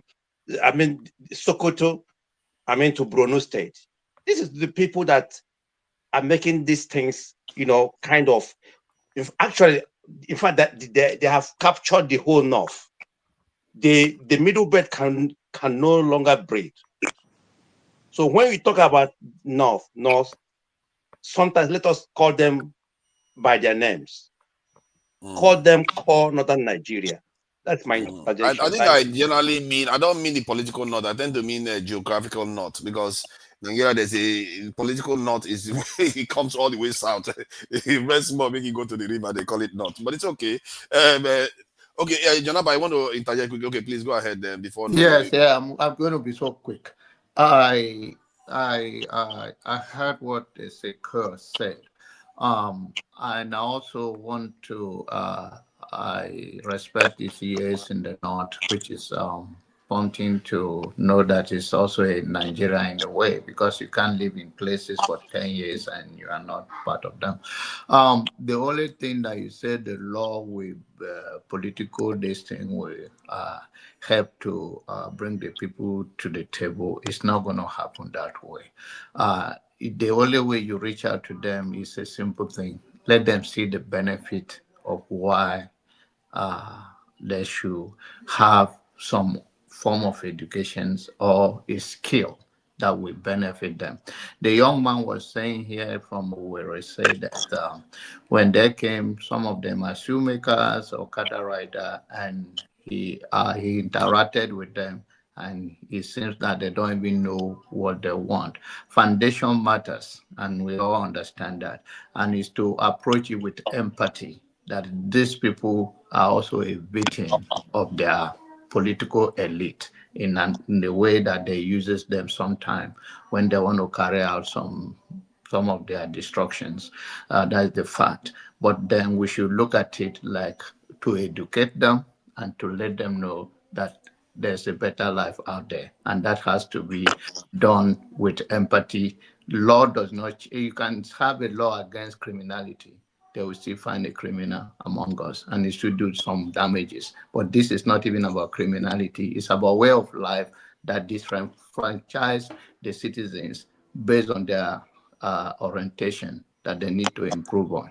Thank you. Yeah, thank you. Nonye, thank you for joining us. You know the chat, these people are going crazy in the chat too, but it's okay. Nonye, go ahead. All right. Thank you. I actually don't really know what went wrong. So, like I was saying, they used to come to my house. They were very good friends of mine. They used to come to my house. We used to eat together, and then when you engage them in some kinds of conversation to really find out what they want to do after or later in life, you come to realize that they don't really know what else to do. They just love that particular thing they are doing at that moment. So I had this single story of them while I was still in Nigeria. Not until I came to England. In my class, I'm a psychology student. In my class, I came to see that there is these two girls. They are Northerners. One is from Nasarawa. The other one is from another northern state. So you could see that they aren't dumb, right? They aren't dumb. They are quite intelligent. The two girls, I don't know about, but these particular two girls that are in my class, they aren't dumb. You could see them measuring up. So, like Forefather said, I was like, what really made the ones I met in the East before I came to England, like what kept them that way? Because if the girls can be that intelligent, so I think there are also some others there that are also intelligent, that have not yet actualized their potentials. So I think the government should look into that. Yeah. So that's what I in think. In every society, you have people who are intelligent and people who are not intelligent. So it's not particularly meant for the Northerners. In the Southeast, my picture is just like from the single story I got from the ones that I met in the East, which are mostly boys. Like they don't know what. Which people are you referring to actually? I mean, yeah, but if I have met Igbo boys, who cannot even express themselves, who cannot even read and write. You don't. These things are everywhere. I'm not here to paint to compare. I'm not here to do that comparison. What I'm saying is I'm talking out of experience. What I experienced, and then I had that single story of them. I understand where he's coming from. You have to hold on. I hear where Noye is coming from. I think there are people also from that part of the country that aren't dumb. Because he knows his own brothers. Many of them look down on the Northerners don't know anything. So when he went to the North, he saw a different side of them. I saw these two girls that are not dumb. That's what I'm saying. Like in my class, I mean, presently in my class, and I'm sure that right now I'm planning to start my PhD by September, and I'm sure some of them could be also planning PhD everywhere. So some of them could be also planning that. You want to go do PhD, eh? No. Our Nigerians, we are super educated, though. I'm telling you, this is not necessary here. Come on. So what I'm saying is that, like, I think our government should also look into it, because I think some of them there have not yet actualized their potentials. I don't everywhere, even in Imo State. In Imo State, in Anambra State, everywhere, millions of youth have not, they don't have right. So this is what I just Father, you haven't given my time anyway. You can put me back. Let me better take my time. Thank you. No, I really appreciate your contribution. Thank you. Father, I think I'm the next. If I don't drag Police is there now. Police there. He's not said anything. Without koala. Me, I'll be here now. Is that not koala behind him? Or which one is that? Welcome, Polly. Thank you for joining us.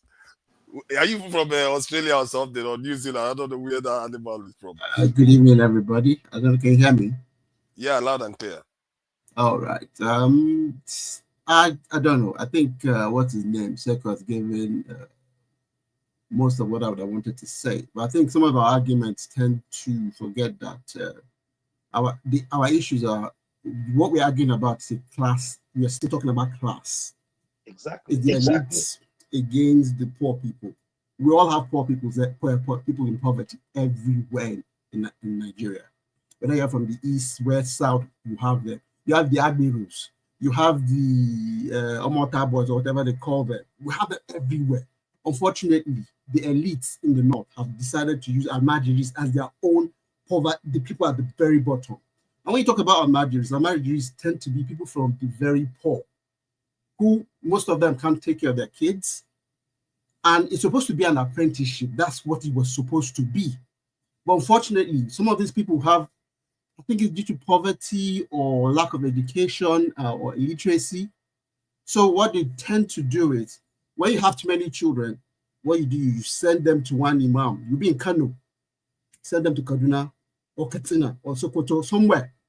Yes, and usually the parents pay these imams to take care of these children.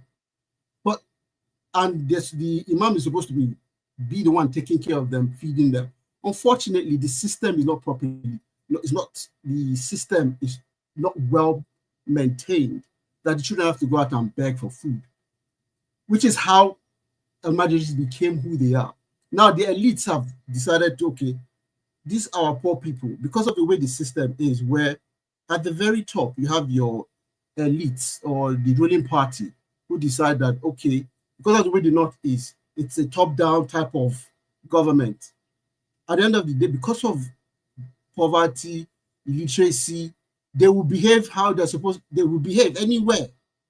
If you're arguing about Almajiris, what of the Agberos in Lagos? Why are we not complaining about them?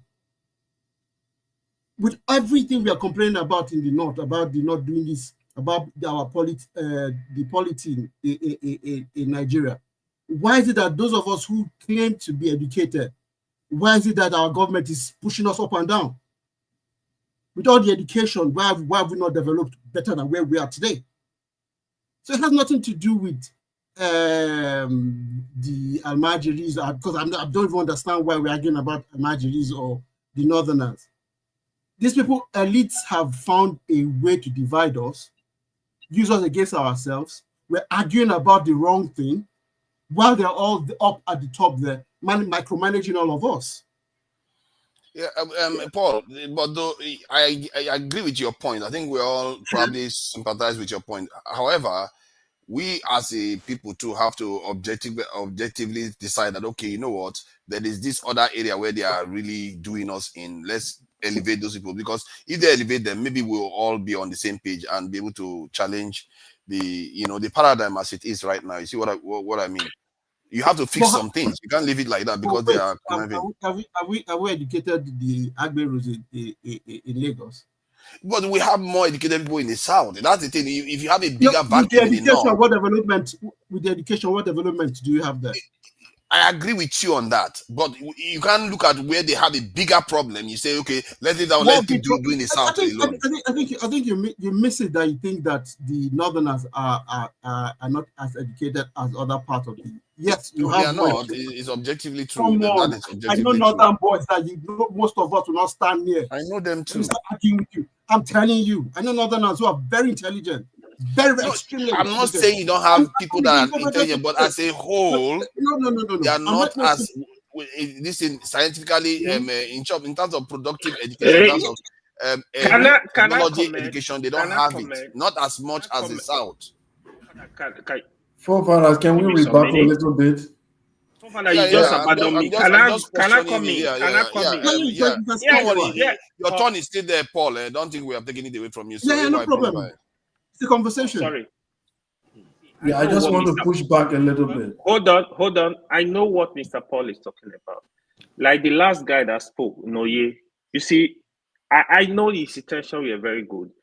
But one thing we need to be careful about, don't pull everybody in the bus and speak about them. It doesn't work like that. I usually tell people to stop this kind of argument. Exactly. What is a fact here?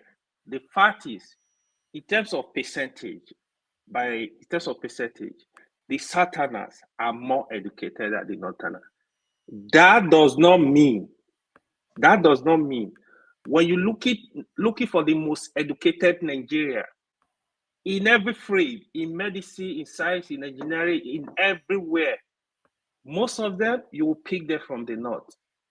We need to understand what we are arguing about. When you say, oh, the Northerners, yeah, they are less educated, but doesn't mean they are also well educated. Some of the most intelligent brain in Nigeria, the most intelligent tribe, they are the Fulanis. Those Fulani you see, the Fulani, in fact, if you go Jibril and new record in the University of Ibadan, I don't think even till now there is anybody that has broken that record. They have, in terms of intelligence, they have it. They have well-educated people in every area. But we need to stick with the topic. The topic is the problem of Almajiri. Yes, the Northern have nobody can argue that. The Almajiri, yes. Are you saying that in terms of percentages of educated people, they have the same amount? Percentages, the Southerners are more educated. But that doesn't mean the Northerners are not educated. They are educated, all right. It's just a number we have to acknowledge. What I'm trying to put here, you are looking for the best medical doctor in Nigeria, you might pick it from the North. If you are looking for the best engineer, you might see it from the North.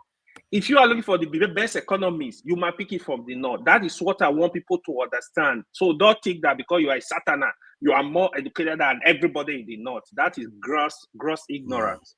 So that's what I just wanted to put there. Please, let's be cautious when we having this argument, let's know what we're talking about. Okay, Sikawa, you wanted to interject? Yeah, I wanted to interject. I think we are confusing education with intelligence. And all the time we mix these two things. There's to even say that northern people are not intelligent, that's even an insult.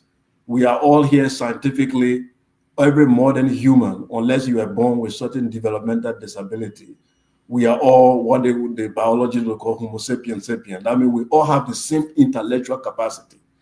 We all have the intelligence is the same. The only difference will be that I have acquired some skills through training which you did not acquire. So there's nothing like a Hausa man or Fulani man is not intelligent. That's all fake. We are all intelligent. Everybody is equally intelligent. But the fact here is the United Nations statistic is out. There are more out-of-school children in northern Nigeria compared to any part of the country. That is a fact. You can look at the statistics. There are more out-of-school children in the north compared to the south. That's a fact. Girl child education. There are less women graduating in the north compared to the south. So you got to look at the north, the out-of-school children in the north, what do they become? They are likely 10 times to become religious extremists than compared to the south. Somebody is using Agbero. Agbero is not a mainstream acceptable institution in the south. There is no governor campaigning and then defending Agbero. Agbero is something that is frowned upon. Okay, it's frowned upon. Al-Majiri is not frowned upon. It's considered as an institution that must be protected. Actually, that is not. Yeah, it's mainstream. No, you can't be a governor. Agbero in the Lagos can stop you from building your house. Agbero have more institution.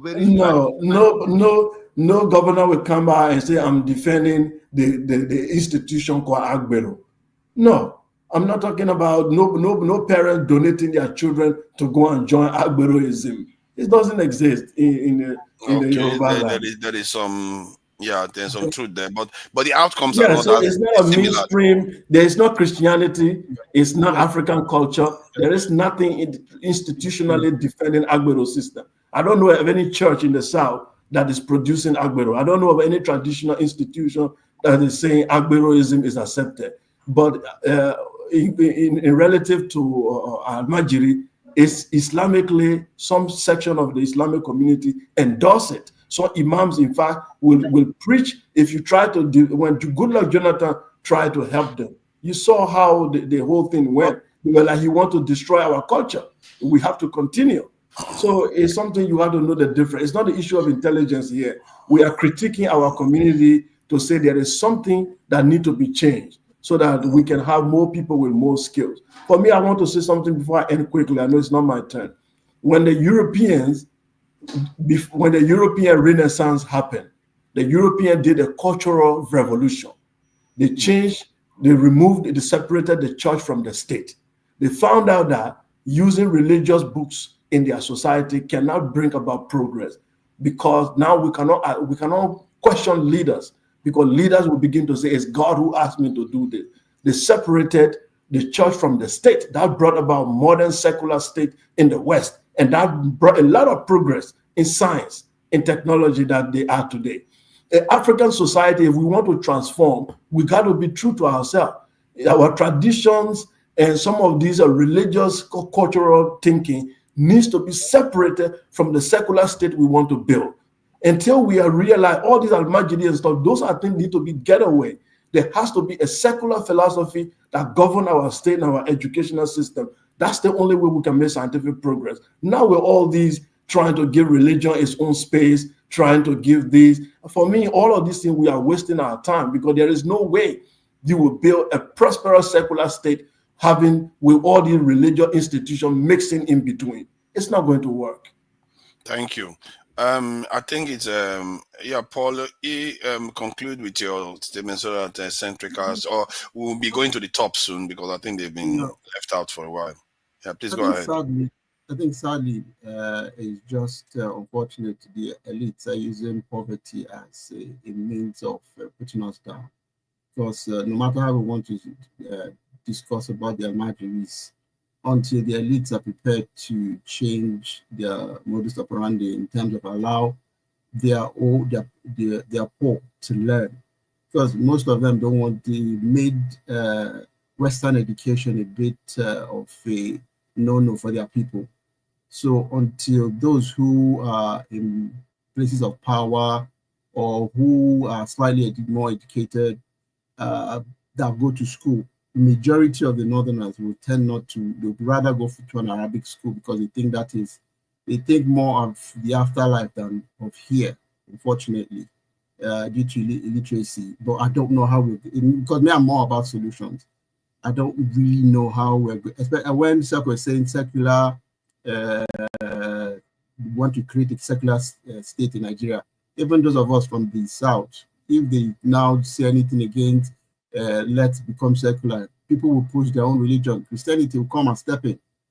Some people see traditional this thing as backward, but it's still a way of practicing before the what they call it, foreigners came in and gave us their own religion. So it's just sad. It's going to be a struggle, but it's education. That's the only way we can do it. Yeah, there is a new topic that is due to start on the next stream. I don't know whether we should carry on with this one or go to the next one, but that one was specifically for this educational stuff, because I don't have any problem with educating people. It's just that they are not educating them in the areas. I think Sekao touched on it, that if you keep educating people based on religious documents, you are missing the key part that leads to progress in societies in terms of the ability to advance technologically, which is at the core of things, really. When we use the term advanced in technology, we make it sound like it's flippant. It's actually studying nature itself to understand it and leverage it to enhance your life experiences. And people that do these things are the ones that are leading the world today. It's very essential. And if we are depriving our people of these things, we have to question it. And this is the whole point of this debate. And I think the topic was about what should we educate our people with. We have to decide what kind of education we want for our people. And that is something Syndicats is a specialist in educational stuff. He likes to promote educational aspects of society. So Syndicats, thank you for joining us. What do you make of this discussion? And it's an interesting one, though. It's pretty complex. The whole imagery thing. It's cultural, and it's a problem, of course. And I think there's a solution. Seiko came up with a pretty good solution to that problem. But I think the way China dealt with the Uyghur, I think we could employ that kind of a strategy as well. Maybe have like vocational schools for the Maldives. Hey, what is that? What did you just say? What is wrong with you? How can you say when they dealt with the Uyghur? The Uyghur, they are a tiny minority. This is what are you talking about? People did not like the Uyghur. What are you talking about? Come on, man. Let's not go there before you start alarming people. Yeah, don't worry. Don't listen to Western propaganda. Don't listen to Blinken's take on the Uyghur thing. You need to actually study what they did. But they're a minority. You're talking about half of the country here. Come on, man. That's not the point. The Amagiri, right? They kind of pose a threat. You know what I mean, to the system, because they are vulnerable. They can be recruited in the terrorist groups easily. You know what I'm saying? And the government actually dealing with the issue of security, that should be like one of the major objective of the government, to find ways to educate these people. So give them skill. Those in Christian religion have a saying, idle mind is the devil's workshop, right? So most of those guys, they can have vocational schools where they can teach them carpentry, building. They don't necessarily have to learn complex scientific stuff, right? They can learn like things that they could use in everyday life. They can, yeah, that's possible. The government, they can use it the government can implement that as a way of fighting insecurity. That could be the part of the fighting insecurity program, right? And but I don't know, implementing this will be tough though, because the elites in the north kind of supports that movement. In order for you to deal with that, you have to actually be strong. That's why I mentioned the Uyghur and the Chinese system, the way China dealt with the Uyghur problem. I think Nigeria can deal with that problem the same way. But I also agree with AY. You know, there are a lot of Northerners that are pretty smart, and a lot of intelligent Northerners. You know, like when I look on YouTube, a lot of people that do like math classes and physics up, those from Nigeria, mostly from the north, and you can look it up and confirm that. But there's more needs to be done. Anyways, I agree with Seko, and that's all I have to contribute. Nothing much. Thank you. Oga, I agree, Chad. If you want to say something, you can go ahead. And I wanted to, highlight that Dr. Alexander Gomez did say that you are from Liberia. He's the chief linguist in the house. He tends to be able to detect people's languages where they are from. But he still made a mistake of mine. But he's 100% convinced he's correct. But it's all right. It's all right until you will find out, but it's all good. That said, who anybody wants to say something about this? Because we can round up and go on the educational system aspect of it. You want to say something, Shekau? I think we are all in agreement now that it's not a good idea. We are all in agreement that is sorted out. The whole world I just wanted to, in the comment section, people who say my name is Shekau. My name is not Shekau. I'm not. My name. They want to make you Boko Haram leader. I'm not the Boko Haram leader, Shekau. My name is Sekou. Fathers, please, finally, the Alamajiri system, when you talk about the North, the Fulanis, there are very minority Alamajiris within the Fulani ethnicity. That's interesting. The most, 90% of Alamajiris are indigenous Hausa people, Hausa children, that the emirate, the caliphate has reduced to nothing. They have reduced indigenous Hausa people to nothing.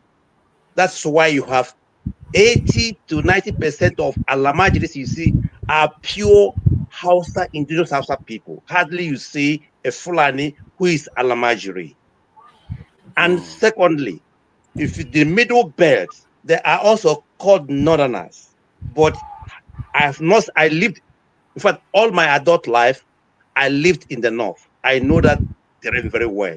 Hardly you see a TV man, a Birom man, a Juku man, a Bachaman man, or even a Zuru from Kebi. They don't do this Alamajiris. Only these Hausa people that the caliphate subjected to nothing. They are doing this. So when we talk about the North, that's why I made my earlier statement. Let us separate this. Let's call them by their names. Thank you. Thank you. I appreciate that. We had this conversation about the North some time ago, and why they allow this to continue, where they lend their allegiance to these leaders, and they have not given them much. And it came down to, I think it was with Jonaba, and I've never forgotten that conversation. That it came down to the fact that, one, the South is not exactly behaving as if they are their brothers.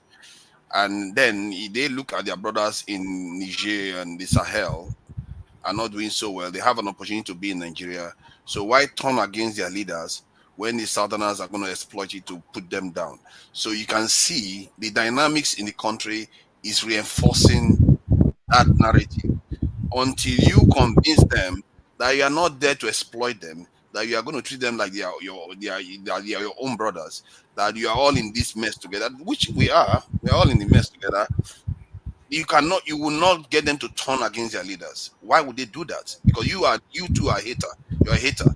The last time they did, when they killed their leaders in the North, and the South was laughing at them, and it resulted in a civil war. So you can see the dynamics in the country doesn't lend itself for us to change this narrative until we reach out. That's why I talked about, you have to convince them. You can't force them. You have to let them know that, okay, this is in their interest, and you are not there to exploit it to your own advantage against them.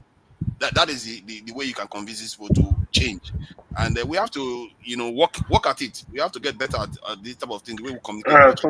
Father, can I say, you want to move to another channel or what? Yeah, I want to move to another stream that is dedicated to this. I think that stream is going to be short, 1 hour. So everybody prepare your talking, whatever you want to say. We'll give it 1 hour. We'll give it our best, and let Just it be 1 hour? the record. Yeah, because I think there's no reason why it should be that long if we have educated conversation about these things. Yeah, I'm actually loving this conversation, right? Because the people having this conversation today, they look beyond tribe. When you have discussion at that level, trust me, we will learn within ourselves. I mean, Sakal has contributed to a lot of TCO. Obviously, it's not Nigeria, but I mean, that is why he's able to speak with so much knowledge and that is not containing bias and all that stuff. Good point. But one thing I'm going to say, right? In the north, the problem we attribute it to the leaders, just as we attribute Nigeria problem to leaders, lack of vision. I was listening to the damages earlier. I was driving. I wanted to come in. I was really interested in that topic of education. We should not point to the north alone. We have problem across board. Every region in Nigeria, we are not there yet. On this panel, I have spoken about the level of intelligence with Nigeria youth that is not being harnessed. It is a problem. Nigeria youth, the young ones, trust me, if you develop these people, give them skills, they will compete at the highest level. You will not, during my time, I understand it. When I have discussion with some Nigerian little ones, 10 years, 50 years, 20, what they know is so amazing. Like these governors, these politicians, they are not see all this stuff. It's all over Nigeria. There is brain drain. That one is there already. Now, they can't even drain the brain again. Some people are just useless within the country. They are not useful. We need to do more as people. We need to think very, very fast. Look for a way to harness the potentials of these young ones. Create research centers. The governors, they need create tech hubs like with genuine solar system. Create villages, tech villages. Invest in them. When you put $10 billion in tech village in each state, you will get this youth to do a lot, but they don't understand it. Just imagine a governor thinking of how to export 4,000 youth. Are you crazy? Like, are you crazy? I'm not saying it can get to that point where they will be able to go out and do whatever they want to do, but we need to do more as people all over, across board. They need to wake up. They need to understand the urgency of Nigeria's situation. The population is blowing up. If you don't develop these young ones, they are the future of the country. The country is going down. You have to. Reorientation, massive education, do whatever you can do. Invest in these young ones. It is the future. We don't have future without them. Thank you. Yeah. Anyway, I have a question for you. Okay. The governor who said he's going to export 4,000 youth to Europe, has he done that? He will not even do it. They just lie, man. He's just lying, evil. Okay. He will not even do it. Okay. That's my point. But the people, the same Nigerian youth we are talking about, they were in that campaign. They were the people that were shouting. They were the people that was clapping hands for the Supreme Court governor of Imo State, the man who is the demon incarnate in Imo State as governor, who told you that he's going to send 4,000 youths to Europe for whatever. Is it Omahi? I dare not the same youth we are talking about. We are not the people who are clapping hands for him, who are organizing the thing, who are jumping up that they will go to Europe. You understand what I mean? So you see, this problem is actually more than what you discuss. See, they weaponize poverty in Nigeria all over the country. Yesterday, I also listened to some kind of discussion people were having here.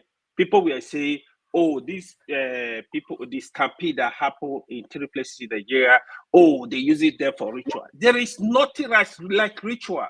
What is going on, that is showing the position of Nigeria, the poverty level of Nigeria. That is why if you want to share a bag of rice, you will see 100 people show up, just to collect a cup of rice. It is the desperation of the time. The hunger is a lot. You cannot blame these people completely. You cannot blame them. You might have it. Your family, somebody is there to give. There are families that don't know what to eat tomorrow. People don't understand it. Because you have it, you don't understand that there are people, they don't know what to eat tomorrow as we speak in Nigeria. When a politician come and said, I'm going to share rice and beans, they will be there. They will show up. So you don't blame them. They will fight for this food. But AY though, AY, there has been Ethiopia famine and all the rest that the whole world has to give them money. Even in Gaza, you never see stampede. What is it? First of all, you need to look at population of the country. Don't compare it to this. That is there. There is problem. Sharing rice is different from Nigeria sharing like Ghana population. So in African countries, most of these places, what is population of Gaza? 3 million? 3 million in a very small land. Yeah, but you are talking Nigeria. We have problems. See, don't attribute this problem to ritualists or whatever. It is hunger in the land that is causing it. It is hunger in the land. It's a lot. So don't completely blame these people. That's what I'm trying to say. They weaponize this hunger. I think hunger happens everywhere. Not only hunger causes it. If you're not organized, move away from this complaining don't worry, about koala, calm down. Are you in Australia? I'm just curious about that koala. See, this in Saudi Arabia, you get all these stampede happen. Even pilgrims, you get with all their billions upon billions. Father, what's your point, though? This. My point is that we shouldn't necessarily use the excuse of poverty to be the reason why it needs to happen. The reason why it's happening is because our people don't know how to organize anything. Let me say one thing. Let me speak one. Let other people comment, though. Let me just say one thing. Sorry, we don't have a lot of time. Somebody has to speak so that we can go to the next stream. Okay, let me just say one minute. Okay. Right. For me, I can speak for myself. Until I left Nigeria, do you know how my eyes opened? Sometimes we'll be blaming Nigerians because of our system suppresses us that we don't think. We don't know what the truth is. We don't know our left from our right. Until we start educating our people, letting them understand what their rights are, before we start blaming them. How can you tell somebody is hungry, who's thinking of how is he going to eat the next minute, how she's going to feed her, even in abroad? If you're thinking about your children or how you're going to pay school fees or all of that, how does it affect you? Not to talk of a system where you don't know where it's going to come from tomorrow. We can't blame our people. We need to educate our people. Those of us, I've watched a few videos and people said, let us educate our people. Let them understand what their rights are. And when you've given them the tools to be able to decipher what is wrong and what is right, then you can start blaming them. Our elites have put us to a place where we don't know ourselves. Thank Stop you. blaming the people. They're hungry. Well, I think we sympathize with you on that account. Solly, thank you for joining us and being patient and all. So yeah, what do you make of this before we move to the next stream? Well, police said a lot of things that I've said before, but he didn't go in depth in most of it. For example, when you're talking about the Almajiri system, you gave it a very foundational surface level explanation. This is what they do. And from my research, they have multiple children. They can't take care of these children, and they do it because they don't want to use condom. They just splash anyhow, whatever they want.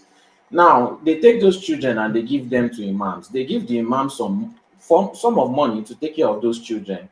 For example, the father can go to, let's say you look at all these northern states, maybe he's living in Bauchi, he can take the one child to Sokoto, he can take another child to, when the room is getting full, maybe they are living in Face Me, I Face You, and the room is getting full and there's not enough space, they will take maybe the eldest son or this son or whatever, send this one to Sokoto, send this one to Benue State, so those ones, they will never be able to go back again.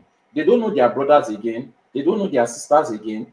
The money that has been given to the imam to teach them, the ways of the Quran and whatever, is going to pocket that money. That imam is going to have plenty children from different places that don't know their family again. And those children, majority of them never finds their family back. Some of them look for their family, but I would say over 80 to 90% of them never find their family back. Now, those are empty minds. Whatever that imam teaches them is what they will believe for life. Now, that imam carries them, he teaches them the Quran, and he tells them one exceptional thing, that only Muslim people are the good people. So when he sends this one to Lagos to go and beg, he sends that one to Imo State to go and beg, he sends this one everywhere, they will never speak to you. They will never listen to anything you have to say, because they've been told since when they were children, when they were kids, the only father figure, the only parental guardians they have told them that only Muslims are good people. No matter what you want to tell them, they will never believe you. These people are going to grow old. And they utilize them for politics when it's time to get votes also.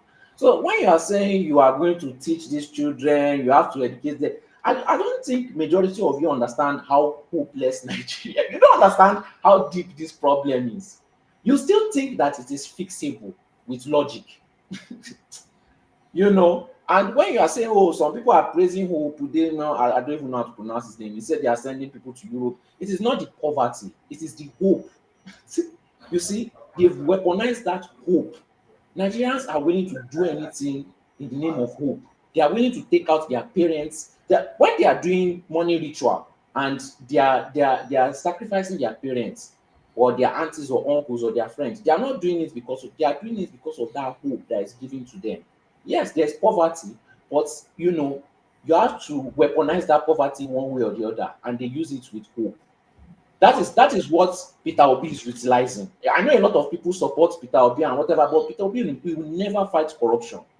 To fix Nigeria, you must 100% fight corruption, not 30%, not 50%, not 70%, because those ones that you let go, they will never let anybody have peace. They will never stop. If you are here thinking that one day you have leaders that will change, maybe somebody will eventually become good, you have bought the hope also. That hope that they are selling to people in Nigeria, you have bought it also. Anybody that is not going to fight corruption 100% is selling you hope, and some of you still buy it. You don't know how terrible. See, Nigerians will soon start begging for visa to go to North Korea. That is where we are heading to, but they don't know. They don't see it. They think they're still trying. They still want to. There's so many things to say, but there's no time here. You guys don't understand how deep Nigeria problem is. You just know surface level problems. Thank you. I appreciate that. We are going to discuss that a little bit on the next one and talk about what we need to do in terms of the education of our people. Because that education, we are going to need it if we are going to be able to be productive in that country and save ourselves from the humiliation that will be coming if we don't. So I would like to thank the people that are here. As always, our excellent Bumi is here. Let me remove this so I can get the names properly. Richards Okpara, thank you for joining us today. Oga Ike is here. I'm not going to try to make a mistake there. AY, thank you for joining us. Siku Keller, am I saying it correctly now? Thank you for joining us, Siku Keller. Paul E with the koala, thank you for joining us, Paul E. I appreciate you. Eccentric Cast and Solly. You all join us with the next live stream, because that's where we are actually going to delve into this topic, because this topic was meant to be for Dr. Malcolm Fabiyi and feedback from the conversation. So Dr. Damages asked a question, one thing led to the other, and it spiraled into this conversation we're having now. So, but the official conversation is going to be taking place on the next stream. Endeavor to join us. Let me see if I can get the this link So you can be able to join from here to the backstage of that one. And make sure you join, and because the conversation is going to be more to the point there, and we should not be sentimental about these things. We should just get to the point and address the matters that are arising. You know, the best minds are welcome, and knuckle draggers. I like people to join, but if you're just gonna drag your knuckle, there's no point. Let's be honest with each other. That's how we learn from each other. So thank you all for joining us. The people that donated. Tilig is there. Alexander Gomez is there. Tima Jack. Kulata, I really appreciate you for your donation, even if you disagree with everybody on the panel often. Alexander Gomez again, and Kulata is there again. Thank you for the donations. And let me acknowledge the people in the chat. Adama is there. Tope O is there. I've not even seen their name. I just know they are there. Chris Kane is there. Who else is there? Owa Osakwe, thank you for joining us, and endeavor to join us on the next one too. Who else is there? Pokey. Make sure you join us on the next live stream. We're going to be starting in less than 5 minutes or so. Yam, and oil. Yam and oil. I've never seen anybody spell oil like that too. That is O-Y-E-L, oil. That is proper Pidgin English oil spelling. Thank you for that. Chuk, I see you there. Thank you for joining us. I appreciate you. And who else? I think I've said Chris Ken. All our politics, I see you there. Thank you for joining us. That's Ovier on the panel. He's got a nice channel, All Our Politics, and he's growing. And endeavor to check him out. Sometimes he talks a lot of sense there. I am Biosa. I see you there. Thank you for joining us. Kayode Ola, I see you. Thank you for joining us. Quinty A, I see you there too. Is there anyone that I missed? Mike Onwalele. Mike Onwalele, why are you not coming? What Mike is a very, he's very vocal, when he wants to talk. I don't know why you are shying away from the stage. Boom Boom Ray, I see you there too. Thank you for joining us. Till next time, we'll catch you guys. Let me share this stream to close this live feed. Let's see. Let's get going. I think that should be it. All right. Let's do that now. I don't know if you can hear anything. I can't hear anything from here. Let's see. I cannot hear nothing. Can you hear anything? I can't. I'm not hearing anything on this end. Why am I not hearing anything? Can you guys hear any sound? I can't hear anything. I can't hear any sound. Let me see.